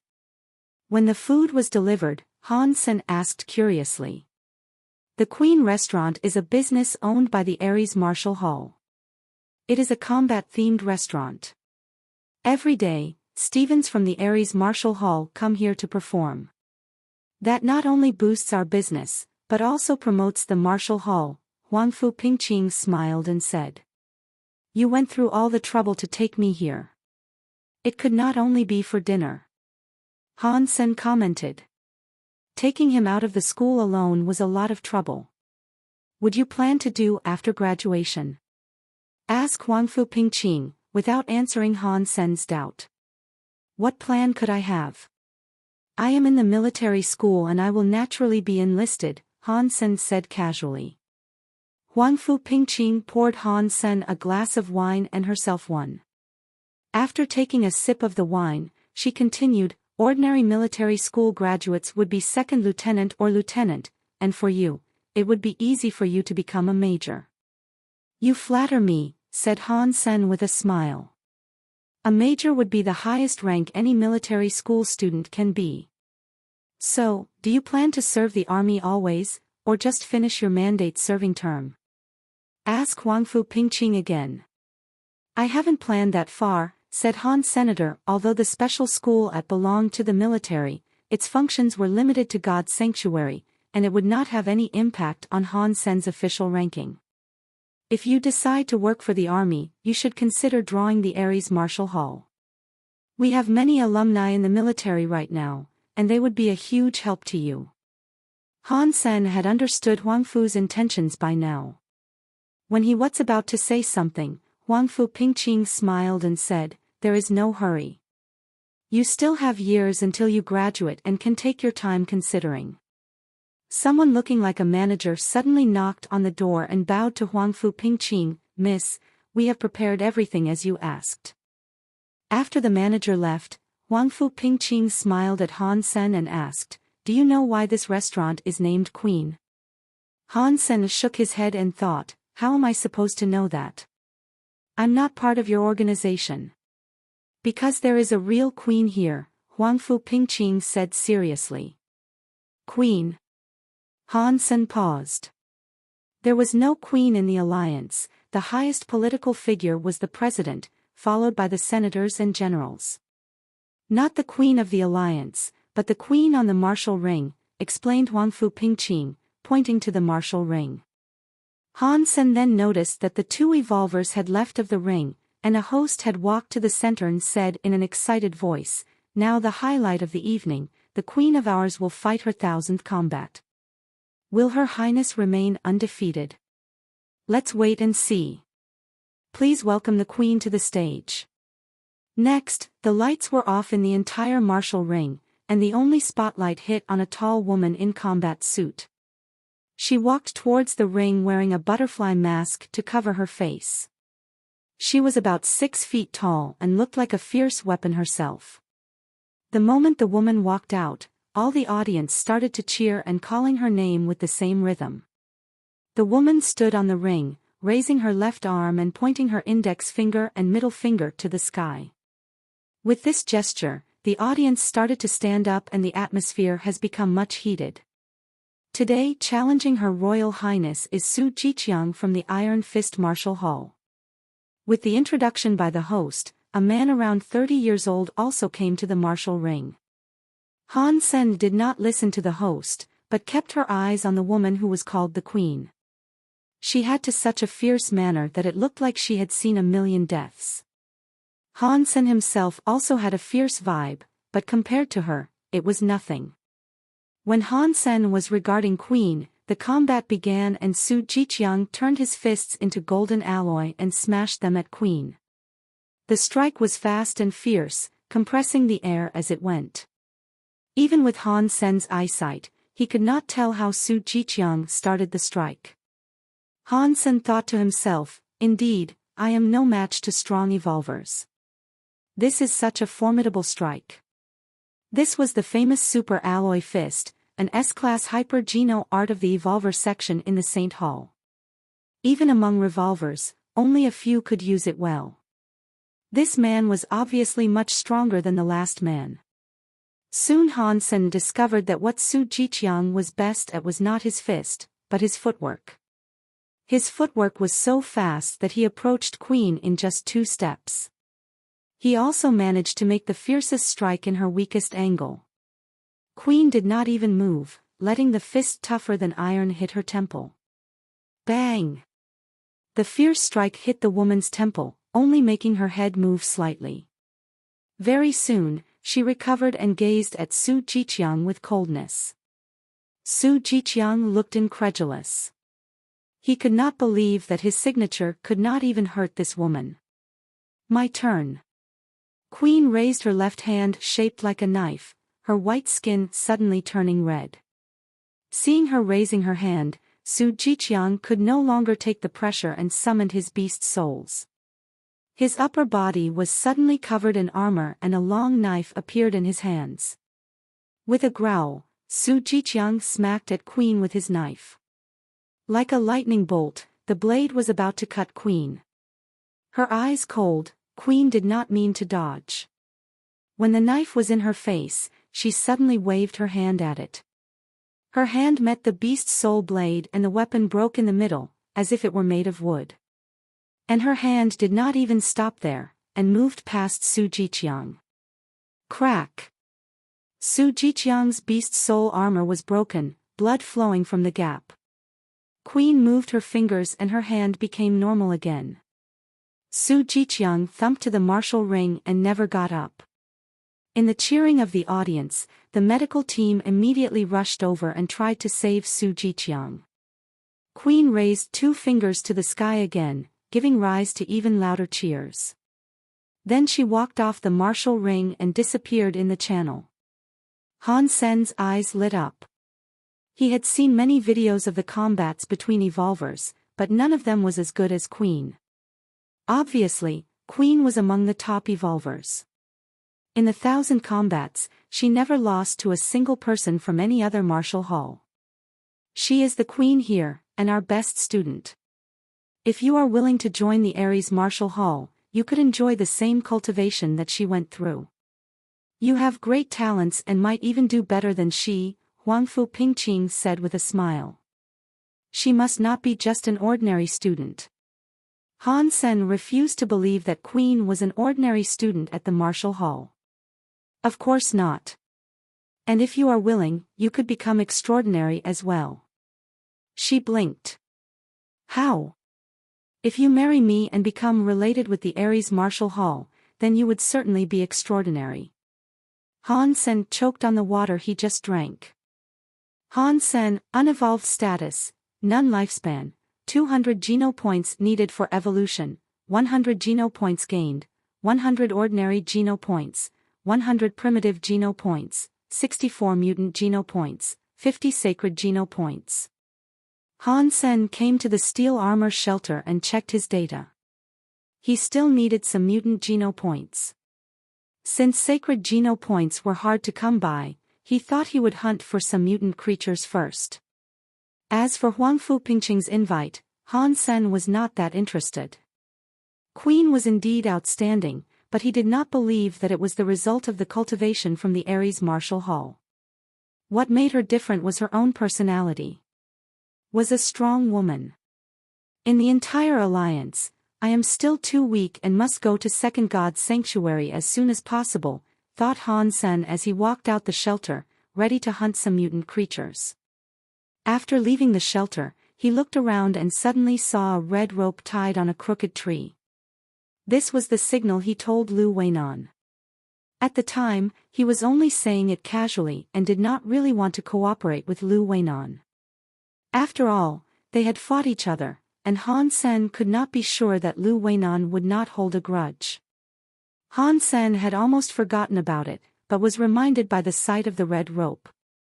It was supposed to be Han Sen who left the signal, so Lu Weinan's behavior alerted Han Sr.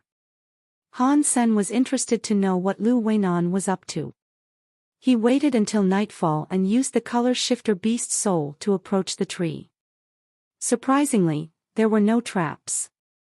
Han Sen saw that a note was tied to the tree. He took it out and saw a location written on it, which was in a mountain not far from the shelter. Han Sen paused for a while and still went to the said location. Even if Lu Weinan was trying to harm him, he needed to figure out why. If he was watched but did not know the reason, he would not feel comfortable. Luckily, he had the color shifter beast soul. At the said location, he hid himself and walked around. There was no trap, but Lu Weinan was under a tree. It looked like Lu was quite anxious. "Why are you looking for me?" Han Sen turned into dollar and walked to Lu Weinan. "Brother, you have come finally. I've waited for you for so long." Lu Weinan came over excitedly. "What do you need?" Han Sen frowned. "Brother, I found a sacred blood creature in Dark Swamp, but I was not able to kill it, so I want your help." Lu Weinan explained everything. Lu Weinan had been waiting for Han Sen for several days. He could not take care of the sacred blood creature, but he did not want to seek the gang's help either, because the gangs would take a big cut. That's when he thought of Han Sen and left the signal. When he was about to give up, Han Sen really came. "What? You found a humanoid sacred blood creature?" Han Sen stared, his eyes wide. Yes, it was covered in black armor and was holding a black spear in its hand. It was riding a black unicorn horse, which could float above the swamp, Lu Weinan described. "A spear and a mount, what kind of creature is that? Are you sure you did not see a human?" Han Sen looked at Lu Weinan incredulously. "Brother, I kid you not. Although it looks like a person, you will see that it is definitely a sacred blood creature." "So did you fight it? What's the outcome?" Han Sen asked Lu Weinan. Lu Weinan blushed, it was too strong and its mount too fast. "I had to use my iron-feathered bird to escape." Han Sen suddenly understood that Lu Weinan must have been completely beaten, and that was why he had come to Han Sr. "So if I could kill the sacred blood creature, how do you suggest we divide the gains?" asked Han Sr. "Whoever gains the beast soul gets to keep it. As for others, I think that humanoid would be inedible. And all there is to share are its spear and mount. What do you say we each pick one, and I will let you pick first?" Lu Weinan asked. "Take me to check it out first. If I could kill it, then we can talk about how to divide. If not, then it doesn't even matter." Han Sen thought about it and said. "Okay." Lu Weinan gritted his teeth and agreed. Han Sen did not kill him last time, which gave him some faith in Han Sen's character. If he were talking to another person, he would not show that person the creature first, as the information was his value in the deal. Han Sen carried the diamond sword from Holy Angel and followed Lu Weinan to Dark Swamp. Lu Weinan was leading the way on his flying mount, and Han Sen was flying using his wings. Half a day into the swamp, Han Sen found a mutant centipede more than 6 feet long. He cut the centipede in half with the diamond sword, and cooked the insect for some mutant geno points. The tough shell of the centipede was like tofu under the diamond sword. Lu Weinan saw the sword and his eyes lit up. Brother, this must be the sacred blood gear from that creature on Mystery Island. Did you manage to get its beast soul? You know your stuff. I did not get the beast soul, replied Han Sen casually, and summoned Meowth to share the meat. Han Sen did not turn Meowth into its transformed state. It still looked like a kitty cat, eating meat at Han Sen's feet. Such a pity that I cannot summon the Golden Rock Worm King, thought Han Senator. The Worm King was always with Han Sen instead of Dollar, so he did not want to blow his own cover. Brother, you're still feeding it. Lu Weinan thought the cat was harmless as before and reached out to touch its head. Roar! Before his hand could touch Meowth, the cat suddenly turned into the transformed state, a black tiger, biting at Lu Weinan. Lu Weinan was indeed great at escaping. Using his incredible footwork, he was able to take back his hand and run from the tiger. Meowth had already thrown itself at Lu Weinan and was ready to launch another attack. Meowth, come back to eat. Han Sen called. He was counting on Lu Weinan to lead the way and did not want him to be killed. Lu Weinan pointed at Meowth and shouted, "Isn't it mutant beast soul pet? How come?" Han Sen did not reply and continued to eat. Lu Weinan suddenly understood, it evolved. Lu Weinan shot an envious glance at Meowth, and said, "Brother, you are so lucky. Even your mutant pet has evolved. Now it must be more valuable than any other sacred blood beast soul." Yes, I was lucky. Han Sen thought to himself, if you see Holy Angel, you would know what a truly valuable pet looks like. Thinking of Holy Angel, Han Sen was a little upset. He had tried to feed her mutant meat, and she would not even look at it. When Han Sen was eating sacred blood meat, she became very interested. Unfortunately, Han Sen couldn't afford to feed her sacred blood meat yet. After the 2 persons and 1 cat were fed, they continued their trip. Because the centipede was too large, Han Sen was not able to gain a single mutant geno point with his full meal. After flying for several days in the dark swamp, they reached the destination. Unfortunately, all the mutant creatures they saw were too large, and Han Sen only gained 1 mutant geno point. They were at a water meadow. In the green grass stood a unicorn horse, on the back of which sat a knight covered in shiny black armor, with the black spear in his hand. Only by looking at it from afar, Han Sen was certain that it was not a human being, like Lu Weinan had said. The armor of the knights was neither metal nor stone, it was more like shell of the turtle or some kind of beetle. And there was no gap between the parts of the armor. It was very odd.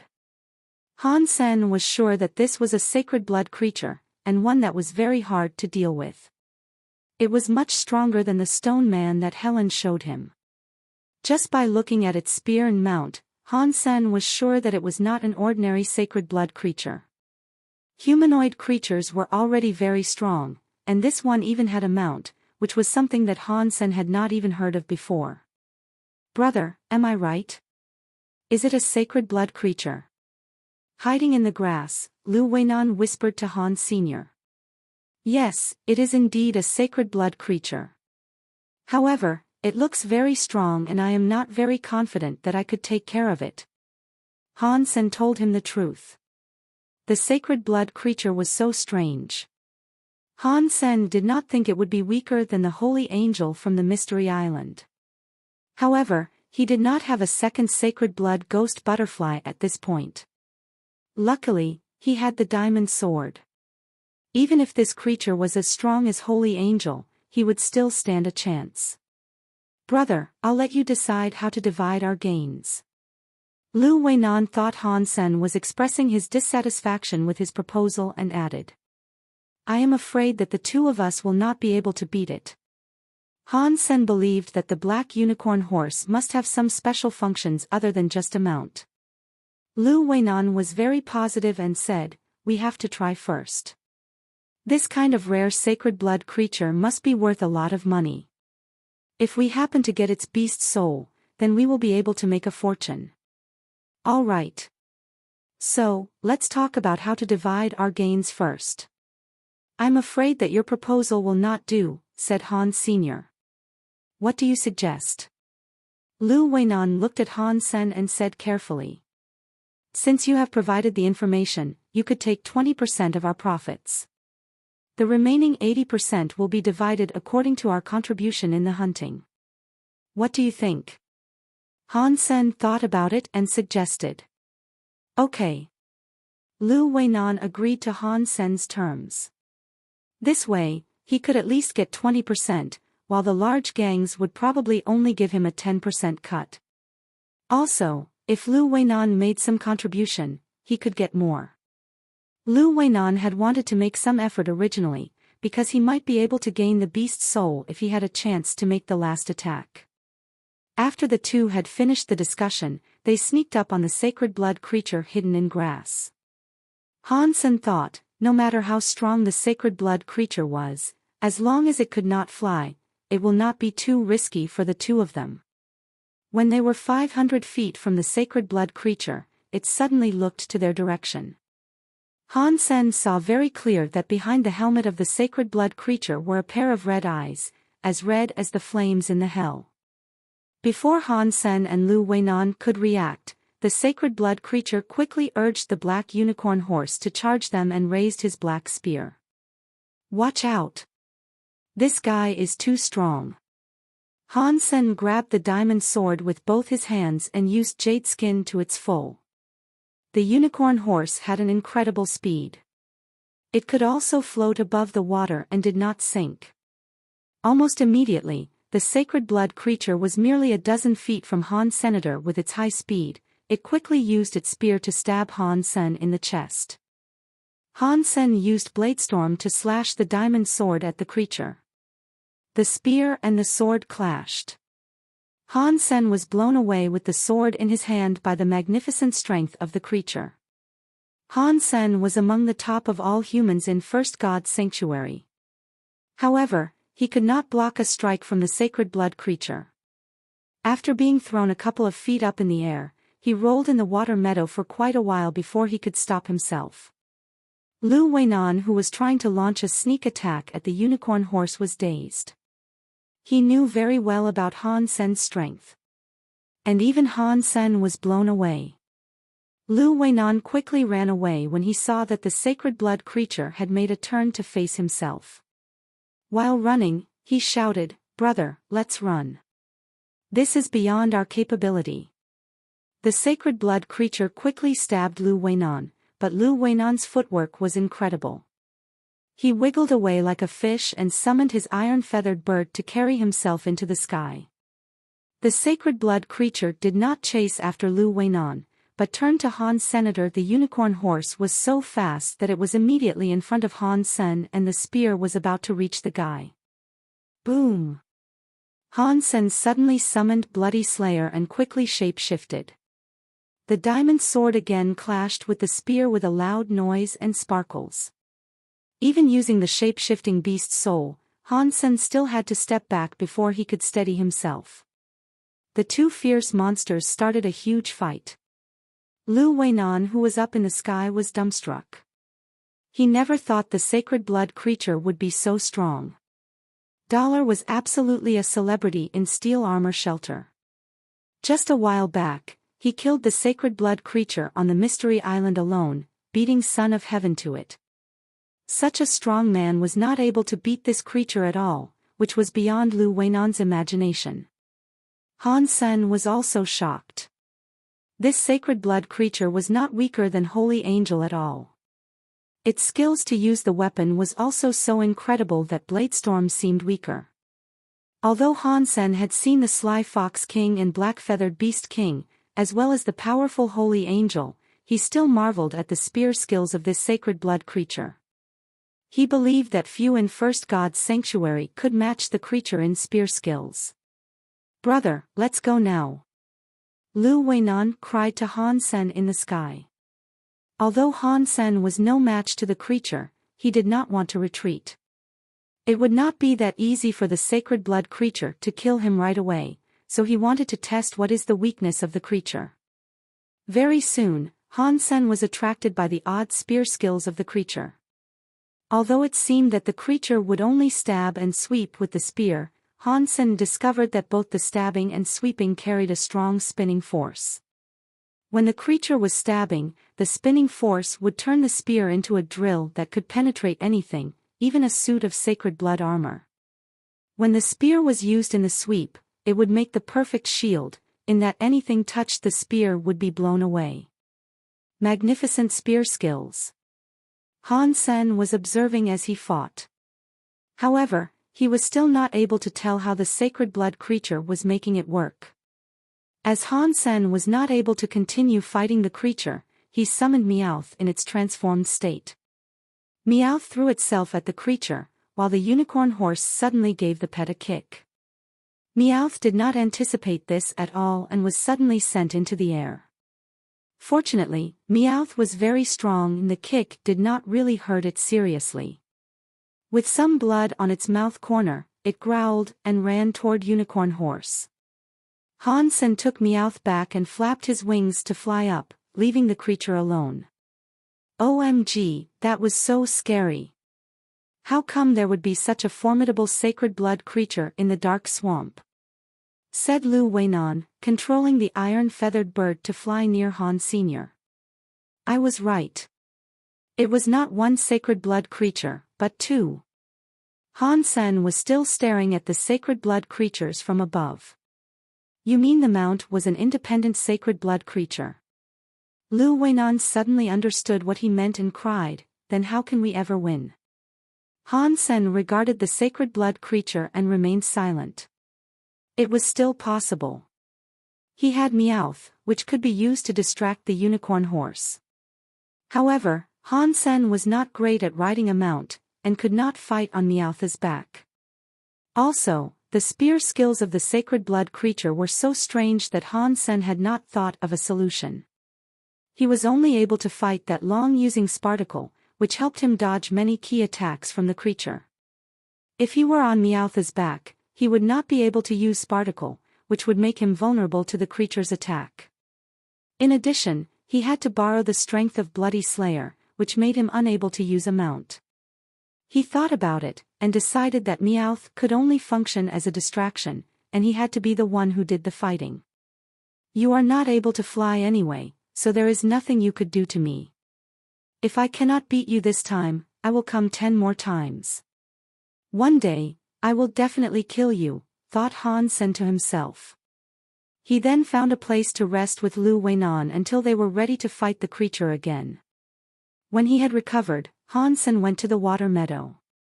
Before he reached the destination, Han Sen saw the sacred blood creature emerging from a lake, which puzzled Han Sen. Han Sen did not find anything peculiar about the lake, which was quite shallow. There were a lot of grass growing in the water and around the lake. Otherwise, there was nothing special about it. Maybe the guy is a neat freak and went down for a shower. But then it should have left its mount. Han Sen could not tell the reason and decided to forget about it. He took up the diamond sword and summoned Meowth, charging the creature in the form of Bloody Slayer. Han Sen and Meowth fought the creature together, but they could only last for about 20 minutes. The spear skills of the creature were so great that Han Sen's arms were only still functioning thanks to Jade Skin and Sparticle. Even his sacred blood armor was broken. Han Sen did not hesitate to fly away and take back Meowth. If it were not for Meowth, Han Sen could not even last 20 minutes. With his wings saving him each time, Han Sen fought the creature once in a while for a week. Brother, it doesn't make sense to continue. How about we seek other people's help? Lu Weinan saw Han Sen continue to fail, and became worried. Although Han Sen would not die, it was clear that he was not the creature's match. Although Han Sen kept failing, he started to understand the weird spear skills of the creature. Now he was even more interested in the spear skills than the creature itself. The spear of the creature would not only spin, but it could spin both clockwise and counterclockwise. When it was spun clockwise, anything touching it would bounce off. When it was spun counterclockwise, anything touching it would be drawn in. This was similar to yin-yang blast, which could reach the same effect by combining the yin force and yang force. Like yin-yang blast, the clockwise and counterclockwise spin also depended a lot on understanding the opponent's psychology, which was similar to black and white boxing. The sacred blood creature was formidable in that it could always use the spinning force spot on, which puzzled Han. Senator Han Sen was a master of tricking his opponent, yet the creature could always predict his movements and use the corresponding force. Can it really read my mind? Thought Han Sr. Lu Weinan was very upset and said to Han Sen, "Brother, you keep trying. I will hunt some mutant creatures nearby and try to spot other sacred blood creatures." These days, Lu Weinan had seen countless failures of Han Sen's and now he had given up. Even with more help, these two sacred blood creatures could hardly be killed. With their speed and strength, even a large group of people could not block them from running away. Han Sen agreed and was still thinking why the sacred blood creature could see through his mind. He thought over all the fights with this creature in these days and was even more certain that the creature could see through his mind. Otherwise, it was impossible for the creature to make the right decision every single time. If it really could read my mind, then regular attacks would not work, thought Han Sen, touching his chin. If he wanted to beat the creatures, the only way was to conceal the actual force he was using. Even if the sacred blood creature could see through one's mind, the best it could do was to tell the target of the attack, instead of what kind of force would be used. In order to achieve that, yin-yang blast was a great option. With the same strike, the yin force and yang force would create completely different effect, which was perfect to beat this creature with. However, Han Sen was still worried. "Unfortunately, I have just started with the yin-yang blast, and could not even use it to its full potential." In the next 2 days, Han Sen fought with the creatures multiple times, and was even more certain that the creature could tell what his target was. Han Sen had to start practicing yin-yang blast, which was the only method through which he could kill the creatures alone. More people would not really be a help, because the creatures could always manage to run away. Not to mention Han Sen was not really willing to share with other people such special sacred blood creatures. It was fairly easy for Han Sen to practice yin-yang blast because he had already accumulated a large number of Geno points. However, to switch between the yin force and yang force was not easy. Han Sen had gained some experience in switching forces during his fight with the creatures and made some progress. However, it still took him more than half a month to reach the first phase of yin-yang blast and use the forces properly. In the beginning, Lu Weinan would come back at times. Recently, however, Han Sen rarely saw him. Han Sen did not know if Lu Weinan had given up or gone to seek others' help. With no one around, Han Sen thought about using his bow and arrows to shoot at the sacred blood creatures. However, he did not even have a sacred blood beast soul arrow. Even if he could hit the creature, a mutant arrow could not cause enough harm anyway. Luckily, Han Sen had reached the first phase of yin-yang blast and was ready to try it out. Taking a deep breath, Han Sen carried the diamond sword on his back and shape-shifted into the bloody slayer. Clenching his fists, he threw himself at the sacred blood creatures. The reason why he did not use the diamond sword was not that he did not want to, but that his level in yin-yang blast was not enough for him to integrate the forces in his weapon. This time, Han Sen was completely focused. Without the sword, he could get seriously hurt once he made a mistake. Han Sen was not sure why the creatures were lingering here. Han Sen had been here for almost a month, and the two creatures did not mean to leave at all. They were always around the lake, and sometimes in the lake. Seeing Han Sen was here again, the creatures were not surprised at all. The knight immediately charged Han Sen with its spear, which reached Han Sen's neck almost instantaneously. Han Sen growled and used Spartacle to dodge the spear with his forehooves moving rapidly. Then Han Sen threw his fist at the knight, who immediately used its spear to block his strike. The fist clashed with the spear. The spear suddenly spun clockwise and was about to bounce Han Sen's fist away. Han Sen was overjoyed in that now he could see that this creature could only tell his target to attack, but not what kind of force he was using. The clockwise spinning force did not drive his fist away, but drew his fist faster toward the creature's chest. Han Sen wanted to hit the knight in the face, but did not control his strength very well, which was why the blow ended up thumping the creature in the chest. Han Sen quickly moved backward after the blow, because the unicorn horse had already come toward him. Fortunately, in nearly a month, Han Sen had seen how the mount fought many times and was prepared for it. I used the Yin force, which should have some effect on him. Han Sen was not certain about the result. The creature stared at Han Sen with a pair of bloodshot eyes and did not charge again. A second later, blood began to flow from the corner of its mouth. Han Sen was pleasantly surprised. He did not realize that the Yin force had such a great penetrating effect. He believed that the armor of this creature was no weaker than any sacred blood armor, while he was still able to use the Yin force to hurt its inner organs. Roar! When Han Sen was getting excited, he suddenly saw the sacred blood creature growling and charging with a spear in his hand at a greater speed than before. Han Sen did not dare to spar with it without a weapon anymore. He drew his diamond sword and blocked its attack. Bang! When their weapons clashed together, Han Sen lost his balance and moved back, while the sacred blood creature had blood welling from its mouth. Using fierce spear skills, the creature was unstoppable. This is so weird. How come it became even stronger after getting hurt? Han Sen decided to give up after taking 2 hits from it. He quickly summoned Meowth to distract the knight so that he could fly away himself. When he was up in the air, Han Sen took Meowth back and thought he was safe. Feeling a chill all of a sudden, he tried to fly higher, but it was too late. A black lightning bolt went across the sky and hit a wing of Han Sen's with a strong spinning force. Crack! Although the wings were also covered in sacred blood armor, it could not stop the spear carrying a strong penetrating spin. A wing was pierced by the spear. Han Sen was covered in cold sweat. He was fortunate that the spear merely hurt his wing. If it were his body, he would be dead by now.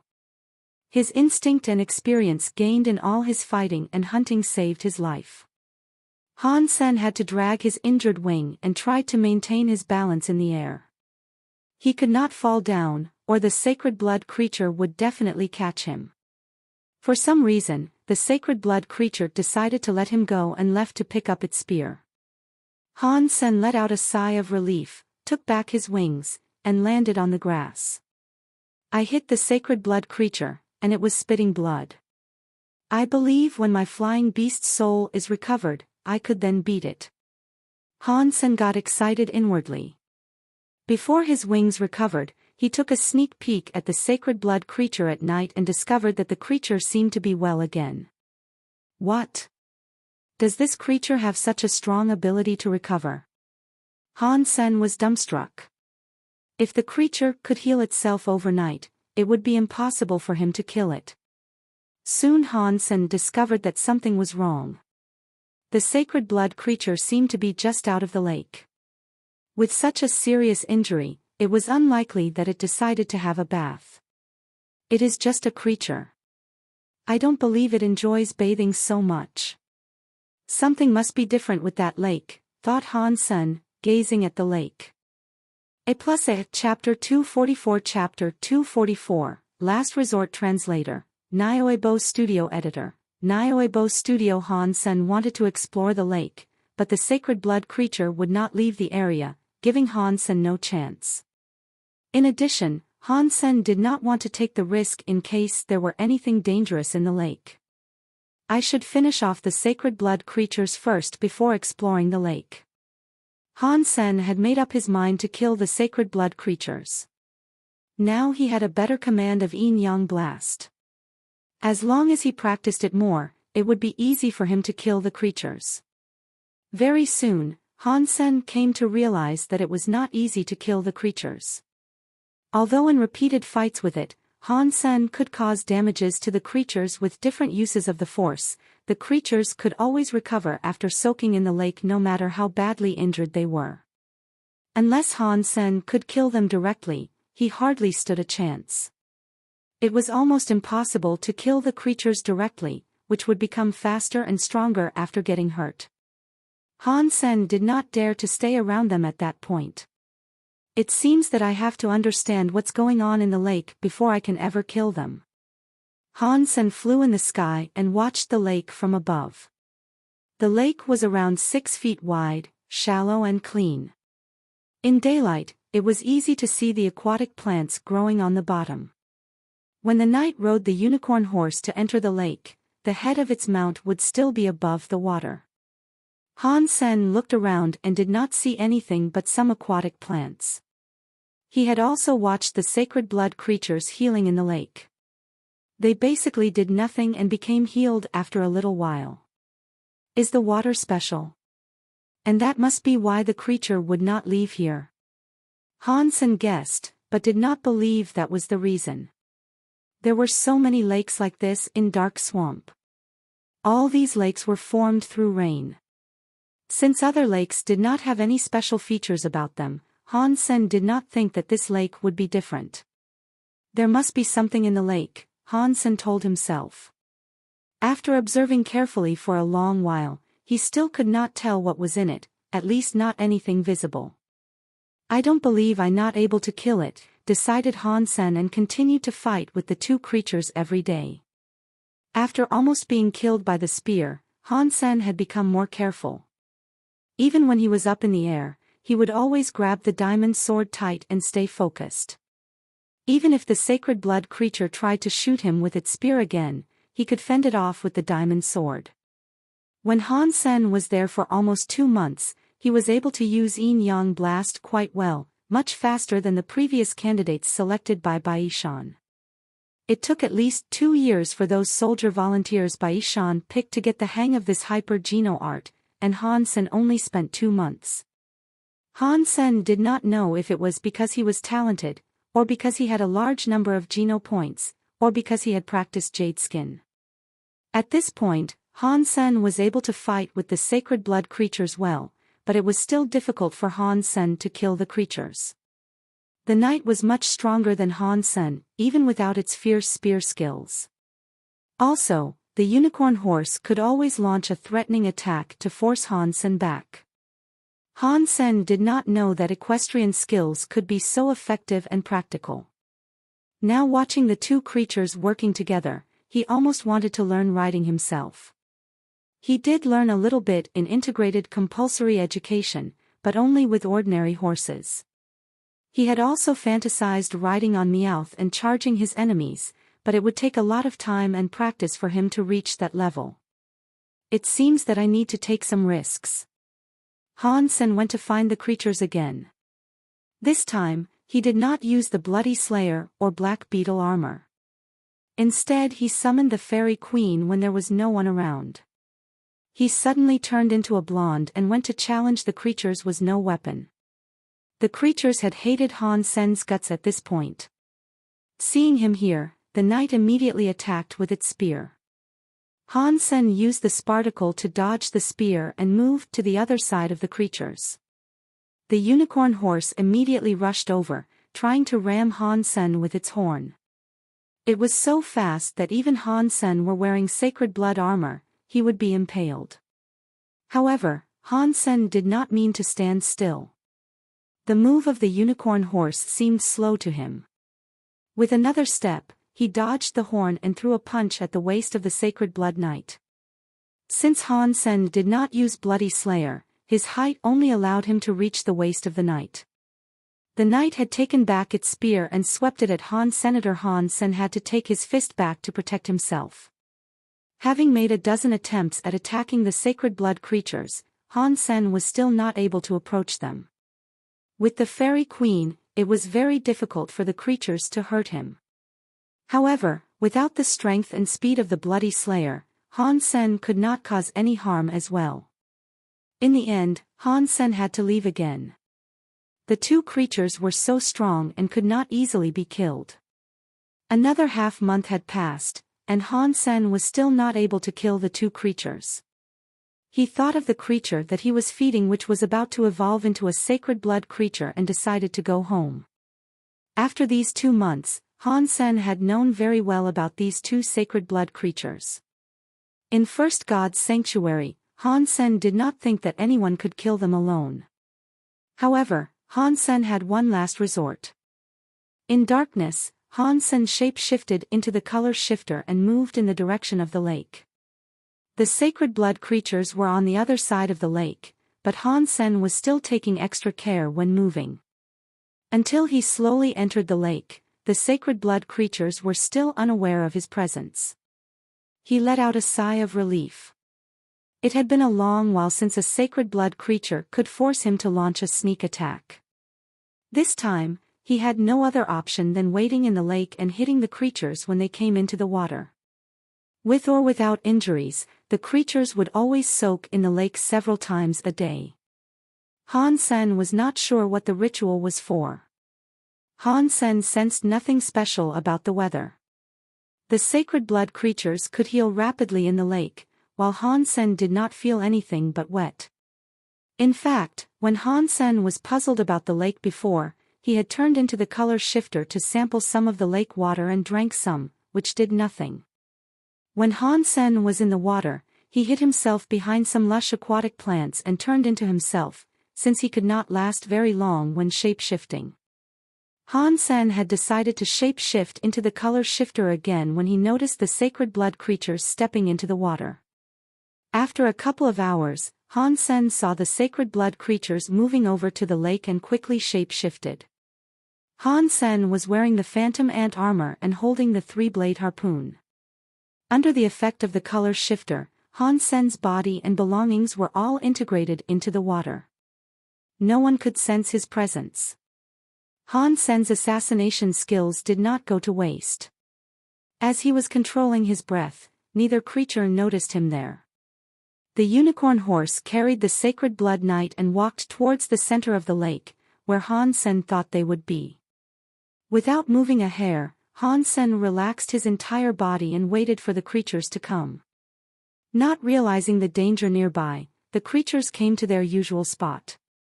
When they were about to reach the spot, the unicorn horse suddenly neighed with terror and kicked about. A long wound almost split open its belly. Blood and inner organs fell into the water, coloring it red. The knight immediately fell off its mount into the water. Han Sen was excited. His target was the unicorn horse to begin with, and without the mount, it would be much easier to kill the knight. Struggling in the water, the unicorn horse was too injured to fight. The sacred blood knight stabbed Han Sen with its spear furiously.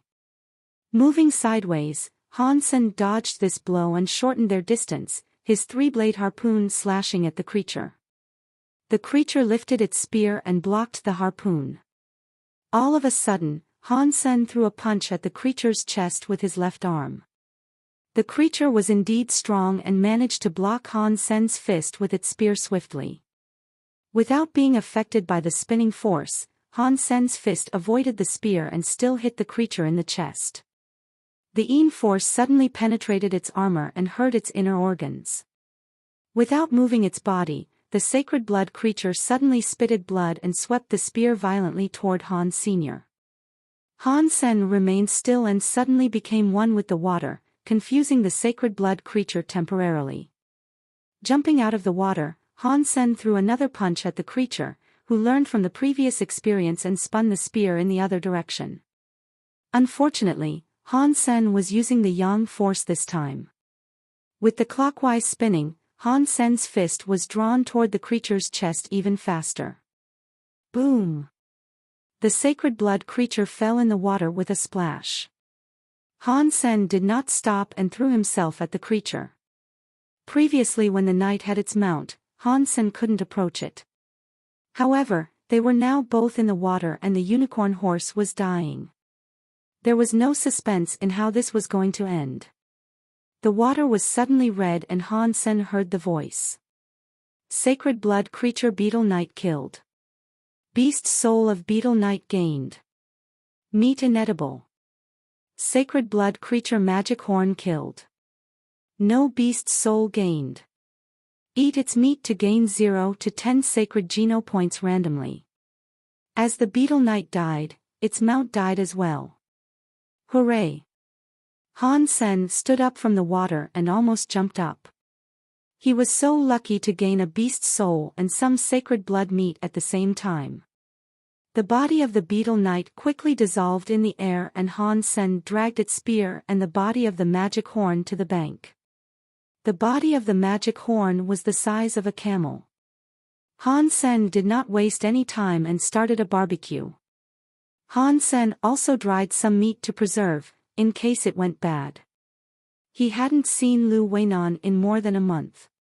It seemed that Lu Weinan had given up on the two sacred blood creatures. Han Sen wondered what Lu Weinan would think if he ever learned that they were killed by Han Sen after all. Soon after, Han Sen searched the entire lake but saw nothing special. Then Han Sen had some time to look at his newly gained beast soul of Sacred Blood Beetle Knight. Type of beast soul of Sacred Blood Beetle Knight, doppelganger. Han Sen was puzzled, as he had never heard of this kind of beast soul before. He tried to summon the Beetle Knight, but it simply did not work. How can I use this doppelganger beast soul? Han Sen studied for a long time and did not find out how it was supposed to be used. He did not have too much time for research anyway. It was about time that he should go back eat the creature he had been feeding. Han Sen eventually understood what it was like to have too much to eat. There was so much meat of the magic horn. Even with his sacred blood wings, he could not fly fast with a few 100 pounds of meat on his back. Han Sen had fed the bones and inner organs to the golden rock worm king, otherwise it would be even heavier. On his way back, Han Sen had been feeding himself with the magic horn meat all the time, and now he would vomit when he saw more. He had to eat though. It was sacred blood meat, and he could not afford to waste anything. Eventually Han Sen reached his limit and thought of the holy angel. He summoned the holy angel and fed her a piece of barbecued meat of the magic horn. This time the holy angel took the meat and started to eat. She looked very cute and had a nice manner. However, she did not ever stop and finished the piece of meat of 2 pounds in just a little while. The little girl regarded the remaining meat with desire. Han Sen decided to let her eat as much as she wanted. He was really tired of eating this kind of meat at this point and decided not to torture himself anymore. He could feed sacred blood creatures at home anyways, and could spare this one. The holy angel looked like a little girl but had an appetite of a monster. In just 1 hour, Han Sen could only ram a pound of meat down his throat, whereas the holy angel had already consumed more than 24 pounds. So, is this the appetite of a typical sacred blood pet? Han Sen gazed at the holy angel enviously. If he had the same appetite, he would not have to worry about the size of sacred blood creatures anymore. If people learned that Han Sen was picky about eating sacred blood meat, they would probably want to kill him. The next few days, Han Sen ate some meat himself and fed the majority to the holy angel. When they were out of the dark swamp, the meat was almost finished. Han Sen thought the holy angel did not really grow anywhere after eating the better half of the meat, but her breasts seemed to be a little plumper. Am I seeing this right? Han Sen thought to himself, if this kind of meat could lead to a boost in bra size, numerous women would kill each other to have some.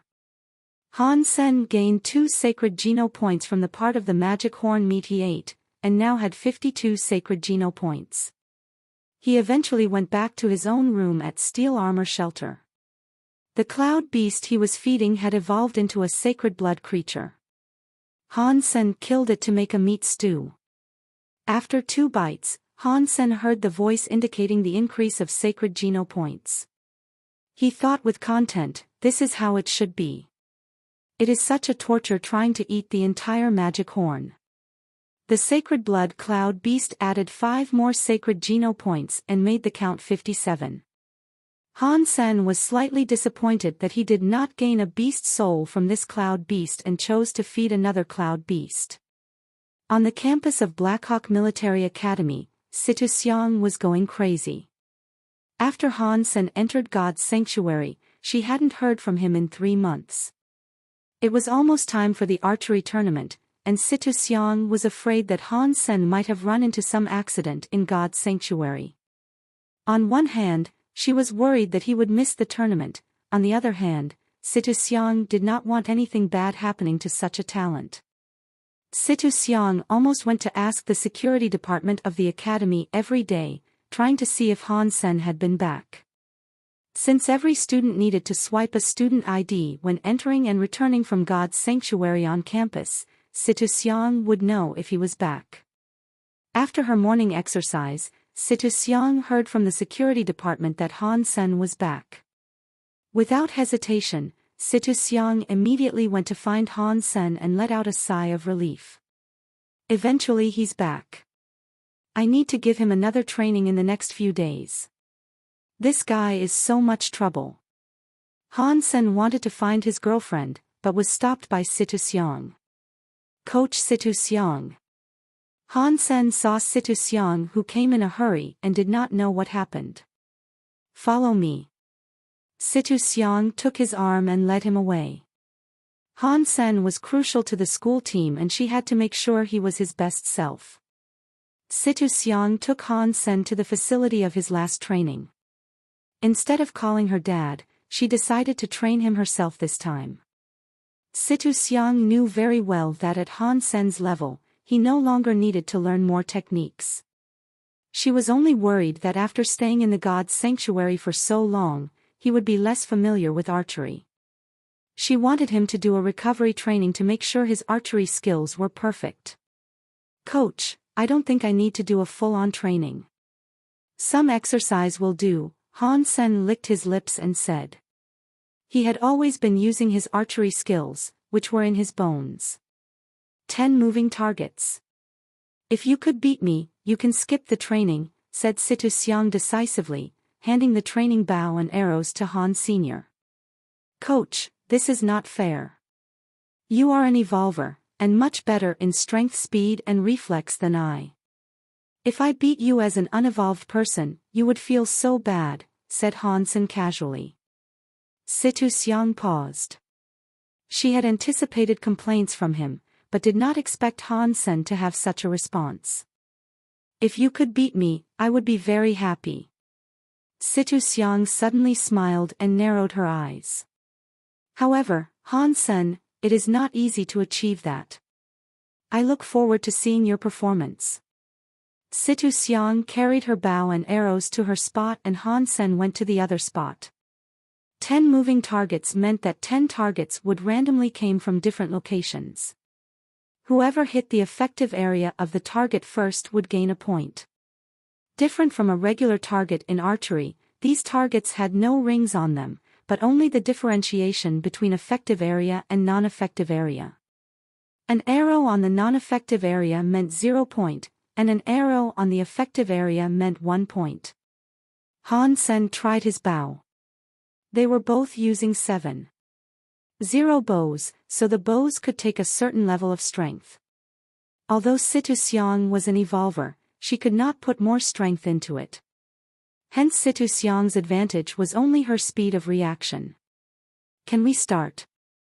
Situ Xiang also tried her bow out. Although she was an evolver, she did not dare to slack in front of someone like Han Sr. Yes. Han Sen nodded. Situ Xiang started the system, and a countdown began. They both drew their bowstrings. Suddenly, a target in the shape of a human emerged from behind a wall. 2 arrows left the strings at the same time.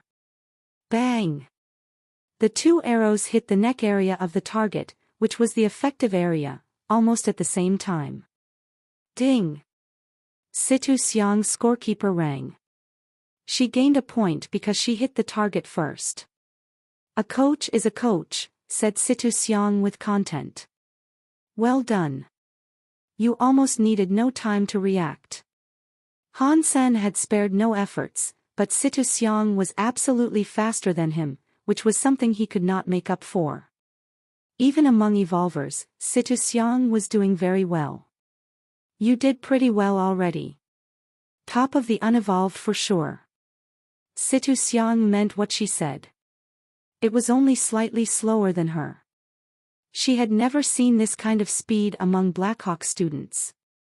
Situ Xiang was even more satisfied with Han Sen after this round.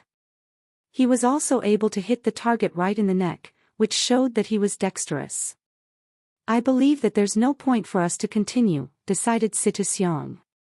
She had already tested his ability and thought it would be needless for them to continue. Competing as an evolver with him, she was not being fair in the first place. 9 rounds left. I believe I still haven't lost, Han Sen said with a smile. If they were both in the battlefield and Situ Xiang were using a bow that could match her strength, Han Sen would not stand any chance. However, in a game like this, things were different. Situ Xiang was only using a 7-0 practice bow, and all Han Sen was lacking was his reflex. Normally speaking, Han Sen would definitely lose because of this difference. In Han Sen's eyes, however, he believed he could still manage to win. Sure, let's continue then. Situ Xiang was considering losing to Han Sen on purpose in the next round, otherwise Han Sen might end up with too bad a score to maintain his confidence. As the two were talking, the game was still on. Suddenly a fox-shaped target jumped up from the floor. All the targets appeared randomly in this game. Because Situ Xiang needed less time to react, she could always hit the target first. Situ Xiang shot her arrow with confidence and saw Han Sen shooting slightly slower than her. Although she was pleased with Han Sen's performance, Situ Xiang believed that she had won. Just when her arrow was about to hit the target, Han Sen's arrow knocked hers away from the target and ended up hitting the target. Ding! As Situ Xiang was dazed, Han Sen gained 1 point. 1:1 now coach. It seems that I'm rather lucky. Han Sen smiled at Situ Xiang. Is it luck? Situ Xiang frowned. This kind of situation would happen when two archers were shooting at the same target. However, the probability of such circumstance was really low. Maybe it is luck. Situ Xiang did not pay too much attention to this incident and prepared for the third round. After all, even she could not guarantee hitting the effective area of the target after knocking another arrow away. Soon, Situ Xiang was shocked. She could not believe her eyes. 3 rounds in a row, Han Sen's arrow knocked hers away and hit the effective area of all the targets. Situ Xiang thought it was incredible and widened her eyes. Did you do it on purpose? She was not questioning him, but confirming. If Han Sen could really accomplish this, his archery skills were simply beyond her imagination. Other than this, I could not think of any other method to win, Han Sen shrugged and said. He had already wasted too much time and would like to see his dear girlfriend as soon as possible. Hearing him admit doing it on purpose, Situ Xiang asked the student with complex emotions, how did you do that? It is rather easy. To knock your arrow away, the hardest part is to determine the trajectory of the arrows. Since we are aiming at the same target, it is easy to make the judgment. Explained Han Sen casually. Maybe Blackhawk will have a monster as well, someone like Jing Jiwu, thought Situ Xiang to herself, gazing at Han Sen.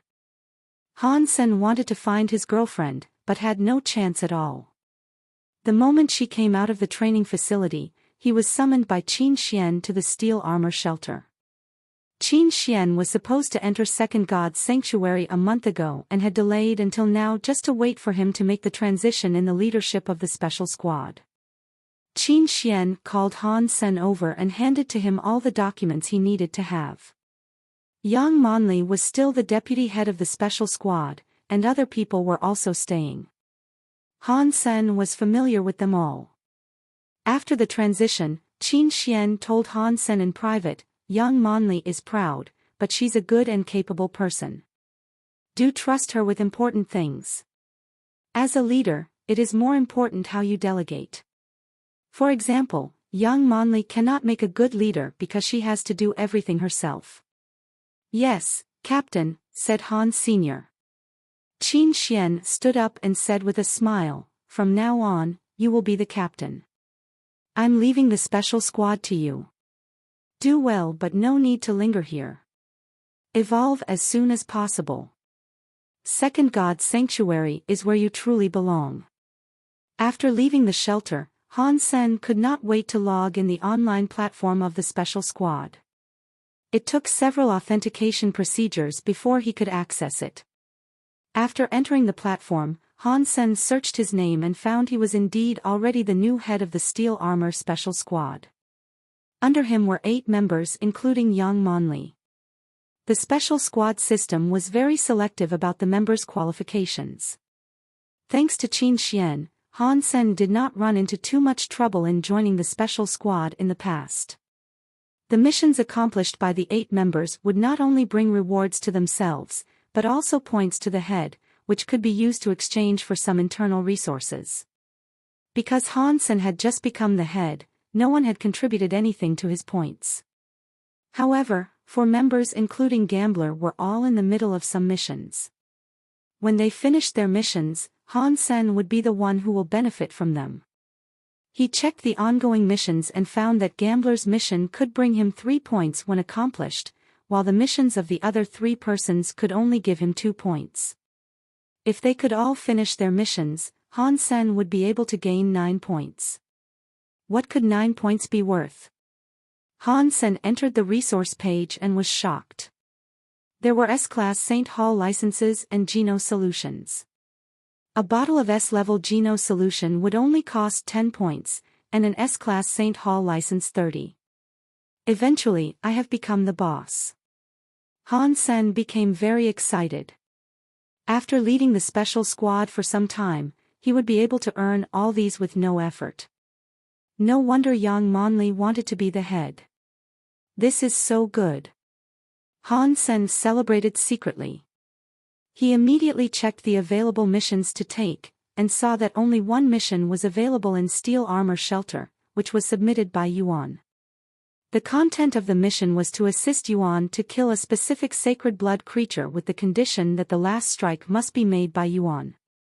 The reward for this mission was a bottle of S-level Geno solution. Also, as the head of the special squad, he would be able to gain 10 points, which equaled another bottle of S-level Geno solution. So generous. I wonder if anyone would take this mission. Han Sen now had many subordinates and did not want to work so hard himself. He printed out the information of the sacred blood creature provided by Yuan and entered Steel Armor Shelter again. Calling young Monli over, he said, "Monli, who do you think could finish this task in our squad?" "Captain, please refer to me using my full name." Young Monli saw the documents, but did not reach out. She said, "This one is beyond our ability." "How would you know that if you did not look at the file?" Han Sen frowned. Qin Xian had determined that even with the entire squad, we will not be able to kill the sacred blood creature, and that was why she did not take it. "If you need, there are more detailed reports on the sacred blood creature in the cabinet on your left," explained young Monli calmly. Han Sen got up and walked over to the cabinet. He found Qin Xian's report on the sacred blood creature, which was quite detailed. It seemed that Qin Xian had tried to kill it but given up. After reviewing the files, Han Sen smiled at young Monli. "Monli, if I remember correctly, you have a duty to assist me? Only in the squad, also please don't call me." Han Sen cut in, "Okay then, go back and pack. You're coming with me." "Where?" Young Monli paused. "Wherever the sacred blood creature is." Han Sen knocked at the files on the table with his knuckles and added, "Tell Yuan that we will take the task and ask him to lead the way." Qin Xian said that. Young Monli wanted to argue. I am the head and you are the deputy. Now I have decided to accomplish this mission. Do you have any question? Asked Han Sr. No. Young Monli saluted him and did not argue any longer. Please bring Yuan here then, Han Sen said with a smile. Young Monli went to execute the order, but deep down she did not believe that Han Sen could really finish this task. After all, Qin Xian had told her that it was impossible. As the top in First God's sanctuary, Qin Xian was of course stronger than Han Senator. The mission that she deemed impossible was definitely too difficult for Han Sr. As a soldier, young Monli still obeyed her order and called Yuan over. Qing also came with Yuan. When Qing saw Han Sen, he immediately said, Han Sen, I knew you could make it. Look at you, the head of the special squad now. You must look out for Yuan and me in the future. We are counting on you. Captain, it is a sacred blood creature we are going to hunt. I don't think we could bring any irrelevant person, objected young Monli when hearing Qing was also coming. Han Sen, this is such a good opportunity. I really would like to see how you hunt. Please bring me with you. The condition was not a compulsory one written in the mission, so Qing had to beg Han Sr.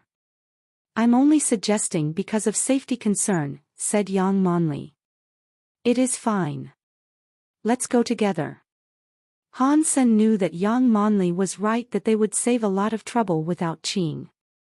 Although Qing and Yuan had maxed out on all other Geno points except for sacred ones with money, they were still lacking in real combat experience and would not be very useful when fighting a sacred blood creature.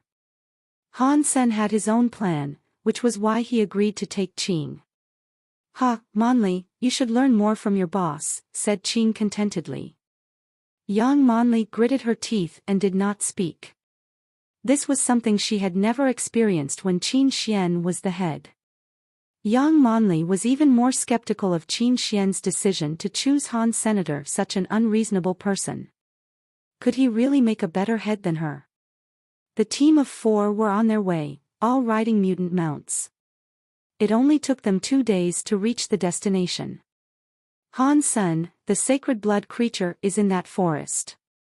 It looks like an ape and is incredibly flexible. The scariest thing was its speed. Last time, if Gambler were not there to protect us, we would have been dead, said Qing with lingering fear. Han Sen nodded, as he also heard that Gambler was severely injured. Due to the non-disclosure agreement, he did not know why he was hurt. And it turned out to be about this sacred blood creature. Young Monli said seriously, last time Qin Xian and I had checked. The sacred blood creature is too fast and sly. In the forest, it was extremely difficult to kill it, unless with a large group. In this mission, we are not allowed to kill it directly, which makes the task even harder. Han Sen looked at the forest, which was quite lush. The trees were all more than 10 feet tall, and even the sun could not shine through. To fight a sacred blood creature in darkness was indeed difficult. Qin Xian had also written that this sacred blood creature was very fast and strong. She could match its strength but not its flexibility. Even Qin Xian said that it was easy to tell how hard it would be to kill the sacred blood creature. Qing, Yuan, please wait outside. I will enter with Yang Monli and call you over when we had disabled the sacred blood creature, Han Sen said to the 2 boys and led Yang inside the forest. Yang was good at archery, which could not be of much use in such an environment. However, as Han Sen's deputy, she had to obey Han Sen's order and follow him into the forest. When they were at the border of the forest, Han Sen stopped and said to young Monli, Monli, you go ahead and lead the sacred blood creature out. I will cover you with bow and arrows. Do not worry, I will kill the creature immediately when it's out. Young Monli was dumbstruck, her mind filled with the word revenge. With trees everywhere, what good will a cover do? Archery could barely be of any use here. Young Monli thought that there was only one possibility for Han Sen to do this, trying to kill her.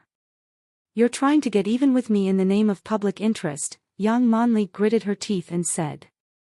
Han Sen did not explain himself, but smiled and said, "You can also choose not to execute my order."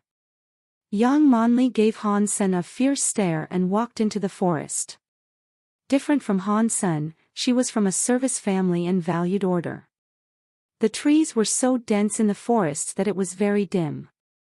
Yang Manli summoned a broadsword and walked carefully. As she was walking, she thought she would definitely apply for a transfer if she could get out of here alive. Qin Xian, you did make the wrong choice. The minute you leave, he is turning on me. Is this what you call a talent? Yang Manli felt sadness and anger at the same time. As Yang Manli turned back, she did not see Han Sen at all, and was even more certain that Han Sen was trying to get a revenge. When she turned her head, a black ape jumped out from the thick fallen leaves on the ground. The ape was so fast that it was in her face in an instant. Because she turned her head back, Yang Manli did not discover the creature in time. It was too late for her to dodge or run. She had to hack her broadsword at the ape. Although she had nice broadsword skills and decent strength, she was not able to match a sacred blood creature in anything but archery. The sacred blood creature grabbed her weapon with one paw. The mutant weapon couldn't even hurt its skin. The ape's other paw quickly snapped at Yang Manli's neck. Watching the nails as sharp as daggers, Yang Manli could no longer fight back. She sighed inwardly, "Damn, I'm going to die under the bastard's scheme." When she was almost desperate, she saw a silver flash cutting off the paw next to her neck. As the paw fell, blood sprayed out. Han Sen quickly rushed from the side and moved to the screaming sacred blood creature. Yang Manli watched Han Sen's figure and did not know how he appeared. With complex emotions, she did not move. Didn't he want to get even with me? Where did he come from? Yang Manli saw Han Sen's figure moving swiftly, a silver weapon dancing away. The sacred blood creature lost all 4 limbs in an instant and was about to die. Chapter 250 Against the Monster Translator, Nioebo Studio Editor, Nioebo Studio. On her way back, Yang Manli rode her mount following Han Sen, watching her boss with mixed feelings. Yang Manli suddenly felt that Han Sen had become someone she did not know. The guy who she used to despise had grown so strong. When she lost in the archery competition against him, she was a little bit unconvinced. However, now she felt ashamed for how she looked at Han Sen, who had grown to be someone she needed to look up to.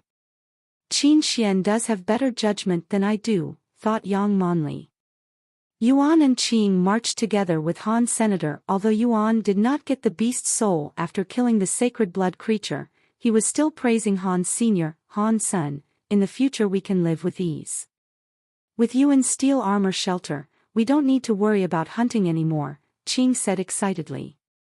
"I am not able to kill every sacred blood creature," Han Sen smiled and said. This time, it was such an easy kill for him because the environment was perfect for an assassin like himself. Also, Qin Xian had already left him with detailed information, which helped him a lot. After returning to his office at Steel Armor Shelter, Han Sen said to Yang Manli, "Deputy, your performance today was not professional. With your ability, you should have done better." Blushing, Yang Manli moved her lips but failed to mutter a word. Indeed, as Han Sen said, she could have done much better even though she could not beat the creature. The reason why she acted poorly was that she was distracted by her grudge. Yang Manli had no argument to make. As a soldier, you should trust your comrade. Obviously, you did not trust me. I am sorry, Captain. It will not happen again, Yang Manli said with her head down. It was rare that Yang Manli would apologize. However, she realized that she had made a terrible mistake, and Han Sen's performance had won him her respect. "Great," Han Sen said with satisfaction. "This stops here, and I do not want to see it happen again." "Never," said Yang Manli. After Yang Manli left, Han Sen went back to the Alliance and logged in the special squad platform. Yuan had marked completion of the mission. Because Han Sen had accomplished it on his own, the gift card of the S-level Geno solution and 10 points were added to his name. Han Sen was overjoyed, but he did not have something in mind to buy, so he kept the gift card and points. Actually, if he could find the tutorials for Hyper Geno Arts, he only needed to buy the corresponding Geno solutions and would not need a license.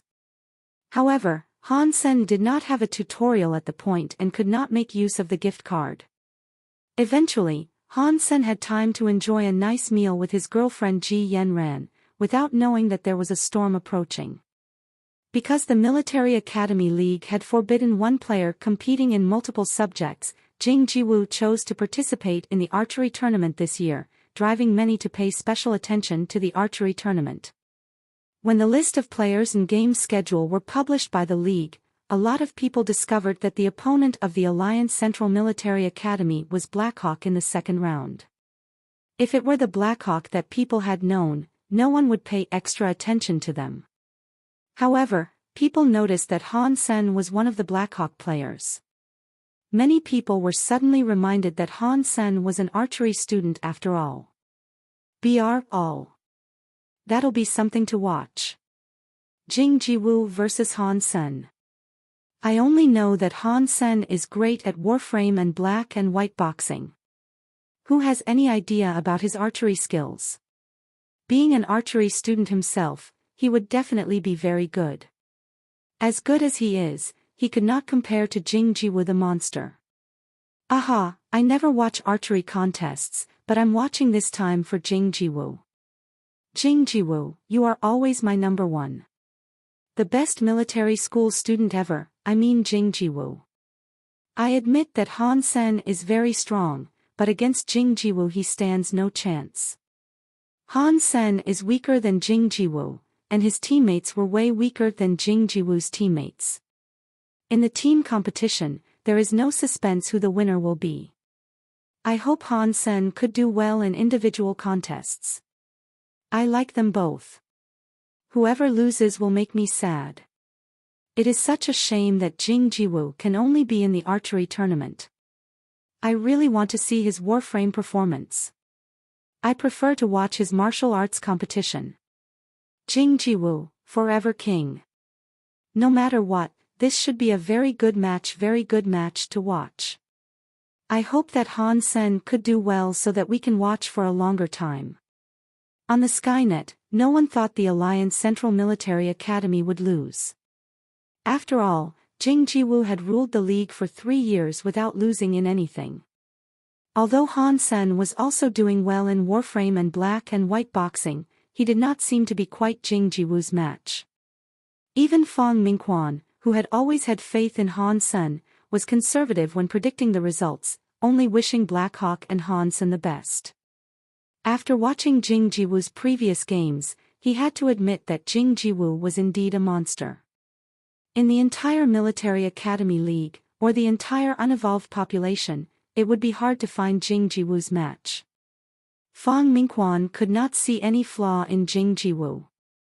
Han Sen would always surprise him, but Jing Jiwoo made him feel absolute pressure. No matter what kind of opponents Jing Jiwoo ran into, the monster would always win. A perfect monster, was all that Fong could say about Jing Jiwoo. If Nalen Chengnua could be described as wise, then Jing Jiwoo should be called a ruler.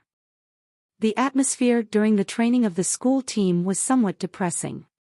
After they saw the result of the draw, many old members found it devastating to meet the Alliance Central Military Academy in the second round. Invincible monster. For the old team members, the pressure was simply too much. The schedule also disturbed Situ Xiang's plan. Originally, she planned to let the team practice in rounds of matches. With Han Sen in the team, they could at least make it to the 5th round. After other team members gained enough practice and confidence, they could then face the Alliance Central Military Academy. Even if they could not win, they would have a decent performance. However, now in the second round they would run into the monster, and if they lost at the round, they would have an even worse ranking than last year. Situ Xiang knew that they could not lose this one, but even with Han Sen on the team, she was not confident. After all, the main item in the archery tournament was a team match, whereas the individual match was more of a performing nature. The school's ranking mainly depended on the result of the team match. In Blackhawk, except for Han Sen, there were very few people she could rely on. The old team members had lost their confidence, and the new ones could not be completely trusted in such a big game yet. The current situation made it very difficult for Situ Xiang. She thought secretly, "Damn you, Hand. Why did you have such bad luck in the draw?" No matter how bad the luck was, as the coach, she had to boost the team's morale. It was not working though. Basically, all the old team members thought they would lose for sure. Even if they could make it to the second round, they would lose then.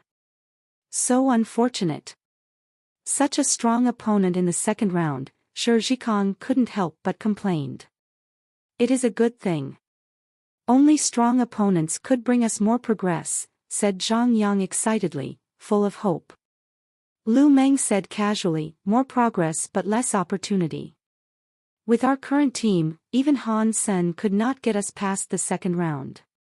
The result does not matter that much, as long as we grow. We have not tried yet, so how do you know that we would lose? Do you agree, Han Sen?" Zhang Yang asked Han Sr. "Of course we will win." Han Sen smiled and said, "Don't you feel it is quite interesting?" "What is interesting?" asked Shi Zhikang, puzzled. "The Alliance Central Military Academy is the king in the league and Jing Jiwu is the #1 military school student. If we beat them, we will be ending an era. Don't you think it's interesting?" asked Han Sen, smiling. "I don't feel is interesting at all. I would rather have a weak opponent," Shi Zhikang smiled bitterly and said. "Han Sen, do not take Jing Jiwu lightly. He is a formidable man," said Lu Meng solemnly. "I never take anyone lightly, but I do feel it is very interesting. To end a dynasty and bury it in history, I cannot think of something more exciting than this," Han Sen said seriously. "Exactly, Han Sen, I support you." Zhang Yang had fires burning in his eyes, and it looked like he could not wait to fight. "You are not normal, but since we are roommates, if you decide to go, I will go with you. I am just afraid that the coach would not give us the opportunity," Shi Zhikang said worriedly. Lu Meng curled his lips. "Relax, we will definitely go. The coach is clever and she would not use those old teammates who have lost all their confidence. It is very likely we will represent the school." As Han Sen was walking toward the cafeteria, his comlink rang. It was from Tang Zhenliu. When he answered the call, the holographic images of Lin Feng and Tang Zhenliu both appeared. "Have you decided to participate in the archery tournament?" asked Tang Zhenliu hurriedly. "I am in the archery department, and as a member of the school team, I will definitely be participating. Is there a problem?" Han Sen did not understand why Tang Zhenliu would care about this. Tang Zhenliu did not speak but looked at Lin Feng. "Do you think you could win?" asked Lin Feng. "I'm not sure," replied Han Sen quickly. Jing Jiwu was so strong that he could not tell whether he could win before actually fighting the monster. "I'll be watching your game," said Lin Feng calmly. Han Sen cast an odd look at Lin Feng, not knowing what he meant. Tang Zhenliu couldn't help but explain, "Han Sen, Jing Jiwu used to go to the same school we went to. He was as strong as Lin Feng. Unfortunately, he transferred to the Alliance Central Military Academy later, and never had a chance to have a proper fight with Lin Feng. It will definitely be a difficult battle. You feel nervous now?" Han Sen shrugged and said, "I have never thought that I would lose, so there is nothing to be nervous about. If Jing Jiwu has heard this, he will definitely be very happy." "Should I tell him you said that?" Tang Zhenliu grinned. "As you like," Han Sen said casually. "Be very careful. Jing Jiwoo is the most talented and hardworking guy I have ever seen, Lin Feng suddenly cut in. Han Sen was surprised, and nodded seriously. Someone that was able to get such a remark from Lin Feng was definitely incredibly formidable. Well then, we'll go there and watch your game. Tang Zhenliu quickly hung up and called Jing Jiwoo. Number 1 military school student, that sounds so much better than dollar. Han Sen touched his chin contentedly. However, to gain that title, he must get rid of the guy who was named the monster. When he came to the cafeteria, Ji Yanran had already took a table. Luckily her roommate was not here, and Han Sen felt he was about to get lucky. I heard that the archery school team will run into Jing Jiwoo in the second round, said Ji Yanran. Yes, what about it? Han Sen was surprised that even Ji Yanran started to care about the archery tournament. If you could beat Jing Jiwoo, I will treat you to a 4-day deluxe couples tour to the Aegean Sea, Ji Yanran blinked and said. Han Sen suddenly felt a strong desire to win. His eyes lighting up like a light bulb, Han Sen muttered, 4-day, deluxe, couples tour. Originally, Han Sen wanted to wait and see how it went. However, he now had every drive to beat the Alliance Central Military Academy.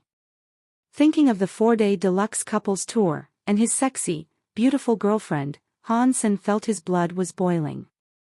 The reason Ji Yanran wanted Han Sen to beat Jing Jiwoo was that last year when she led the team of Hand of God, they lost to Jing Jiwoo and stopped before entering the top 16. Women were vengeful creatures, and Han Sen's team happened to be running into Jing Jiwoo. Obviously, Ji Yanran did not want her boyfriend to lose to the same person. Eyes on the bonus, Han Sen researched many videos of Jing Jiwoo's previous matches. Han Sen had to admit that Jing Jiwoo was very strong. He could barely find any flaw. It was almost impossible to beat the guy through his weaknesses. However, Jing Jiwoo was also absolutely among the top of all military school students in terms of strength. To overpower him was also out of the question. Han Sen compared himself to Jing Jiwoo and found that he was worse in both strength and speed himself. Tang Zhenliu told Han Sen that Jing Jiwoo had already maxed out on all Geno points. The reason Jing Jiwoo had not gone to Second God's Sanctuary was that he wished to fight with Lin Feng in the next chosen contest. In addition, the hyper-Geno art practiced by Jing Jiwoo was also incredible. Even Lin Feng and Tang Zhenliu did not know what kind of hyper-Geno art it was, but it worked very well in that an average person whose Geno points were maxed out was not Jing Jiwoo's match at all. It is very difficult. If I have maxed out on my Geno points, I could definitely beat him fair and square. However, my Geno points are still not there yet. What Han Sen did not know was that he was studying his opponent was also studying him. Lin Feng had said that Jing Jiwoo was the most talented and hardworking person. Jing Jiwoo had a strong mind, but he never took any opponent lightly, especially someone that Lin Feng valued. Jing Jiwoo had gathered all the information about Han Sen on the Skynet, including the video of the Warframe contest in the Starry Cup. He also watched the black and white boxing video and Han Sen's commercial. Jing Jiwoo had found almost everything and watched them all carefully. Jing, what are you watching? Qin Cheng walked over and stood behind Jing Jiwoo. Qin Cheng was number 2 in the school archery team of the Alliance Central Military Academy. Originally, Qin Cheng was not in the archery team, but the Warframe team. He used to be the captain of the Warframe school team and won the championship for the school. Because Jing Jiwoo said, "I want you as my teammate," he transferred to the archery team. Even so, Qin Cheng was among the top in the Military Academy League. Even without Jing Jiwoo, Qin Cheng could lead the team to win. Han Sen from Blackhawk, said Jing Jiwoo, his eyes on the video, not missing a single detail. I've heard about this person. Since he beat Nalen Chenghua in black and white boxing, he should be very strong. Qin Cheng sat down next to Jing Jiwoo and asked, What do you know about him so far? Very good, said Jing Jiwoo. Qin Cheng looked at Jing Jiwoo in surprise. Not many people could get such comment from Jing Jiwoo. At least in all the contests that they participated together, he had never heard Jing Jiwoo say this about anyone. How good? Qin Cheng asked seriously. His fitness level is similar to yours, and he could make amazing judgment about his opponent's thoughts. It almost looks like he could read one's mind. Then it'll be very interesting. That's great. If we do not even have a decent opponent, this game would be too boring. Qin Cheng laughed. That's right. But I would rather watch his videos and study more. It is very hard to deal with someone like him. Jing Jiwoo also laughed. He would never fear any opponent. Qin Cheng nodded, opened 2 cans of beer, passed one to Jing Jiwoo and leaned on the sofa. After watching all of Han Sen's videos, Qin Cheng said, he is indeed very strong. How are his teammates? Not so good. Jing Jiwoo showed videos of other players from Blackhawk. He did a very thorough research. Qin Cheng was used to Jing Jiwoo's style. After watching everything, he lamented, the teammates are too weak. The archery tournament was an unpopular game. However, this year's game received extra attention because Jing Jiwoo had chosen to participate. Many fans wanted to see Jing Jiwoo or Qin Cheng in person, even went to Planet Goth to watch the game. All the archery teams from different military academies were also led to Planet Goth and arranged to stay in the hotel opposite the stadium. When Situ Xiang went to arrange for the team's accommodation, the Blackhawk school team were standing in the lobby, watching other teams coming in and out. Are you Han Sen? A girl in uniform saw Han Sen and walked over. I am. And you are? Han Sen looked at the girl standing in front of him, who was wearing a uniform of a different school and carrying a quiver. My name is Chiao Mingmei. I liked your commercial a lot. Could I ask for signature? The girl took out a pen and paper, watching Han Sen expectantly. Chiao Mingmei. You're Chiao Mingmei from Senwu Military Academy. Shi Zhikong and several old team members stared at the girl incredulously. The name of Chiao Mingmei was known by almost every archer in military schools. Last year, when she was still a freshman, she led her team, which was rather weak, to rank the 3rd in the tournament. Chiao Mingmei had also become famous after that. This year, she and Senwu Academy received a lot of attention. Han Sen had only studied the team members of the Alliance Central Military Academy, and did not have much knowledge of other military schools. Nor did he know Chiao Mingmei's name. He signed for her and gave her the piece of paper back. Thank you so much. I wish that we could have a match together. Chiao Mingmei was very excited and returned to her team. Han Sen turned back and saw the jealous look on his teammate's face. Shi Zhikong put his strong arm around Han Sen's neck and shouted, Han Sen, Chiao Mingmei asked you for a signature. Not only his own teammates, but also other students in the lobby were throwing angry looks at Han Sr. Chiao Mingmei was gorgeous and had great archery skills. There was no doubt that she was a star in the archery tournament. Her asking for Han Sen's signature naturally made many guys bristle. Stop it, guys. Behave yourselves, please. After Situ Xiang and the team manager finished the paperwork, the team members went to their own respective rooms. Do not run around. When you finish eating, just go to the stadium and do some training on the spot. Situ Xiang did not want the team to run around and make trouble. After dinner, the team went to the Goth Stadium, where the 10-day competition would be held. It's Jing Jiwoo. When they reached the venue, Shi Zhikong whispered. Everyone looked over and saw the school team of the Alliance Central Military Academy were doing a training. Jing Jiwoo was shooting at a moving target 300 feet from him and had hit the bullseye 8 times in a row. Insanely stable, commended Lu Meng. Suddenly, A guy came to Han Sen with a bow in his hand and asked in a provocative tone, "Are you Han Sen?" "I am." "Who are you?" Han Sen looked the guy up and down and did not recognize him. "Remember me. I am Fong Wending from Smith Military Academy.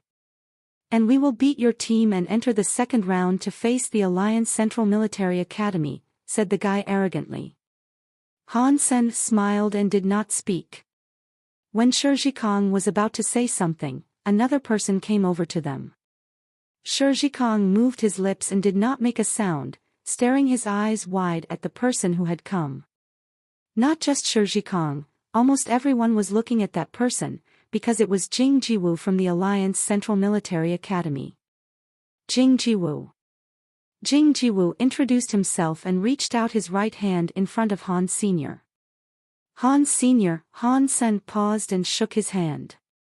Jing Jiwoo smiled and said, "I wanted to say hi when we meet at the match. However, since I've seen you here, should probably say hi now. I look forward to our game." "Me too." Han Sen was quite confused. The strong players he had met were all kind of strange. Jing Jiwoo just came to talk to him out of nowhere. Han Sen did not feel anything when he heard what Jing Jiwoo had said. But other people were quite shocked. The reporters around the venue were drafting millions of headlines in their mind. An invite from the monster, nemesis of the Emperor, on the probability of the victory of Blackhawk. Either way, many people now knew that Jing Jiwoo took Blackhawk, or rather Han Sen, very seriously. Fong Wending was left alone, felt terrible. No one was paying attention to him and his remark was completely forgotten because of Jing Jiwoo's presence. When Xiao was also doing a live show of the training in the stadium. When she saw the scene, she was pleasantly surprised. She was supposed to do a show on black and white boxing, but volunteered to do a show on the archery tournament, knowing Han Sen would be participating. She did not understand why Han Sen would give up black and white boxing for archery. He was doing so well in black and white boxing that he could guarantee great performance. Although he was from the archery department, Wen Xiao still did not understand his choice. This year, Jing Jiwoo had chosen to take part in the archery tournament, and according to the rules, he could no longer show up in black and white boxing competitions, which made Saint Germain the strongest team. Han Sen had proven that he could easily beat Saint Germain and this was supposed to be a perfect opportunity for him. However, he chose to compete in archery and ran into the Alliance Central Military Academy in the second round, which was beyond her comprehension. Watching Han Sen and Jing Jiwoo talking, Wen Xiao suddenly thought she understood something. Han Sen and Jing Jiwoo must have made a pact to compete in the archery tournament. That must be why they have chosen the archery tournament together. Wen Xiao let her imagination run wild. She had even drafted the title of her piece, The Rendezvous Between the Monster and the Emperor. As Wen Xiao got more and more excited about her work, she went back to her office and started writing. Wen Xiao did have a lot of creativity. In fact, Jing Jiwoo was only saying hi to Han Sen because he had heard about Han Sen from Tang Junliu and Lin Feng. In her writing, Han Sen and Jing Jiwoo had all sorts of love and hatred between them. Paired with the pictures she took, it almost seemed real. After reading her reports, everyone started to discuss the relationship between Jing Jiwoo and Han Sen. I was just wondering why they both chose archery. It turns out that there's something going on between the two. Exactly. I can't wait to see their duel. Monster and Emperor, very interesting. I believe Han Sen's black and white boxing ID is Emperor. I have seen Han Sen's black and white boxing competition. He even beat Nalin Chenghua 5-0 and Jing Jiwoo only beat Nalin Chenghua 3-2. Must be a great show. So exciting. The Alliance Central Military Academy won their first round without any suspense. However, the team did not leave after the game, but changed outfits and sat on the stands to watch other teams' games, giving more evidence to those who were speculating about the relationship between Han Sen and Jing Jiwoo.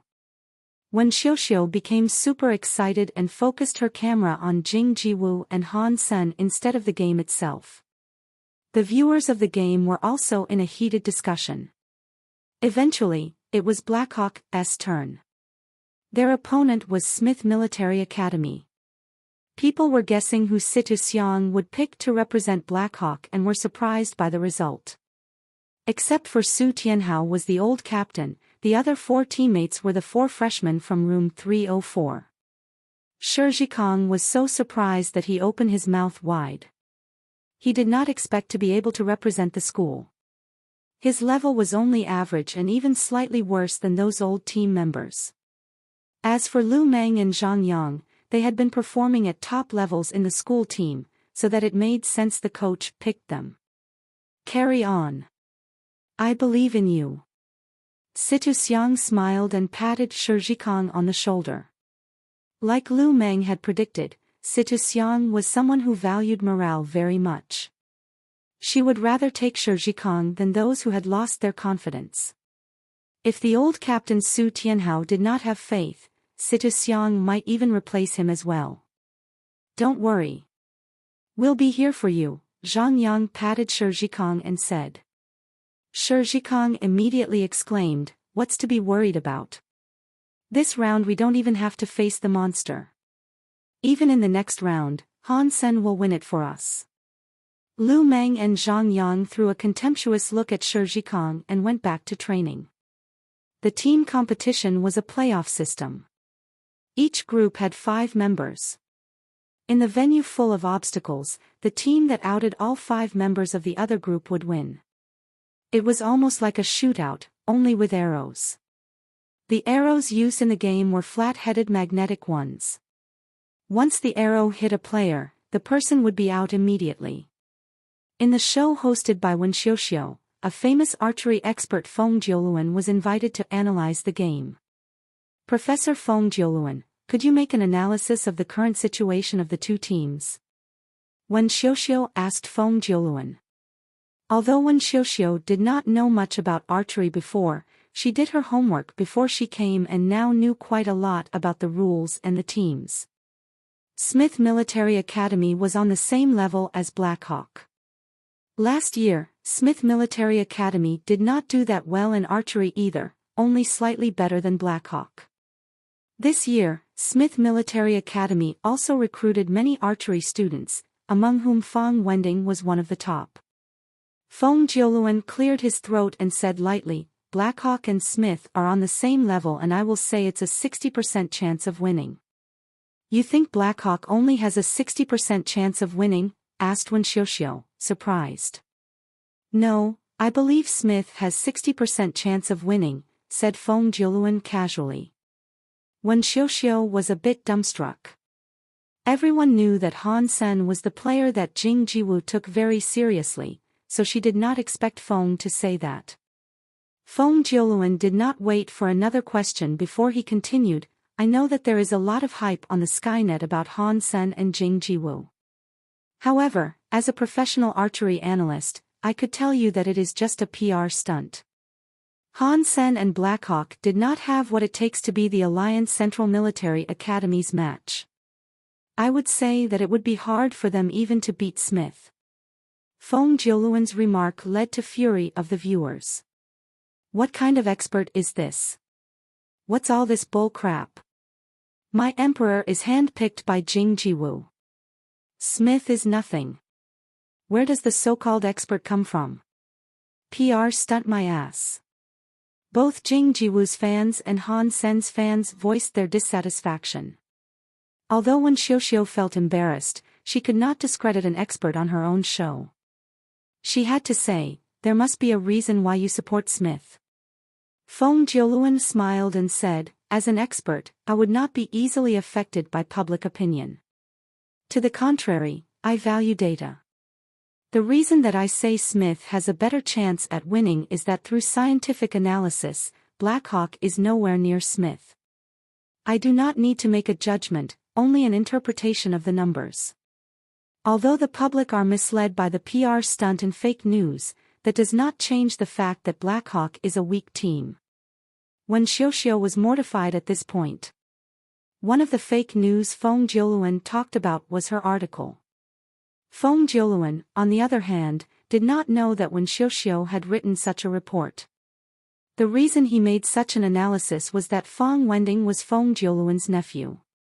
Feng Jiuluan knew that Feng Wending's parents were professional archers and that Feng Wending had really good skills, so he utilized this opportunity to brag about his own wonderful analytical skills and gain his nephew some popularity. Feng Jiuluan continued to say, Smith has recruited a lot of great students this year, especially a student named Feng Wending. If you knew anything about archery contests, you should have heard the names of Feng Hua and Feng Yunmei, the two professional archers among evolvers. Feng Wending is from such a great family background and talented himself as well. Such a star archer. What you're saying is that Feng Wending is better than Han Sen at archery. When Xiuxiu tried to contain her anger. How is that even a question? Someone who plays the Warframe, does black and white boxing and even shoots commercials, versus a real archer. I bet you don't know this. This Feng Jiuluan is the elder brother of Feng Yunmei. Really? Yes, it is true. I live in the same building as Feng Wending and often see Feng Jiuluan visiting him. Shameless. What kind of expert is this? How dare he say such crap? I've never heard that archery skills could be inherited. The viewers soon found out about the relationship between Feng Jiuluan and Feng Wending.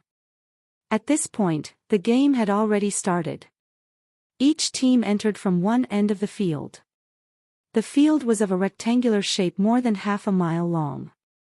All kinds of obstructions were dotted in the area, including small hills, woods and walls, allowing the players to use different tactics. Players must choose among different bows and arrows provided by the sponsor. Since everyone had different strength levels and habits, there were no rules about the model of weapons. From 6.0 to 20.0, there were many options on each strength level. Although there were many high-tech composite bows that combined ease of use and accuracy, Han Sen still chose a traditional longbow. Longbow was the hardest to practice, but it was the most flexible under all kinds of circumstances. Han Sen had been using a traditional bow since the beginning. He had learned the basics in the integrated education, and was further corrected by Yang Monli. After that, he learned many techniques in the military school. At this point, he had reached a considerable high level in archery.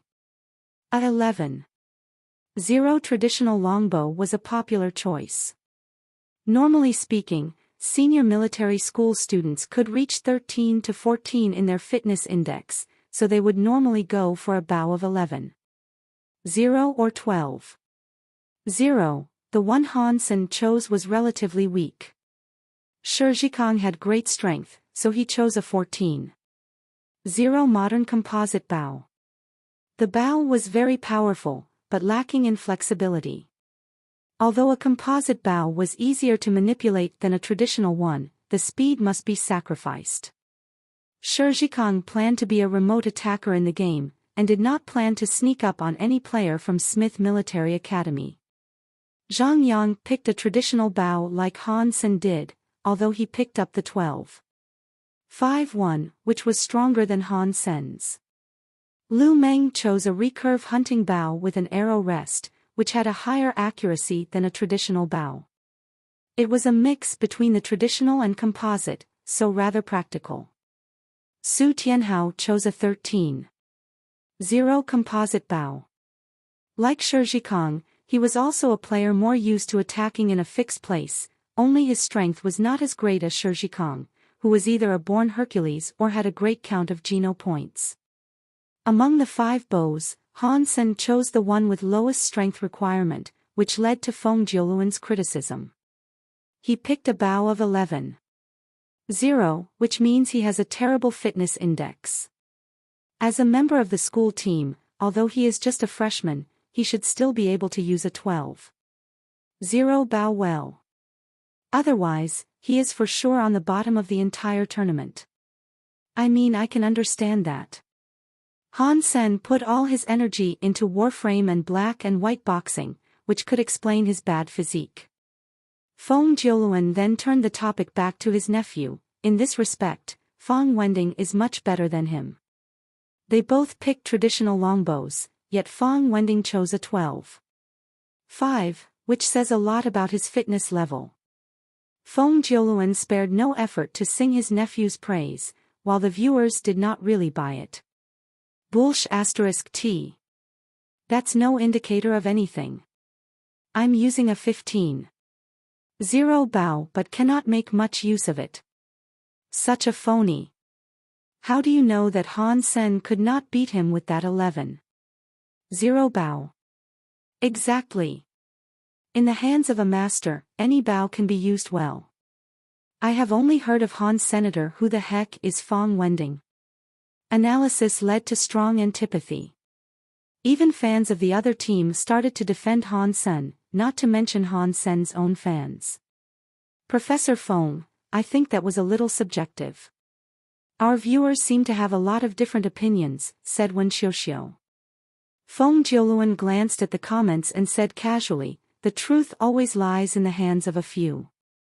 I'm just stating a fact, which might not be easy to accept for those who have a weak mind.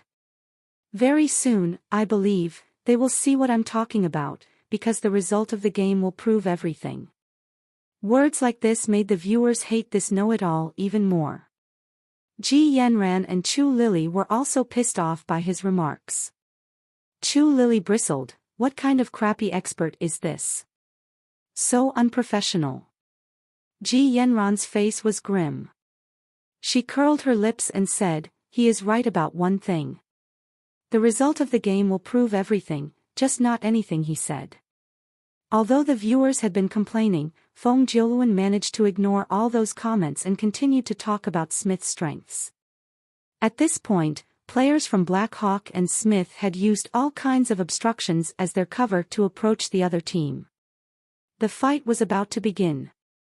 Feng Jiuluan did have his own reasons to praise his nephew, who was indeed a strong archer. Fang Wending had great techniques and was good at commanding the team. In the Military Academy League, he could absolutely be counted as a top player. If it was not for Han Sen, he could easily lead Smith to beat a good team. Let's go occupy the heights first and seek opportunities to fight back, said Su Tianhao. Captain, I don't think that's necessary. We are completely capable of fighting them head-on, Zhang Yang suggested. Lu Meng also said, we haven't been practicing as a team for long. If we fight them far away, our teamwork would not be very impressive. We should go over there and keep them close. Han Sen is such a good archer that he could even finish them off himself. What do you say, Han Sen? Asked Su Tianhao. It's just Smith. We will win anyway, Han Sen smiled and said. Shi Zhikang suddenly became excited, what are we waiting for? Let's go there right away. Let's go. Su Tianhao hadn't had this kind of spirit for 2 years in the school team since they had always been losing. Since the freshmen had all shown great courage, Su Tianhao was happy to oblige. The team of 5 used different objects as their cover and quickly ran towards Smith's half-court, without any intention to occupy the heights. Black Hawk went all in. They did not even take Smith seriously. Awesome. That seems a bit dangerous, doesn't it? Dangerous how? Han Sen does not need to worry about Smith at all. He is on the same level as Jing Jiwu. Awesome, I like this. Watching the 5 players of Black Hawk taking the risk, the viewers became thrilled. In an archery game, the most interesting was definitely a head-on fight, instead of a set offense. Originally Feng Jiuluan was worried that Fang Wending would have some trouble winning the game. Seeing Black Hawk going all in, he was amused and said, it seems that I still gave Black Hawk too much credit. In addition to their bad skills, they had no tactics either. There is no cover or cooperation. If they want to do this, Why did some of them pick strong composite bows? Everyone should have chosen a flexible longbow. I'm sure that Smith would win more easily than I predicted. Watching the game, Wen Xiuxiu also frowned. Based on what she had learned recently, Feng Jiuluan was making a lot of sense. Blackhawk's strategy did seem quite clueless. Normally speaking, if a team were to approach their enemy, they needed to do it under all sorts of covers and push over slowly. When all five rushed together like they did, the team members could easily be hit by an enemy hidden in the dark. The only chance of winning now was that Blackhawk could beat Smith instantaneously, leaving them no opportunity to launch any sneak attack. However, by rushing over first, Blackhawk had put themselves at a disadvantage. It was almost impossible to beat Smith at once. Seeing the Blackhawk players rushing over, Fang Wending smirked and ordered, "Lay low and occupy favorable spots. Shoot at my command. Captain, they have entered my shooting range. Should I start now?" A player holding a 14.0 composite bowl asked. "Hold it. When they entered the area of fallen trees, we will launch a serious attack," said Fang Wending, observing his opponents. The Blackhawk players seemed to be going all the way. Although the Smith players could shoot them right now, only one composite bow was close enough to them. At such distance, one bow could not make a huge difference. Since Han Sen and his teammates were still running, Fang Wending would let them get a bit closer to launch a better attack. The area of fallen trees was the most open area in the entire field, and within the shooting range of all the Smith players. Seeing the Blackhawk players moving into that area, even the viewers felt bad for them. This game should be ending in less than 5 minutes. Feng Jiuluan saw that and smiled. Very soon, Feng Jiuluan's smile froze on his face. When Han Sen and his teammates entered the shooting range of the Smith players, it also meant that the Smith players were now within the range of Han Sen's shooting range. When Fang Wending gave the order to fire away, arrow after arrow flew toward where the Smith players were hiding. Two of the Smith players who thought they were hiding well were out immediately. Although Fang Wending and the other two reacted fast and dodged the arrows, they lost the opportunity to shoot back. Silence fell as everyone was shocked by Han Sen, who shot 5 arrows in the blink of an eye. The next moment, loud cheers sounded in the stands. What the heck? How did he know where the 5 persons of Smith were hiding? So fast. I did not even see him touch his bow. Such a strong player, no wonder Jing Jiwu takes him so seriously. He is not only the black and white boxing emperor, but also an amazing archer. Invincible. The field was so large that if players were hiding, it would be hard for them to be found. However, Han Sen's arrows were like missiles and located the Smith guys accurately, immediately pinned his enemies down. It was like a match between an adult and children. It was not that hard for Han Sen though. He was good at assassination and the field had a fixed map. Han Sen knew that the moment they reached the fallen trees area was the best opportunity for the Smith guys to launch an attack. And to tell where they were hiding was one of his strengths anyway. Let's go. No need to watch anymore. Jing Jiwu got up first. He is indeed a formidable opponent. I look forward to fighting against him. It's such a shame that all his teammates are weak. Qin Cheng nodded. As a player who had a similar style to Han Sen, he was very impressed by Han Sen's ability to judge correctly. Life was full of competitions, but to find a rival on the same level was something worth celebrating. When Qin Cheng observed Han Sen, he kept thinking what he would do if he were Han's senator, and it turned out that he would do exactly what Han Sen did. Qin Cheng would have had the exact same speed, route, and timing. Although Qin Cheng had not met Han Sen officially yet, he had thought of Han Sen as his biggest enemy and strongest opponent. Now Qin Cheng wanted to beat Han Sen even more than Jing Jiwu did. He even wished that Han Sen's teammates could be stronger, so that he and Han Sen could compete on the same level. The moment that the Alliance Central Military Academy team left the site, loud cheers exploded behind them. It seemed that Blackhawk had already won.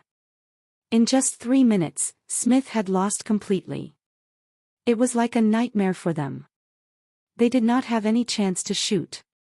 Even if they exposed themselves just a little, they would be shot immediately. Han Sen's arrows had eyes. Archery was different from firearms. The fastest archer would still need time and space to draw the string. That was why until the end Fong Wending still had no opportunity to make a comeback. It did end in less than 5 minutes. Professor Fong Jiuluan knew it all. A genius is a genius. Fong Wending will definitely win. What a statement. Now archery is more interesting than I thought. Ji Yanran let out a sigh of relief and jumped with joy. Chu Lily waved her fist and ridiculed, "Well done, genius." The so-called expert had some nerve to sit there. If I were him, I would have killed myself choking on my own feces. Fong Jiuluan could not say a word. He had praised Fong Wending so hard, but Fong had suffered such a loss. This victory once more put Blackhawk and Han Sen under the spotlight. All the media that covered the archery tournament published stories on this game. Although Smith was not a strong team, Han Sen's 5 arrows were simply outstanding. In addition, Jing Jiwoo had taken Han Sen so seriously, which added to people's interest. Wen Xiuxiu spared no effort in praising Han Sen as well.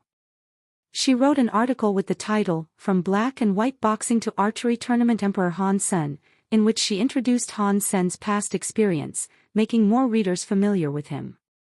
After reading Wen Xiuxiu's report, many people found Han Sen's black and white boxing game video on the Skynet and fell in love with him even more.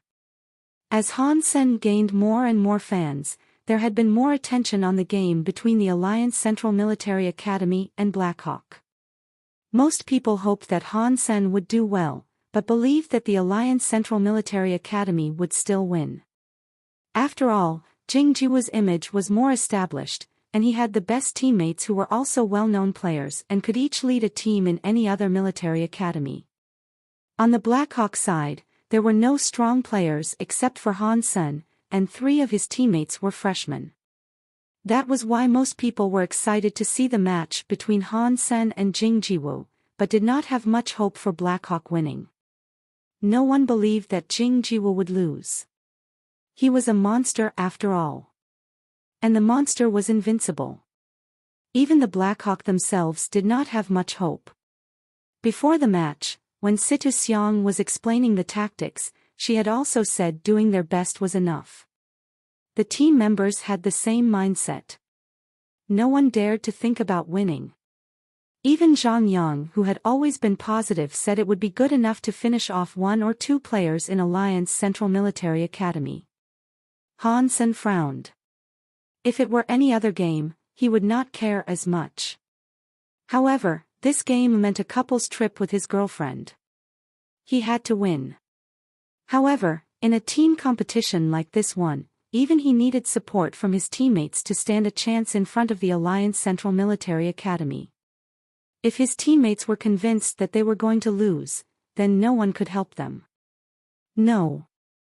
I must inspire their fighting spirit. Han Sen looked at his teammates and gazed upon Zhang Yang. Without a doubt, Zhang Yang was definitely the one person that had most fight in him. However, he alone would not make much of a difference. Han Sen hesitated and laid his eye on Situ Xiang. As the coach of the school team, Situ Xiang was doing quite well. If Han Sen did not spend too much time in God's sanctuary and had more time to practice with his teammates, they could probably do even better. However, this would not make much of the difference in front of the Alliance Central Military Academy. When Situ Xiang was explaining her arrangement in the next match, Han Sen suddenly stood up and walked to her. Situ Xiang did not know what the student wanted. He should listen to her or raise his hand instead of walking up to her. "Coach, when you recruited me into the school team, didn't you tell me that the goal is to win the championship in this tournament? Han Sen walked up to Situ Xiang with his back straight and eyes sharp. I did. Situ Xiang nodded and blushed a little. She had to admit that even she did not believe that Black Hawk could beat the Alliance Central Military Academy. Then please tell us how to win this. I want to win, staring at the coach, Han Sen said slowly. Situ Xiang did not know what to say. She wanted to win more than anybody. However, the gap between the two teams was too big. Situ Xiang had no clue herself as to how to beat the strongest military school. But as a coach, she could not tell her team that they had no hope. After watching the first match of the Alliance Central Military Academy, Situ Xiang had to say that this was probably the best team the archery tournament had ever seen. With the monster Jing Jiwu and other players like Qin Cheng, the team was so strong that it was beyond her imagination. If you really want to win, there is only one way. Situ Xiang pondered for a while and said to Han Senator, in fact, Situ Xiang had thought about this match 1,000,000 times. But no matter what decision she made, she thought they would still lose. The absolute gap in strength was beyond any strategy or tactics. But even so, Situ Xiang still hoped to win. She had a tentative plan, but she did not even believe it was possible to execute. It was deep in her mind, but she did not even have enough confidence to share that with her team. From a coach, the plan was quite absurd. Questioned by Han Sen like this, Situ Xiang had half a mind to share her plan. Although it was a bit ridiculous, what if they could actually realize it? The desire to win burned in Situ Xiang, which motivated her to speak her mind. But she did not say it immediately, and chose to test the water first. I really want to win. Whatever the method is, please tell me, said Han Sen earnestly, full of fighting will. Situ Xiang was quite touched. She did not expect that Han Sen, who seemed to care little about the school team, had such a sense of honor. If she knew that he was actually thinking about a trip with his girlfriend, she would probably be pissed off. Situ Xiang felt all her team members watching her, full of hope. No one wanted to lose, even the old team members, as long as there was a chance to win. Coach, please tell us, how can we win? Zhang Yang asked Situ Xiang hurriedly. Situ Xiang gritted her teeth and said grimly, when it comes to the absolute strength, you had no chance at all. Each and every one of their players is more experienced. Even the collaboration among them is much better than you guys. Situ Xiang paused and continued, however, that doesn't mean everything. Although they had a huge advantage, it does not mean you have no chance. Situ Xiang's gaze fell upon Han Sr. Although this chance is extremely slim, if you're willing to try, there is a possibility, whereas if you do not try, you will definitely lose. If you decide to give it a shot, you will still have a 99% chance of losing. Are you still willing to do this? Please tell us how to do it. Han Sen was calm and determined. Other team members also looked at Situ Xiang eagerly. Here.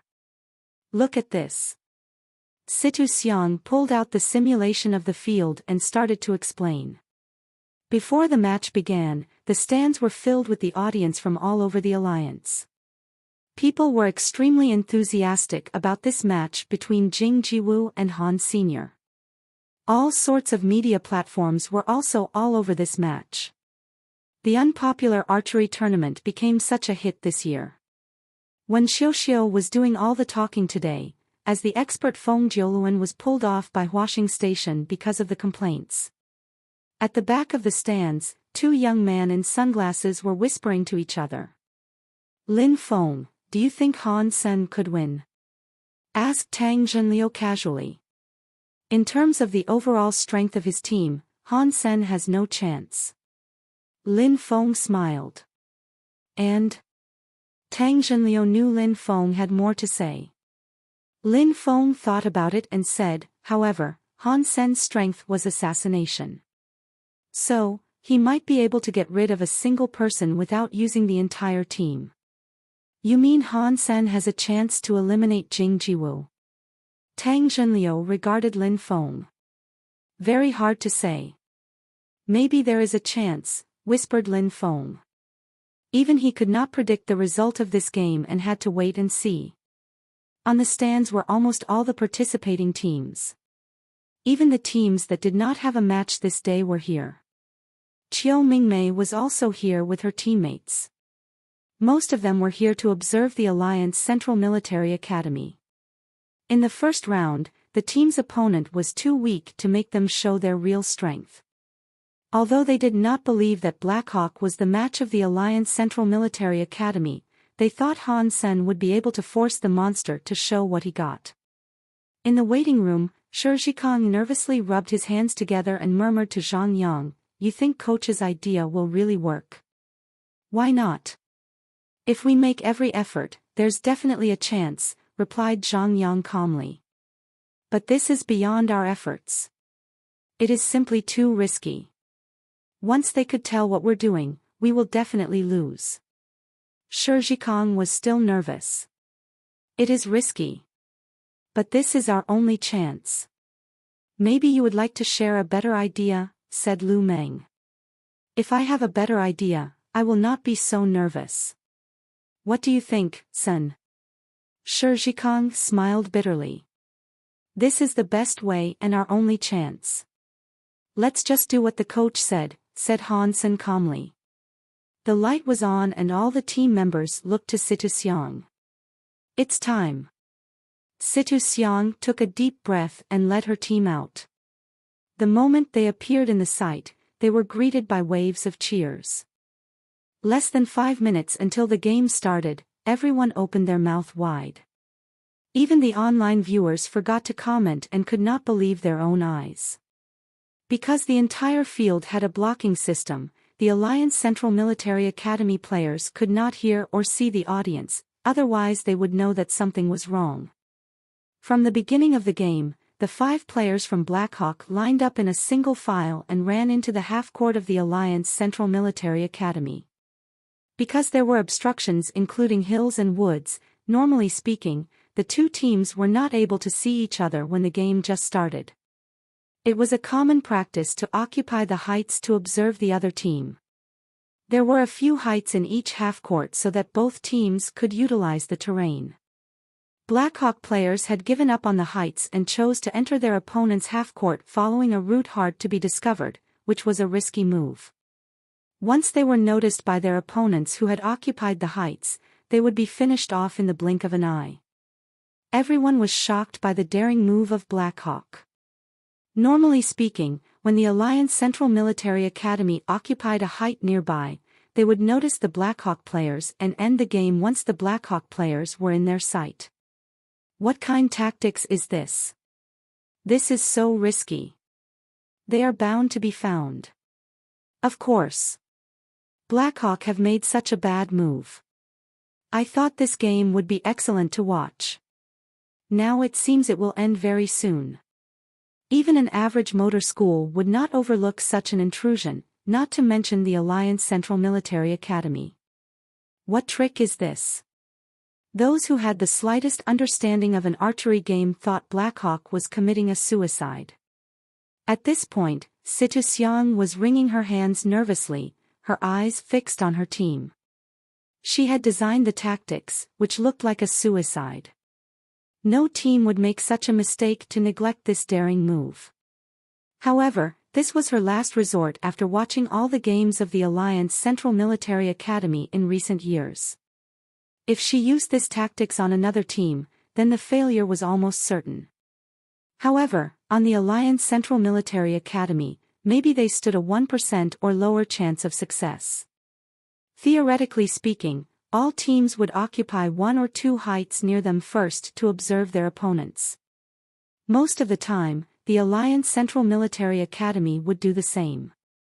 Under very rare circumstances, however, they would choose to go directly to occupy the highest point in the center of the field.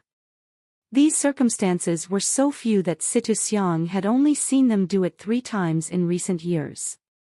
The chance was so small that it was not even meaningful. But Situ Xiang's analysis made her see hope. All 3 times that the Alliance Central Military Academy made that decision, which was a more aggressive approach, were when they encountered strong opponents. It served them well, too. The teams thought to be their match all turned out to be crushed. Although no one believed that Blackhawk was strong enough to pose a challenge to the Alliance Central Military Academy, because of Han Sen, the media was working up the hype. Situ Xiang wondered if the Alliance Central Military Academy would take Blackhawk seriously enough to use their special strategy. If they chose to do their routine, then Blackhawk would definitely lose. This was a gamble, while Situ Xiang did not even know if Blackhawk had any chips. In any case, this was Blackhawk's only chance. Sweat in her palms, Situ Xiang was praying that there would be a miracle. Han Sen was leading the way, watching the timer in his hand from time to time. Their route and timing were carefully designed by Situ Xiang, in a way that it would allow them to circle behind the Alliance Central Military Academy under the circumstances that the team chose to go directly to the center. Maybe Situ Xiang's prayers were working. The 5 players of the Alliance Central Military Academy indeed went to the center instead of occupying the heights nearby. A classic battle was often produced under the influence of many coincidences. When the audience saw the players from each team went past each other from different routes, they were shocked. WTF, this must have been rehearsed. This is funny. Blackhawk has such good luck that the Alliance Central Military Academy chose directly to go to the center and avoided them. Incredible tactics. I cannot believe such tactics would work. The coach of Alliance Central Military Academy became very upset. No one could predict that Blackhawk would have such strange tactics. Even more unbelievable was he happened to be the one who made the decision to go to the center, which was part of the opponent's calculation. It was not a failure of the players, but the coach himself. At this point, he regretted so much that the plan to crush Blackhawk became the biggest crisis of the Alliance Central Military Academy. All the coaches from other school teams cast their eyes upon Situ Xiang in awe of this woman. Such a daring and successful move. As the Alliance Central Military Academy was marching toward the center, the Blackhawk players had arrived at the woods behind the central mountain. The backs of all 5 players in the Alliance Central Military Academy were exposed in the sight of the Blackhawk players. An attack on the enemy's back was the most effective attack. In history, countless famous generals died under attacks from the flanks. Without knowing their backs were exposed, the 5 players from the Alliance Central Military Academy were still climbing the central mountain. All of a sudden, arrows were shot from their rear. Although there were 5 players on their team, the target of the arrows was one person. Qin Cheng, the number 2 in the Alliance Central Military Academy and the second star of the team. Maybe Qin Cheng was not as famous as Jing Jiwu, but his contribution to the team was no less than Jing Jiwu's. As a student Warframe commander, Qin Cheng had not only great archery skills, but also excellent leadership talent. With Qin Cheng on the team, Jing Jiwu could focus himself on getting rid of the opponents. Without Qin Cheng, the Alliance Central Military Academy would still be strong, but no longer invincible. From the very beginning, Situ Xiang's plan was to first get rid of Qin Cheng, who was the brains of the team, instead of Jing Jiwu. On one hand, Jing Jiwu's physique was so strong that a sneak attack like this might not work. On the other hand, getting rid of Qin Cheng meant more to Blackhawk strategically. Watch out! Jing Jiwu noticed the attack before the arrows even arrived. It was too late for him to fend off the arrows, so all he could do was to use his voice. Qin Cheng acted quickly. It was an archery game, so it was forbidden to use anything to touch the opponent's arrows. A player could either dodge or use his or her own arrow to fight back. The arrows blocked every direction Qin Cheng could move. Their intention to kick Qin Cheng out was clear. Qin Cheng grabbed his bow and shot 3 arrows in an instant, which shot down all the 3 arrows coming at his face. Qin Cheng, well done. The coach of the Alliance Central Military Academy waved his fist in the excitement, feeling lucky to have Qin Cheng on his team. Such skills and calm were next to nobody other than Jing Jiwu. Qin Cheng's teammates were also overjoyed. Awesome! Well done, Qin Cheng.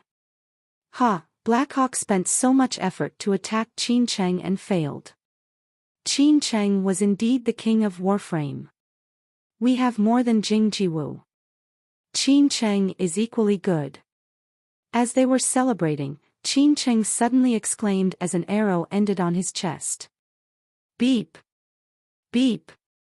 Alliance Central Military Academy. Qin Cheng. Out. Archer. Blackhawk.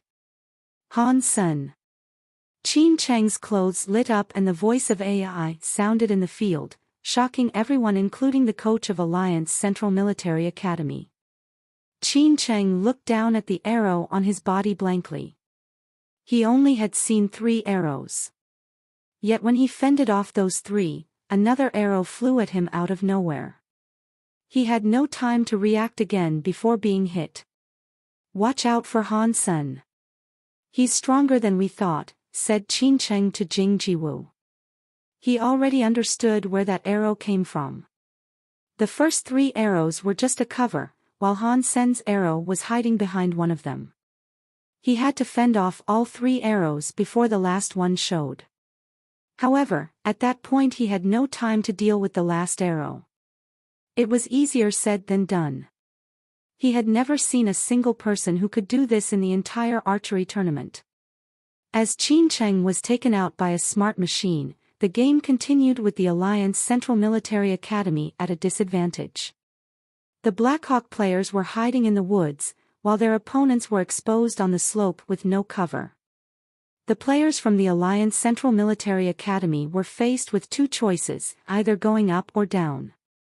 Without hesitation, Jing Jiwu ordered everyone to go down, which was faster than going up and did not require them to expose their backs. It was not that easy to come down either. Blackhawk had made a thorough preparation for this part. None of them chose a strong bow. Everyone picked 11. 0 bows for the speed. It was a very weak bow for these student archers, but they could shoot continuously. At the command of their captain Su Tianhao, a storm of arrows landed on one of the Alliance Central Military Academy players. Without any cover, that player was out immediately. Ha! It was me. Shi Zhikong waved his recurved bow in excitement. Watch out! Han Sen wanted to pull Shi Zhikong, but it was too late. An arrow hit Shi Zhikong immediately. Although the arrows all had flat rubber heads, Shi Zhikong still rolled over on the ground in pain. That bow must be a 16. 0. Jing Jiwu is indeed a monster, said Su Tianhao after hiding behind a tree. Han Sen could also pull a 16. 0 longbow, but could probably shoot no more than 2 arrows. There was no way he could make continuous shots like Jing Jiwu. The 16. 0 bow looked like an 11. 0 in Jing Jiwu's hands. Quick! Do not allow them to come down, exclaimed Lu Meng at everyone. In another exchange of arrows, Jing Jiwu made a shot at Su Tianhao, who was out immediately. Luckily, Han Sen got rid of another opponent as well. The audience became thrilled. Since Jing Jiwu joined the school team, it was the first time that 3 players were out in the Alliance Central Military Academy. Amazing Blackhawk. Amazing Han Sen. This is definitely an epic-making game. The Alliance Central Military Academy was never pushed this far before. Blackhawk is only 1 step from victory, but that 1 step is so difficult, because in front of them is the best player in the Military Academy League, Jing Jiwu, said Wen Xiuxiu, thrilled. The viewers also became excited. At an absolute advantage, Blackhawk still lost 3 players to Jing Jiwu, who was indeed a monster. However, at this point, Jing Jiwu was the only one that had survived on his team. On Blackhawk's side, the remaining were only Han Sen and Lu Meng. They had every intention to eliminate Jing Jiwoo, but all their attacks were in vain. "He's no human," cursed Lu Meng behind a tree. "Indeed," said Han Sen, also hiding behind a tree. Jing Jiwoo had rushed down the mountain and entered the woods. It was almost impossible to see him at this point, and both teams were reduced to the starting point. The viewers held their breath. Before the game, none of them had thought that the Alliance Central Military Academy would be pushed this far. Without a doubt, the tactics adopted by Black Hawk were extremely successful. However, Jing Jiwoo was still there, and it was almost impossible to beat him. As they wished, they would see the duel between Jing Jiwoo and Han Sen, because the two players were both there. Although Han Sen had some advantage with a teammate on his side. "Haha, the coach of Black Hawk is really good. Lin Feng, you think Han Sen could win?" Tang Zhenliu smiled and said. "Han Sen's bow is too weak. His 11.0 bow is not enough to shoot someone like Jing Jiwoo, unless they were really close to each other," said Lin Feng. "That's right. Because of the tactics they used, they all chose 11.0 bows. Although that was successful in the beginning, facing a player like Jing Jiwoo, the weapon is their biggest weakness." Tang Zhenliu knowingly nodded. Jing Jiwoo, who was moving freely, turned into a real monster, gliding quietly on the field. Neither Han Sen nor Lu Meng dared to move. Without knowing where Jing Jiwoo was, they were faced with great challenge, although they were two. "We cannot stay here," said Lu Meng, ready to get up. An arrow suddenly came to him. "Move!" roared Han Sen, quickly shooting an arrow at the one threatening Lu Meng. Bang! Han Sen's arrow were bounced off immediately, and Jing Jiwoo's arrow only slightly turned, ending up on Lu Meng's shoulder. Jing Jiwoo's arrow was meant to hit Lu's heart, but in an archery tournament, getting hit in the shoulder also eliminated Lu. "All yours, senior," Lu Meng left calmly, as he had done all he could. The audience were again amazed by how powerful Jing Jiwoo was. "As long as Jing Jiwoo's here, we will never lose. Black Hawk could try as much as they want." Students of the Alliance Central Military Academy felt a sense of pride. Jing Jiwoo is indeed the monster. They had such an advantage. They should have got rid of Jing Jiwoo first instead of Qin Cheng. Bull crap. How can a 11.0 bow be enough to get rid of Jing Jiwoo at that kind of distance? Indeed, Jing Jiwoo could have completely dodged an arrow like that with his speed. Such a shame. Black Hawk is indeed a great team with a creative coach. However, they ran into Jing Jiwoo. Han Sen moved continuously, searching for his opponent everywhere. In the field mimicking a labyrinthine, Jing Jiwoo was not the only hunter. Han Sen was also looking for Jing Jiwoo. The two students quickly moved in the field. Although they had not made a single shot, their movements surprised a lot of viewers with rich combat experience.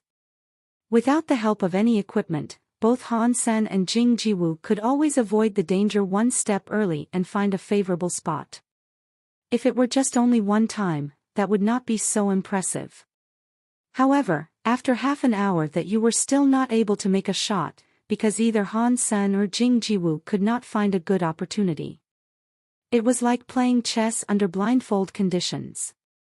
Without seeing each other, the two masters competed psychologically, using the entire field as their chessboard without a sound.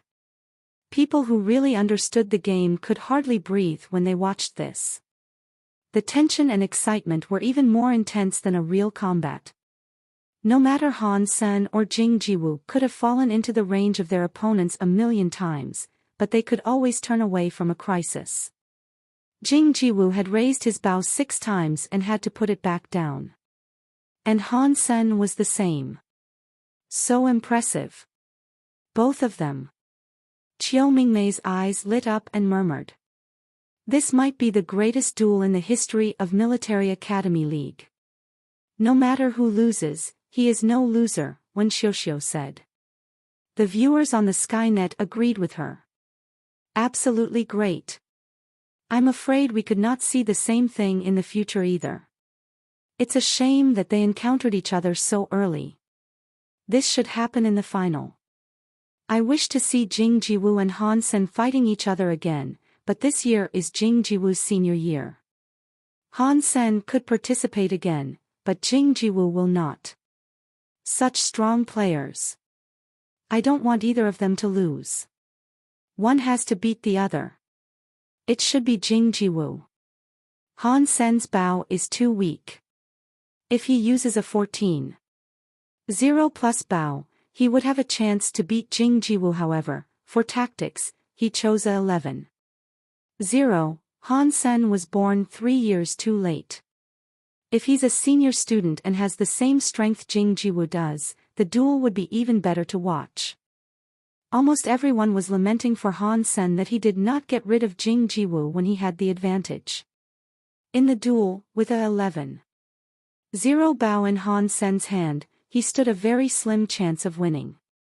Jing Jiwoo could threaten Han Sen from 600 feet away, while Han Sen could not even guarantee a shot at Jing Jiwoo at 150 feet. That was why people felt terrible for Han Sr. Next year we will be here again.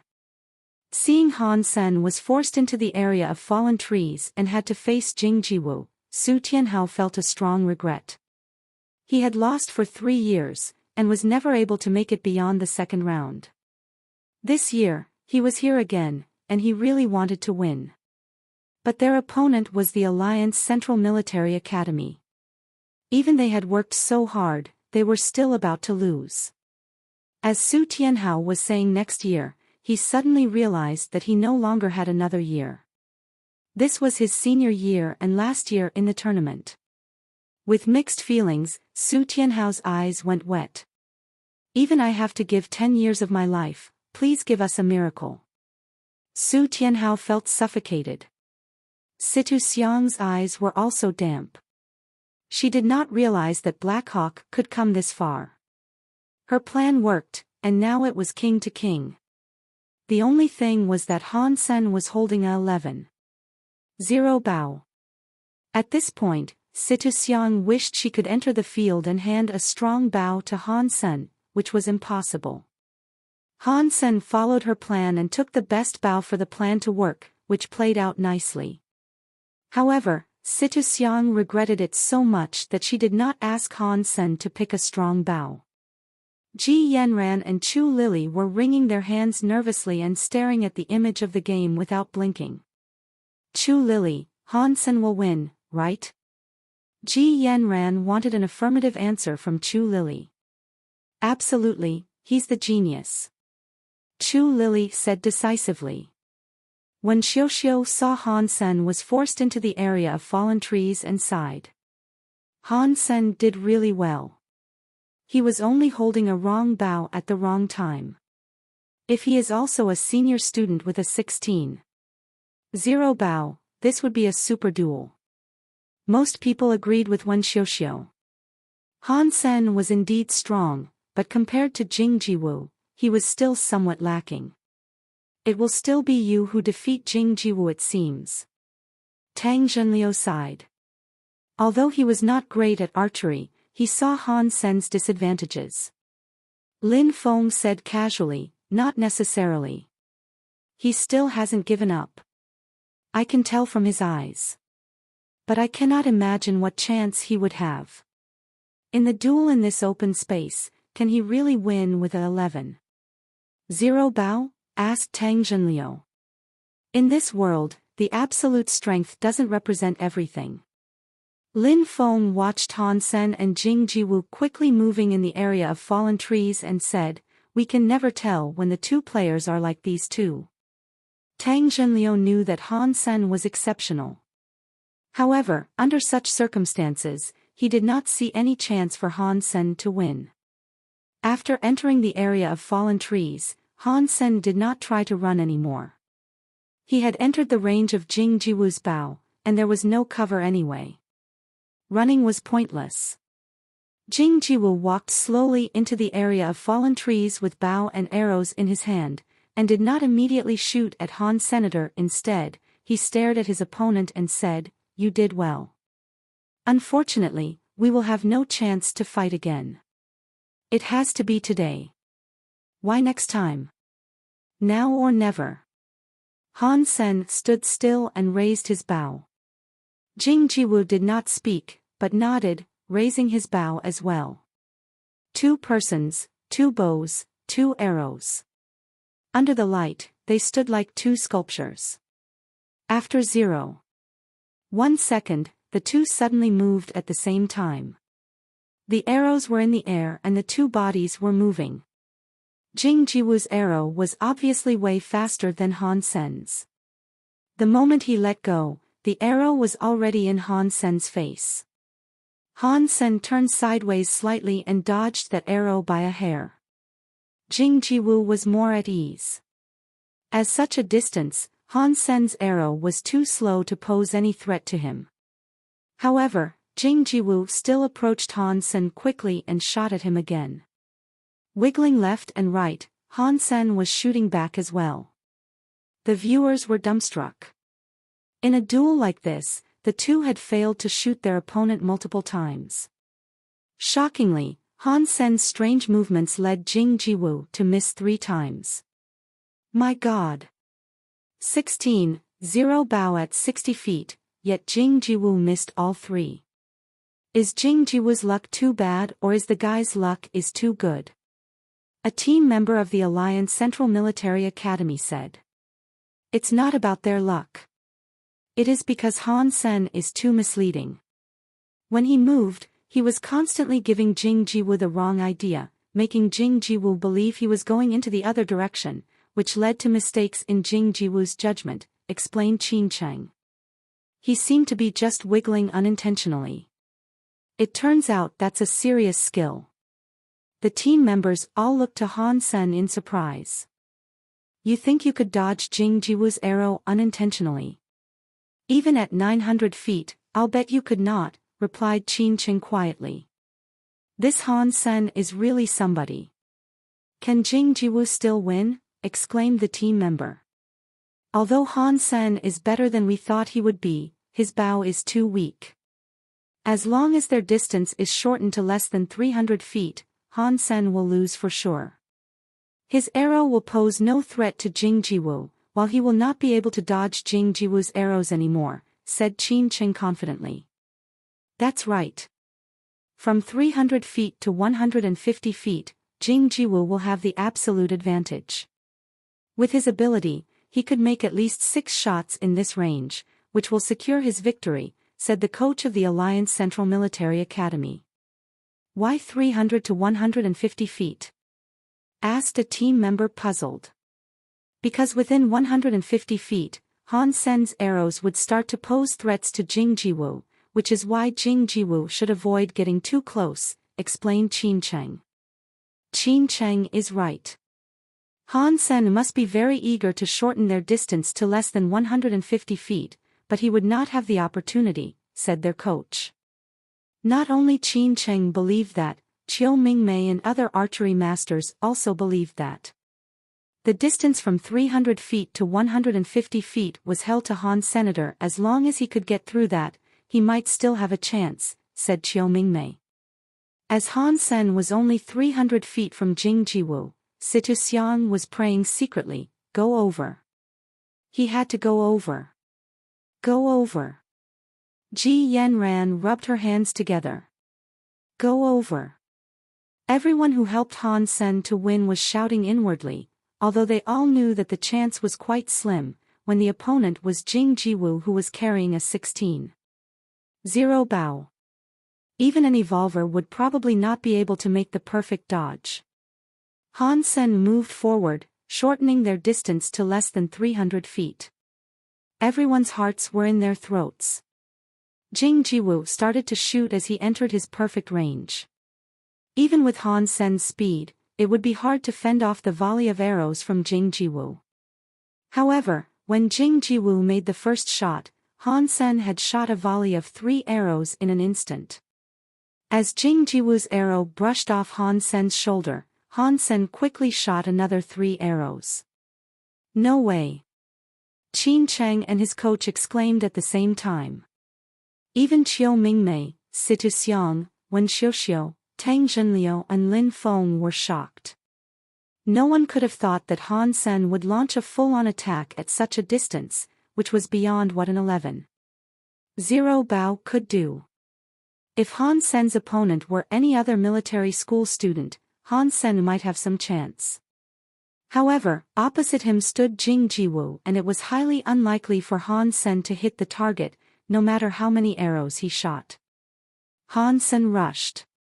He should have gotten closer.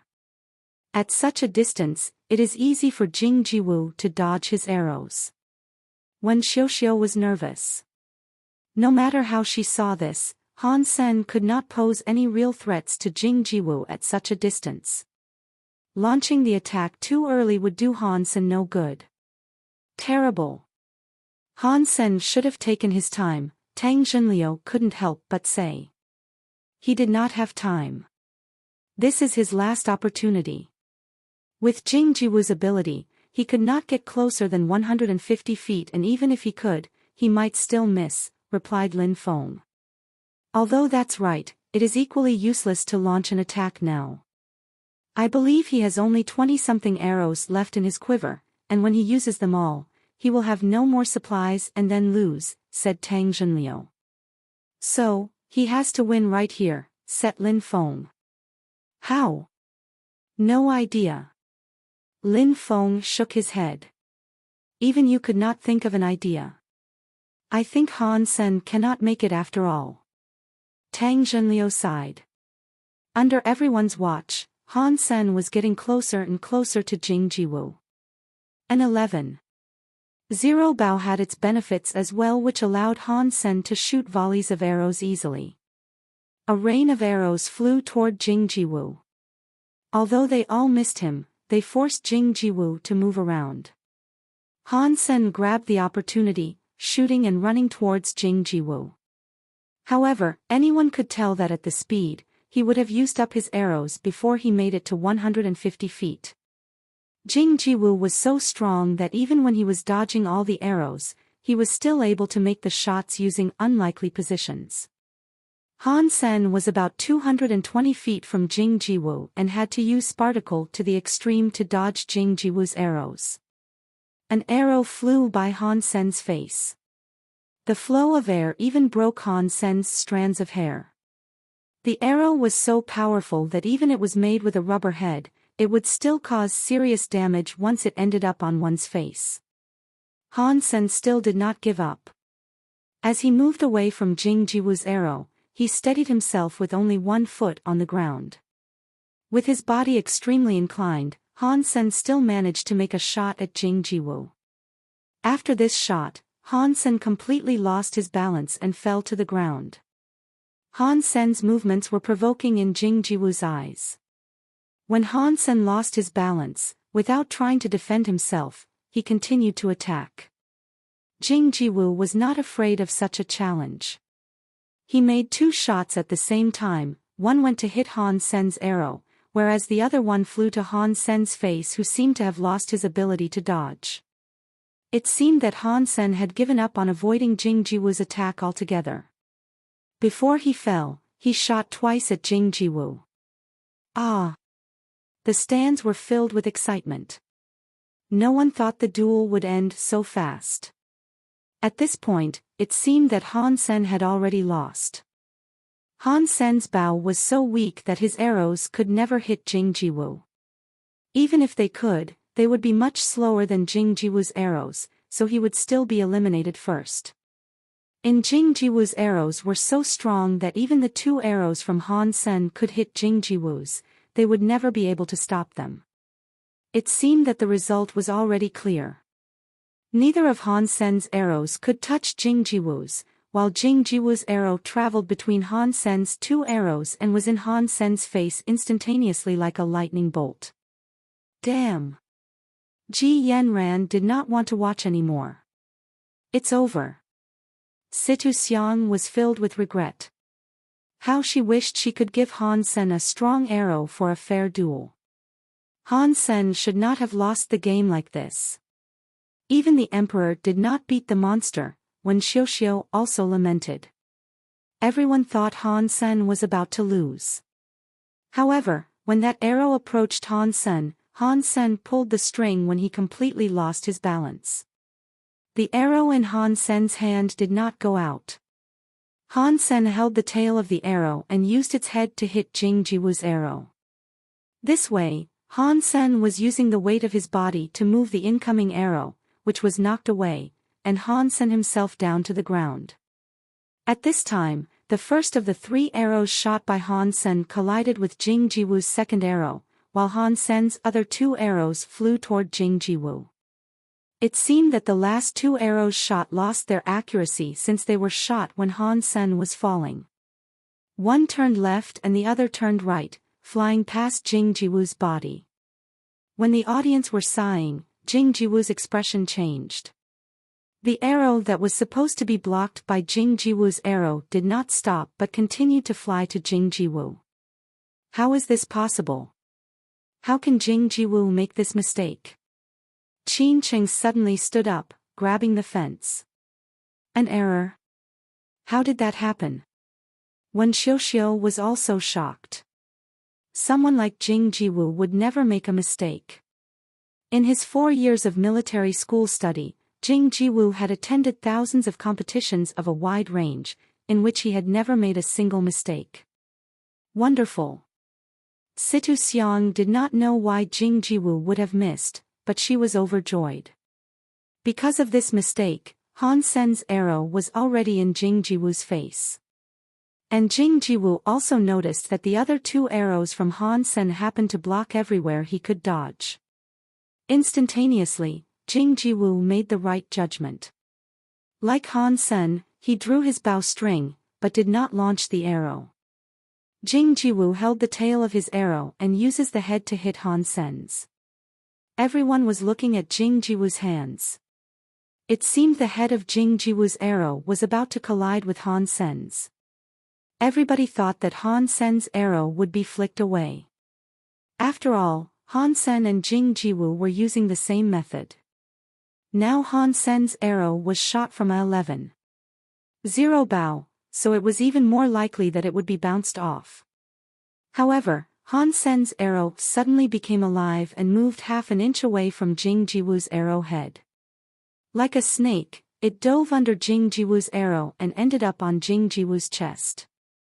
Looking down, Jing Jiwu was dumbstruck. Qin Cheng was speechless. So was Wen Xiao, Situ Xiang, every team member from the Alliance Central Military Academy and Blackhawk Military Academy, and all the viewers. Although everyone saw what had happened, they could not believe that Jing Jiwu would be hit like this. Ji Yanran and Chu Lili were cheering and jumping like a couple of maniacs. Jing Jiwu is out, muttered Shi Zhikong. I believe so. Zhang Yang wasn't so sure about it. No one in the Blackhawk team believed it had actually happened. They could not trust their own eyes. The monster, the invincible monster, who had ruled the Military Academy League for 3 years, was hit like this. Alliance Central Military Academy. Jing Jiwu. Out. Archer. Blackhawk. Han Sen. When the voice of the AI ran in the field, everyone came back to themselves. Ah! Shi Zhikong hugged Lu Meng, shouting and turning around. We won. Su Tianhao was still sitting there, surprise and joy filled his eyes. Zhang Yang threw away the towel in his hands and jumped over the fence, rushing over to Han Senator, and the other teammates followed him to Han Sen's side. Coach, did we just win? The team manager looked at Situ Xiang incredulously. Yes, we did. Situ Xiang was answering both the manager and herself. The entire venue and Skynet were going mad. Jing Jiwu lost. What's that arrow made of? Did I see it right? It dodged Jing Jiwu's arrow itself. An era has ended. The monster just lost. Unbelievable. When Xiuxiu felt that her blood was almost boiling and her voice changing. Disregarding that, she shouted at the top of her lungs, "Miracle! Black Hawk made a miracle! Han Sen created a miracle!" The monster Jing Jiwu fell under the miraculous shot. "Our new emperor has crowned himself with an arrow. If you are the emperor, let me crown you. If you are the emperor, please accept my faith and allegiance. If you're the emperor, I thank you for giving us a reason to cheer. If you are the emperor, please hold high your arrow of victory and guide us to a bright future. At this moment you are the emperor. At this moment you are our ruler. At this moment only you can bring us joy. At this moment we are your followers. We cheer for you. We take pride in you because you are our almighty emperor."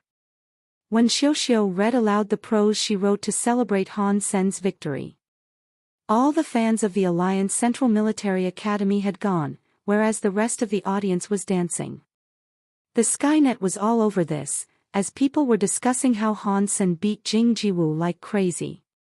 What a shot! How did he do it? The old king is gone and the new king is crowned. In the future, Han Sen will rule the Military Academy League. Long live the Emperor! I still can't believe this. Did Jing Jiwu really lose? This is the beginning of a new era. The monster died under an arrow of the Emperor. That shot was so weird. Did he do anything to that arrow? Can he control it remotely? He only won an archery match. It is way too early to call him the Emperor. Long live the Emperor! What a weird shot. No one could sleep that night. The entire Blackhawk school team lost sleep, including Situ Xiang. It was like a dream to beat the Alliance Central Military Academy with Jing Jiwu on their team. All the military academies had the same dream, while they were the only ones who realized it, to beat Jing Jiwu in archery. Although there were coincidences and lots of luck, a victory was a victory. They were the winners. If they didn't have a match tomorrow and had to rest, they would have gone out and partied all night. Even lying in bed, they were too excited to fall asleep. "Han Sen, did we really win?" Shi Zhikang asked, lying on his bed. "Yes," replied Han Sr. "Zhang Yang, did we really win?" Shi Zhikang asked Zhang Yang again. "Yes," replied Zhang Yang. "Victor." Before Shi Zhikang asked, Lu Meng said directly, "If you keep disturbing us, we will suggest Coach Situ Xiang put you on the bench tomorrow." "Damn it. Why would you do that? I beat even the monster and you won't let me go when we have a weaker opponent." Shi Zhikang jumped up. "You can try and say one more sentence," said Lu Meng calmly. Shi Zhikang opened his mouth but did not make a sound. He was indeed afraid that he would not be able to represent the school tomorrow. Situ Xiang couldn't sleep either. Until now, she still felt unreal about the match result. Her team beat the Alliance Central Military Academy and realized the dream of all the other military school coaches. "Han Sen, you are amazing." Situ Xiang wished that Han Sen were in front of him so that she could give him a huge hug. The Blackhawk team members could not sleep, and all the media also went nuts. No one could have thought that the Alliance Central Military Academy would lose to Blackhawk. Everything happened so fast. All the media reported the match between Blackhawk and the Alliance Central Military Academy. The highlights were Blackhawk's tactics and the duel between Han Sen and Jing Jiwu. Most media quoted Wen Xiuxiu and called Han Sen the Emperor. Overnight the nickname was known in the entire alliance. Jing Jiwu was so famous that Han Sen, the only person to beat him, became extremely popular quickly and was considered the new ruler of the Military Academy League. Suddenly, Jing Jiwu seemed to be yesterday's news and Han Sen became the new hype. On the rooftop, 3 young men were looking at the night view of the city, leaning over the railings. "How do you feel about the failure?" Tang Zhenliu drank some beer and asked Jing Jiwu next to him with a smile. "Not bad. That Han Sen was beyond my expectation. I did lose. Jing Jiwoo smiled. So, what happened with the last shot? Tang Zhenliu couldn't help but ask. The arrow was spinning, Jing Jiwoo said casually. What do you mean by, the arrow was spinning? Tang Zhenliu paused and did not understand Jing Jiwoo. The arrow was shot from a bow instead of thrown by hand. Unless the arrow was special, it was impossible that the arrow would spin. In the tournament, all the arrows were ordinary arrows provided by the sponsor, so the arrow itself could not spin either. I don't know, replied Jing Jiwoo. How is it that you don't know? Tang Zhenliu looked at Jing Jiwoo in surprise. Jing Jiwoo was facing that arrow. With his skills, he would definitely know if the arrow was altered. Lin Feng cut in, indeed he does not know. There are ways to shoot a spinning arrow like that, using the flow of the air to make the arrow shift its direction. However, none of them could be realized by the unevolved. Interesting guy. Unfortunately, this is already my last year and I will never have a chance to fight him again. Jing Jiwoo threw the empty bottle into the trash can and walked to the staircase. Bye guys, I hope to see you again. What plan do you have now? Asked Lin Feng. Originally I wanted to go to the battlefield after the tournament. Now that is not necessary anymore. I will leave tonight, said Jing Jiwoo without turning his head. I will wait for you, Lin Feng said, watching Jing Jiwoo leaving. Jing Jiwoo paused, turned back and smiled. You haven't fought him either, right? You mean Han Sen? Lin Feng paused and understood. Jing Jiwoo smiled and walked away. What does he mean? Tang Zhenliu felt puzzled. He meant that if he did not beat Han Sen, I probably could not either, said Lin Feng casually. Hearing this answer, Tang Zhenliu couldn't even hide his surprise. Blackhawk's opponents in the next few rounds were not strong teams, which gave them more opportunities to practice. With their newly gained confidence and Han Sen's incredible spinning arrows, Blackhawk became the champion of this year's archery tournament. Every media was crazy about the new champion team and used all kinds of words like Blackhawk Miracle, New Emperor, and incredible archery skills, making Han Sen the new star among all the military school students. Now, all the military schools knew that Blackhawk had an archer as good as Jing Jiwoo. When the archery school team returned to Blackhawk, they received the utmost welcome and the school rewarded them handsomely. Their performance was also recorded in the school yearbook. This was the first time Blackhawk had won a championship in the Military Academy League.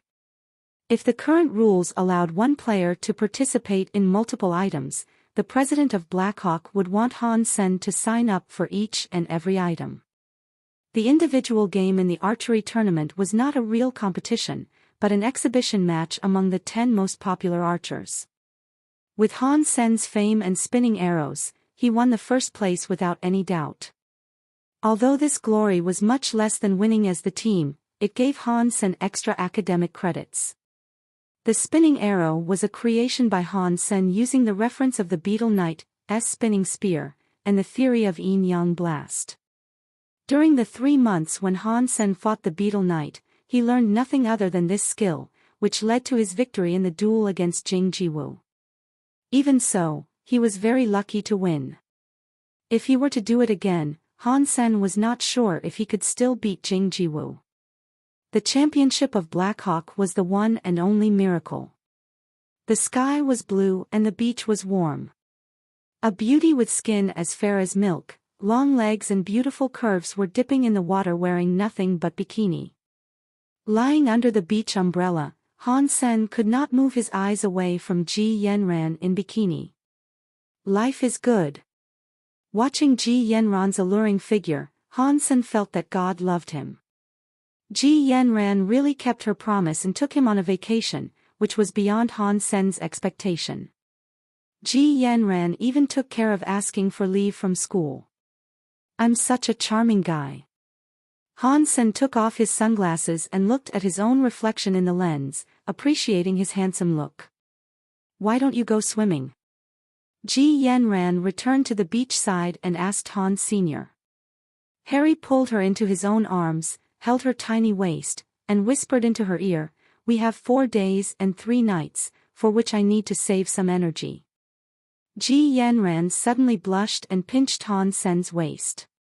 While Han Sen was complaining, she ran away to another chair.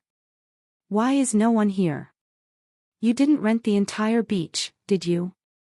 Harry looked around and was curious why he never saw other tourists here. "When have you ever heard such a thing as renting a beach?" Ji Yanran rolled her eyes and said, "This is a private beach, so of course there is no one here." "You own the beach?" Han Sen was surprised. "I don't," Ji Yanran grinned and said, "but this planet belongs to my uncle." Han Sen choked on the water he just drank. He knew that Ji Yanran was from a rich family, but did not imagine they would be so rich. "Wonderful. As long as I'm with you, I would not need to work ever," Han Sen smiled and said. "You wish. In my family, only sons can inherit family businesses. Now I can still use the family resources, but when I am married, it's all up to you." Ji Yanran curled her lips and said. "You have such a strong desire to marry me. I haven't even decided if I want to do that yet." Han Sen pretended to be surprised by her. "Ha!" Ji Yanran suddenly became angry from embarrassment and threw herself at Han Sr. With a sly smile on his face, Han Sen grabbed her hand and pulled her back to his arms, kissing her alluring lips. Ji Yanran struggled a little and gave up, enjoying the kiss as well. Han Sen's hand moved between Ji Yanran's waist and butts, as he hesitated if he should have this gorgeous girl right here on the beach. Suddenly, with the sound of a whistle, Han Sen saw an ancient yacht sailing over. Han Sen had only seen such a thing in movies. Ji Yanran immediately stood up from Han Sen's arms. As the yacht came into the pier, a young man of about 25 years old came down with a few bodyguards and walked towards the couple. Smiling, the young man waved to Ji Yanran from afar. "Ji Yanran, it's been a while since you visited us. Brother, I'm a military school student now and don't have too much time." Ji Yanran introduced Han Sen to the young man. "This is my schoolmate Senator Han Sen, this is my brother Ji Lingfeng." "Brother," Han Sen called Ji Lingfeng directly. Ji Yanran blushed. Ji Lingfeng paused and smiled. "Han Sen, are you the one who beat Jing Jiwu in the archery tournament?" "Yes, that's me," said Han Sen casually. "So impressive. No wonder Ji Yanran would bring you back." Ji Lingfeng cast a glance at his sister. Ji Yanran blushed and pouted. "Brother, did you come to pick us up or did you come to chat? We'll talk on the ship then." Ji Lingfeng took the couple on board, and then the yacht sailed away into the ocean. "Han Sen, do you know any drinking games?" Ji Lingfeng sat down in the lounge and put 2 bottles of wine in front of Han Sr. "Some," Han Sen said with a smile. When the yacht stopped in front of a garden-like island, Ji Lingfeng came off the yacht on the back of his bodyguard. He was so drunk that he couldn't even walk himself. Ji Lingfeng went straight to bed when he reached the villa on the island. Han Sen and Ji Yanran had to have dinner without him. "I remember that brother said there is a hot spring. Shall we go there?" After dinner, Han Sen gazed at his girlfriend. Ji Yanran blushed as she knew what the guy was thinking. She had brought Han Sen here, thinking that because of her brother's presence, Han Sen would not dare to go too far. However, she did not expect Ji Lingfeng to get drunk so fast. In the huge pool of hot spring, Ji Yanran and Han Sen were the only 2 persons there. Within half an hour, Ji Yanran was pink all over in an alluring way. Han Sen could no longer control himself. He held the girl in his arms and walked quickly toward the bedroom. Her head buried in Han Sen's chest, Ji Yanran was limp as if she were drunk. Han Sen placed the Ji Yanran onto the white sheet. Ji Yanran's eyes were sparkling and her cheeks rosy. "My darling, here I come." Han Sen threw himself at her. The trip of 4 days felt like a second to Han Senator. When he got back to Blackhawk, Han Sen entered God's sanctuary and started to attend to the business of the special squad. The cloud beast still needed more than a month to evolve into a sacred blood creature. Han Sen planned to use the time to hunt a few mutant creatures. The best place to hunt mutant creatures was Dark Swamp, but the mutant creatures there were too large. Devil Desert also had plenty of mutant creatures, but they often showed up in groups, which was troublesome. After some thoughts, Han Sen decided to try his luck in the Jade Dragon Mountains. Before he became the head of the special squad, Han Sen only knew the names of some mountains nearby, but had no idea about the specifics. After he became the head, Han Sen read many useful insider materials, a lot of which were about the Jade Dragon Mountains. Although the Jade Dragon Mountains were discovered a long time ago, no one really dared to go hunting there. Even the 3 big gangs in the shelter did not dare to hunt creatures in the Jade Dragon Mountains. The main reason was the abundance of advanced creatures in the Jade Dragon Mountains. Han Sen heard that the Bloody Slayer also came from there. According to the materials he read in the accounts of those who had been there, several sacred blood creatures would appear together on the edge of the Jade Dragon Mountains. Most people who had been there had died, and the few who had made it back did not dare to go there again. It was beyond the question of ability. Where there were too many sacred blood creatures, a large group would not even be useful. The survivors had described a 300-foot-long gigantic serpentine, a bird as large as a piece of dark cloud, and a giant beast like a hill, among others. What impressed Han Sen the most was that the survivors did not see any ordinary or primitive creatures. The least advanced creatures there were mutant ones. Although it was risky, Han Sen had a sacred blood color shifter beast soul, which could help him sneak in and seek opportunities. As for his scent, Han Sen uses 1 point of his special squad credits and purchased a bottle of vegetation water, which was a tried-and-true solution to cover up the scent of mankind. After all the preparation, Han Sen left for the Jade Dragon Mountains, carrying the diamond sword and the beetle knight spear. Even with Meowth's high speed, it still took Han Sen 8 days to reach his destination, without doing any hunting on the way. At the fringe of the Jade Dragon Mountains, Han Sen became extra careful. He took Meowth away and sprayed the vegetation water all over himself. Wearing his sacred blood armor, Han Sen walked toward the mountains. Although he had wings, Han Sen did not dare to fly around. A sacred blood flying beast soul was fast, but it fell short to a flying sacred blood creature. It would be a suicidal move if Han Sen decided to fly. Han Sen could not afford to use the color shifter beast soul right away, because he had a time limit to use a shape-shifting beast soul. Han Sen would not choose to shape-shift unless it was an emergency. The Jade Dragon Mountains were different from other places. Even in Devil Desert, ordinary and primitive creatures could be spotted everywhere. However, since Han Sen entered these mountains, he had not seen a single creature. The mountains were formed of black stones. There were hardly any plants on them. The landscape was desolate and bleak. Traveling for a long while, he eventually saw a creature, which was as big as a mammal beast. Just listening to its hoof beat, Han Sen could feel the earth was shaking. Although he did not know whether the creature was sacred blood or mutant, Han Sen had lost his interest in it just by looking at its size. As the creature ran around in the Jade Dragon Mountains, Han Sen followed it at a distance.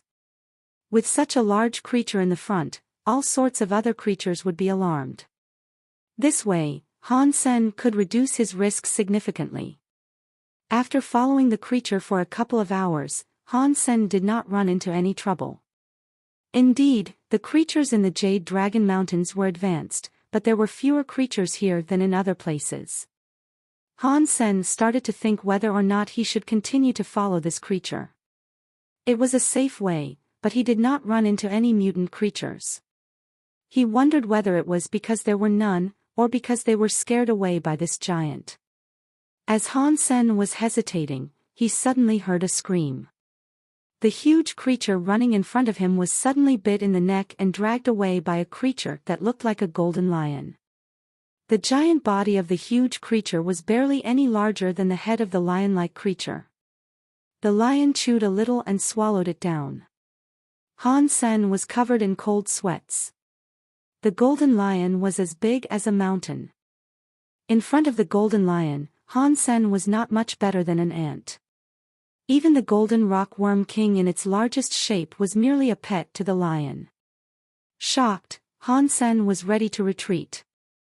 As he turned around, he felt a chill and almost let out a scream. On the path where he came from, thousands of giant beasts that looked like the one eaten by the lion were running toward them. Their hoof beat was almost like thunder, making the entire valley tremble. Han Sen was distracted by the golden lion swallowing the beast he was following, and did not notice when the entire herd had got here. The herd was just 2 or 3 miles from Han Senator. At their speed, they would arrive momentarily. Han Sen looked around and found that he was circled by steep mountains, and the only way out was blocked by the enormous golden lion. Han Sen gritted his teeth and summoned the color shifter, planning to hide on a mountain wall. If he did not move too fast, no creature could notice him. When Han Sen was about to climb, he noticed dark clouds were covering the sky. With a closer look, the dark clouds were actually formed by large black birds, each with a wingspan of 20 feet. Flocks of the birds occupied the peaks of the mountains, their red eyes staring at what was happening underneath. Birds had the best eyesight among all creatures. If Han Sen stayed still, the color shifter might be able to fool them. However, if he started to climb, there would be certain gaps which would expose him. Han Sen felt bitterly disappointed and cursed, who the #K said there were few creatures here. They're all acting in groups. Han Sen was running out of time. The herd of beasts were about to arrive, and on the bare mountain walls he had nowhere to hide. Even if he stood clinging to the mountain wall, he was not sure if he could survive the jostling of so many beasts. He did not dare to climb up either with all the birds watching. The mountain tops were covered by the birds, and he was not confident that he could escape the millions of eyes. Suddenly, Han Sen ran toward the golden lion. Although the golden lion was obviously 1,000 times stronger than the herd and flock, it was also so large that Han Sen was merely a bug in its eyes. When using the color shifter, the golden lion would not necessarily notice Han Senator. Instead of risking it climbing the mountain wall, Han Sen decided to try his luck with the golden lion. The birds would not dare to approach the lion, so he could just hide in its fur and try to run away when there was a chance. He tried to move toward the golden lion, which did not notice him. However, the birds on the mountains nearby were flapping their wings and squeaking. Obviously, they had seen him. Many birds were diving to grab him. Han Sen no longer hesitated and dashed toward the golden lion, which was the only way to survive. Han Sen started to regret. He had been complacent lately. Knowing that Jade Dragon Mountains were incredibly dangerous, he had still thought he could always be safe with his ability. It was too late to regret anyway. Han Sen just prayed that the golden lion would not take him seriously. Maybe his prayers had worked. The golden lion did not notice Han Sen at all, but was distracted by the birds after him. The lion waved its paw and smashed one of the birds, which became a snack. The other birds flew away screeching, and no longer dared to chase Han Sen, who was next to the hind leg of the golden lion. The hind leg was a hill for Han Sen, and each golden hair as thick as Han Sen's arm. Han Sen quickly grabbed the hair and climbed up. He did not dare to leave the lion, as all the birds were watching him. Once he left, they would probably attack him again. The herd of the beasts were about to rush over, and Han Sen had to make it to the golden lion's back in order to survive. Luckily, Han Sen was too small for the golden lion to notice him. Grabbing the golden hair, Han Sen used all fours to move up. When he just reached the thigh, the lion suddenly stood up. Han Sen felt that he was thrown out of a running train, and quickly attached himself to a hare using ghost haunt. The angry herd of beasts were in the face of the golden lion and started their attack. However, it was like using an egg to hit a stone. It could not even be called an attack. The herd were simply suicidal. The golden lion could kill several of them with one swipe. Sometimes it even threw a beast into its mouth. Momentarily, the valley had become a blood river, and the carcasses had piled up. The golden lion did not even take the thousands of beasts seriously. In its eyes, they were merely a dinner. The herd kept charging, which was a futile effort. The golden lion fed as it wished, and thousands of beasts all died within half an hour. After eating some of the meat itself, the golden lion lost interest in the carcasses and went deeper into the mountains.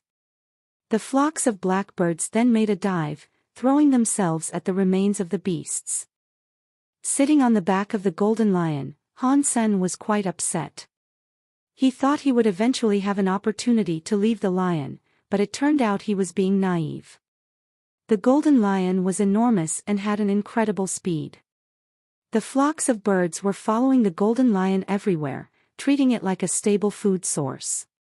The leftover meat of the lion's meal would always go into the bird's belly. What troubled Han Sen was that the birds were all mutant creatures. With their size and strength, thousands of them together were quite scary. What was worse was that, among them there were 2 bird kings that had a wingspan of over 50 feet. Han Sen was positive that they were sacred blood creatures. They were very similar to the silver bird that almost killed him, and there were a pair of them. Han Sen did not know what to do. He was trapped on this enormous lion. The birds did not dare to approach the lion, while he did not dare to leave the lion, which was a dilemma. The silver lining was that when the golden lion was feeding, he could use a string-attached arrow to drag some meat over, which was all mutant meat. After a few days, his mutant geno points had increased a few. Several days later, the golden lion was deep in the Jade Dragon Mountains. Although it did not travel all the time, it was incredibly fast. Han Sen was not sure where he was. Around him were the same black mountains. Fortunately, the golden lion did not change its direction, so Han Sen knew how to go out. However, on his way here, he had seen numerous horrifying creatures wandering around in the mountains. Following the golden lion, he could keep himself safe, since no creatures could beat the lion. However, when he thought about going out, Han Sen did not have a solution. I should have definitely remained humble. Han Sen regretted so much that his pride drove him to Jade Dragon Mountains. It turned out God's sanctuary was way more dangerous than he had thought. He had believed that based on his capability, he could go anywhere he wanted within First God's sanctuary.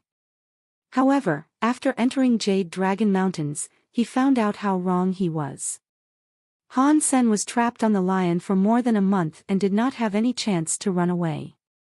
The birds were like minions, following the golden lion everywhere.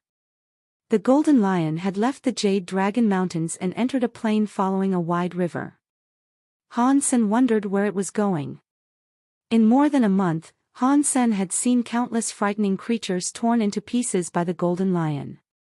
One time, he used a threaded arrow to draw back a piece of meat from a giant snake and heard the voice saying 1 sacred geno point gained, which was shocking to him. It turned out that some of the prey of the golden lion were sacred blood creatures. Traveling across mountains and rivers, the golden lion ended up on the ocean, which could not stop the lion either. Han Sen was completely speechless. He did not know where the golden lion was going, but one thing was for sure, he did not know how to go back. Even if he remembered the way back, based on what he saw on the way here, he could not go back safely alone. Han Sen thought about jumping into the ocean, but the giant figures swimming on the bottom of the sea made him give up the idea. One thing was rather odd. The enormous lion could always attract tons of creatures to give their lives and become its food. After observing for a long while, Hansen discovered that it was not a coincidence. The creatures did not wish to commit suicide, but was attracted by the birds. The birds could make a sound similar to baby cries. For some reason, when creatures heard that noise, they would be attracted over like crazy and end up dead under the lion's paw. Hansen then understood that the reason why the birds could follow the golden lion was not that the lion could not kill them, but that the lion wanted them to be there. Maybe the birds were indeed like what Hansen thought, the minions of the golden lion, attracting praise for the lion and enjoying the leftover. Even the creatures in the ocean could not resist the sound of the birds. They would often come over, and when the lion needed to feed, the water nearby would become red. Although Hansen had known that God's sanctuary was almost endless, he was still shocked by what he saw on the back of the lion. Now he understood why humans could not even make a full discovery of first God's sanctuary alone. Following the lion, Hansen had benefited a lot from the leftover meat. At this point, his sacred geno points were increased to 61 and mutant geno points to 84. Hansen did not know whether he should feel sad or happy. At this rate, although he could not go back to eat the sacred blood creature he was feeding, his progress was not slow. What made Hansen felt desperate was that another 2 birds in the flock had evolved into sacred blood creatures recently. With 4 sacred blood birds following the lion, Hansen felt that he really had nowhere to go. When he was about to give up, the birds suddenly scattered and disappeared. Hansen thought they would come back, but he never saw the birds again. One day later, Hansen saw a golden island appearing on the horizon. On the island stood a golden mountain connecting the ocean and the sky. Clouds were halfway up the mountain, and snow was covering the summit. At the foot of the mountain was a sea of red flowers. The entire island was covered by the same kind of flower, except for the mountain itself. The golden and red colors together made an astonishing landscape. When Hansen had recovered from his surprise, the golden lion had stepped on the island. Hansen did not know how to describe what he felt at the time. After crossing mountains, rivers, and the ocean, it turned out that the golden lion came to the desolate island just to give birth to its offspring. The golden mountain seemed to be a volcano with a large basin on top. The golden lion was crouching inside the basin, howling. Hansen had got off the lion's back and watched the lion for 7 days. In the beginning, he thought the lion might have gotten sick from eating too many red flowers, and wanted to see if the lion was going to die. However, after crying for a week, the lion gave birth to an elephant-sized baby lion. It turned out the lion came here to give birth. So it just gave birth to its baby. End of story. Hansen sighed and prepared to leave. The golden lion was so strong that Hansen would not survive its attack even though it was weak from giving birth. As Hansen turned around, he suddenly heard a shrill scream from the lion, which suddenly spit out a large amount of golden blood. Hansen paused. There was no other creature here, so why would the lion suddenly spit out blood? Momentarily, the golden lion spit out more blood like a fountain. As Hansen was surprised, he suddenly saw a golden crystal globe with a diameter of 3 feet. The crystal was as brilliant as a diamond and seemed to have the entire galaxy sparkling inside it. Hansen gazed at it and thought, what is that? After spitting out the miraculous golden crystal, the golden lion stopped roaring and tried to separate the crystal from its blood with its paw. Because of its giant size, the lion had a hard time moving the golden crystal in front of the baby lion that it just gave birth to, which had not even opened its eyes. Roar! After doing all that, the golden lion regarded the baby lion licking the golden crystal and closed its eyes. It seemed that it had died. Hansen was dumbstruck. He wasn't sure if the golden lion was really dead, but blood kept coming out of its mouth and the basin and became an inch-deep pool. There was no way the lion would live. The baby lion that was just born had no idea what had happened. With its eyes still closed, it was holding the golden crystal with 2 paws and licking it with its tongue. Let's do this. Han Sen was good at assassination and was very sensitive about how lively a creature was. It was obvious that the golden lion had died. The golden crystal it spit out seemed to be something quite precious. Han Sen watched the baby lion licking it became stronger after a while. Han Sen gritted his teeth, summoned wings and flew into the basin. He drew the beetle knight spear and stuck it between the baby lion and the golden crystal. Using the spear as a lever, he moved the golden crystal away from the baby lion's paws. The golden crystal rolled away toward the wall. The baby lion became upset. Being just born, it could not even open its eyes or stand up, and its paws were still weak. All it could do was to sniff in the direction of the golden crystal and make puerile growling. Han Sen had flown into the air, observing the giant golden lion from afar. Seeing it remained completely still, Han Sen then felt relaxed and flew toward the golden crystal. He first knocked at it with his spear. It sounded like a stone. Han Sen reached out to touch it. It did feel cool. The lion would not do any harm to its baby, right? Since the baby lion could lick it, there should be no problem. Han Sen glanced at the growling baby lion, which was struggling to come over, and made up his mind. He too licked at the golden crystal. As his tongue touched the golden crystal, he felt the crystal melting into liquid. Although there was not much taste, the cooling sense was refreshing. As he drank it, Han Sen felt a chill. It felt that all his spores were suddenly open and that he had more energy than he could use. Amazing stuff indeed. Han Sen felt so energetic and overjoyed that he licked the crystal continuously. It was like sucking on an icicle. The faster he licked, the more liquid he got. Very soon, Han Sen had licked away a football-sized piece of crystal. As he was drinking the golden liquid, he almost felt reborn. Energy filled all of his cells. What is this? This is much better than Viagra. This must be the life essence of the golden lion. Han Sen was overjoyed, as he knew the golden crystal must be something amazing. The baby lion quickly struggled to get up. Han Sen pondered and tried to hold the golden crystal up, which was lighter than he had thought, just around 200 pounds.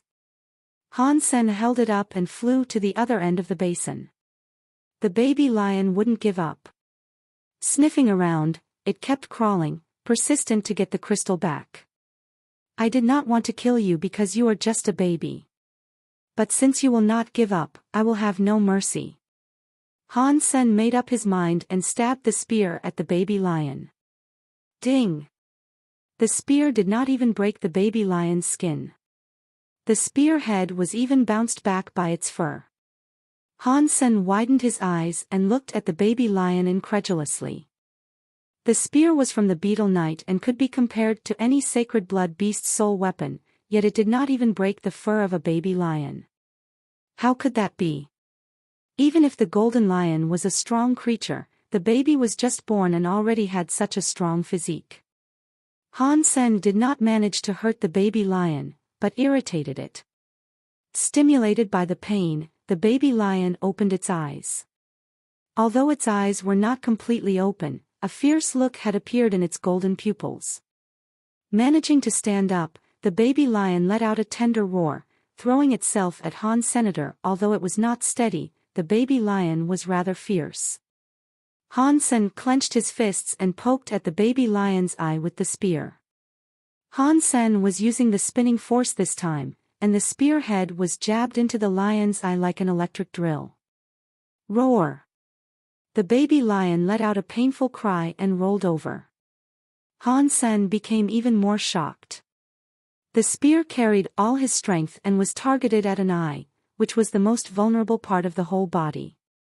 Even so, the baby lion's eye was still intact. *T. It is impossible to hurt it. Han Sen fought the baby lion using the spear, which was like a toy in front of the baby. Although it could bring the lion pain, it could not really hurt it. Han Sen almost doubted that the spear was a fake, and changed to the diamond sword and the three-blade harpoon. However, no matter what weapon he used, where he attacked, the golden lion would only suffer a bit pain. The golden lion, on the other hand, became more and more fierce. Gradually, it could steady itself and became stronger and faster. Although the baby lion could not threaten Han Sen yet, it would be able to very soon. Since Han Sen could not harm it, the baby lion was undefeatable. When the baby lion got tired, it would lie down and rest. When it got hungry, it would feed on the golden blood. As time went by, the baby lion grew stronger and stronger. Han Sen felt terrible. He had used everything he got, but there was no way he could kill the baby lion. Eventually, Han Sen decided to take off with the golden crystal when the baby lion was still little. It was not because he did not want to kill the baby lion, but because he has no way to do that. He had tried everything but could not even break its fur. There was little point in staying there. Han Sen flew into the sky holding the golden crystal, with the baby lion roaring and jumping underneath. Unfortunately, the baby lion was just a baby and could not perform at the same level as its parent. Although it could jump 3 feet high, there was little it could do to Han Sr. What a freak! Han Sen glanced at the baby lion, left the golden mountain, and landed on the island. There were many creatures in the ocean, so Han Sen could not fly far with the golden crystal. If he happened to encounter some strong creatures, it would be a lot of trouble. On the island, there were just the dead golden lion and the baby lion, so he should be safe temporarily as long as the baby lion could not come down the mountain yet. Han Sen planned to eat the golden crystal first and then leave the island. Racing against time, Han Sen licked the golden crystal the first chance he got. As he drank the golden liquid until he was full, he suddenly heard a voice, "Life essence of super creature golden growler consumed. 1 super geno point gained." Han Sen suddenly widened his eyes, as if he were struck by a lightning bolt. He almost thought there was something wrong with his ears. As he recovered from his surprise, he quickly checked his own data. Han Sen, unevolved status, none lifespan, 200 requirement for next evolution, 100 geno points gained, 100 ordinary geno points, 100 primitive geno points, 84 mutant geno points, 61 sacred geno points, 1 super geno point. Han Sen was dazed for a long while, and suddenly let out a laughter. He laughed so hard that tears came out. Super gene. Super gene. Ha, it turns out there is super gene beyond sacred gene. Sacred genes are not the end. Han Sen could not begin to describe his excitement. Humans had discovered God's sanctuary for almost 2 centuries, and had been constantly growing. In the beginning, it was very difficult for humans to survive here. It was difficult for the beginners to kill even a mutant creature, let alone a sacred blood creature. However, with the development of hyper-geno arts in the evolution of more and more people, it became easier to hunt advanced creatures. In recent decades, in First God's Sanctuary, there had been more and more people who evolved with every type of geno points maxed out. However, until now, no one had come up with the concept of super genes, which probably meant that no one had really killed a super creature before. Even if one had seen a super creature, it was not likely that one had the ability to kill it. Han Sen had witnessed how strong the golden growler was. Even the baby golden growler was quite frightening. Han Sen was already among the top of those who were in First God's Sanctuary, but even he could not hurt a newborn super creature. It was easy to imagine why human had never learned the existence of super creatures and super genes. Even if the entire steel armor shelter came to attack the adult golden growler, Han Sen believed the result would still be the death of every human. It was the same as when there was no one who had maxed out on sacred blood geno points or gained a sacred blood beast soul, no one could kill a sacred blood creature.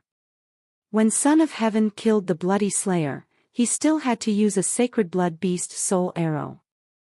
Now, human did not have super geno points or super beast soul, so it would be almost impossible to kill a super creature.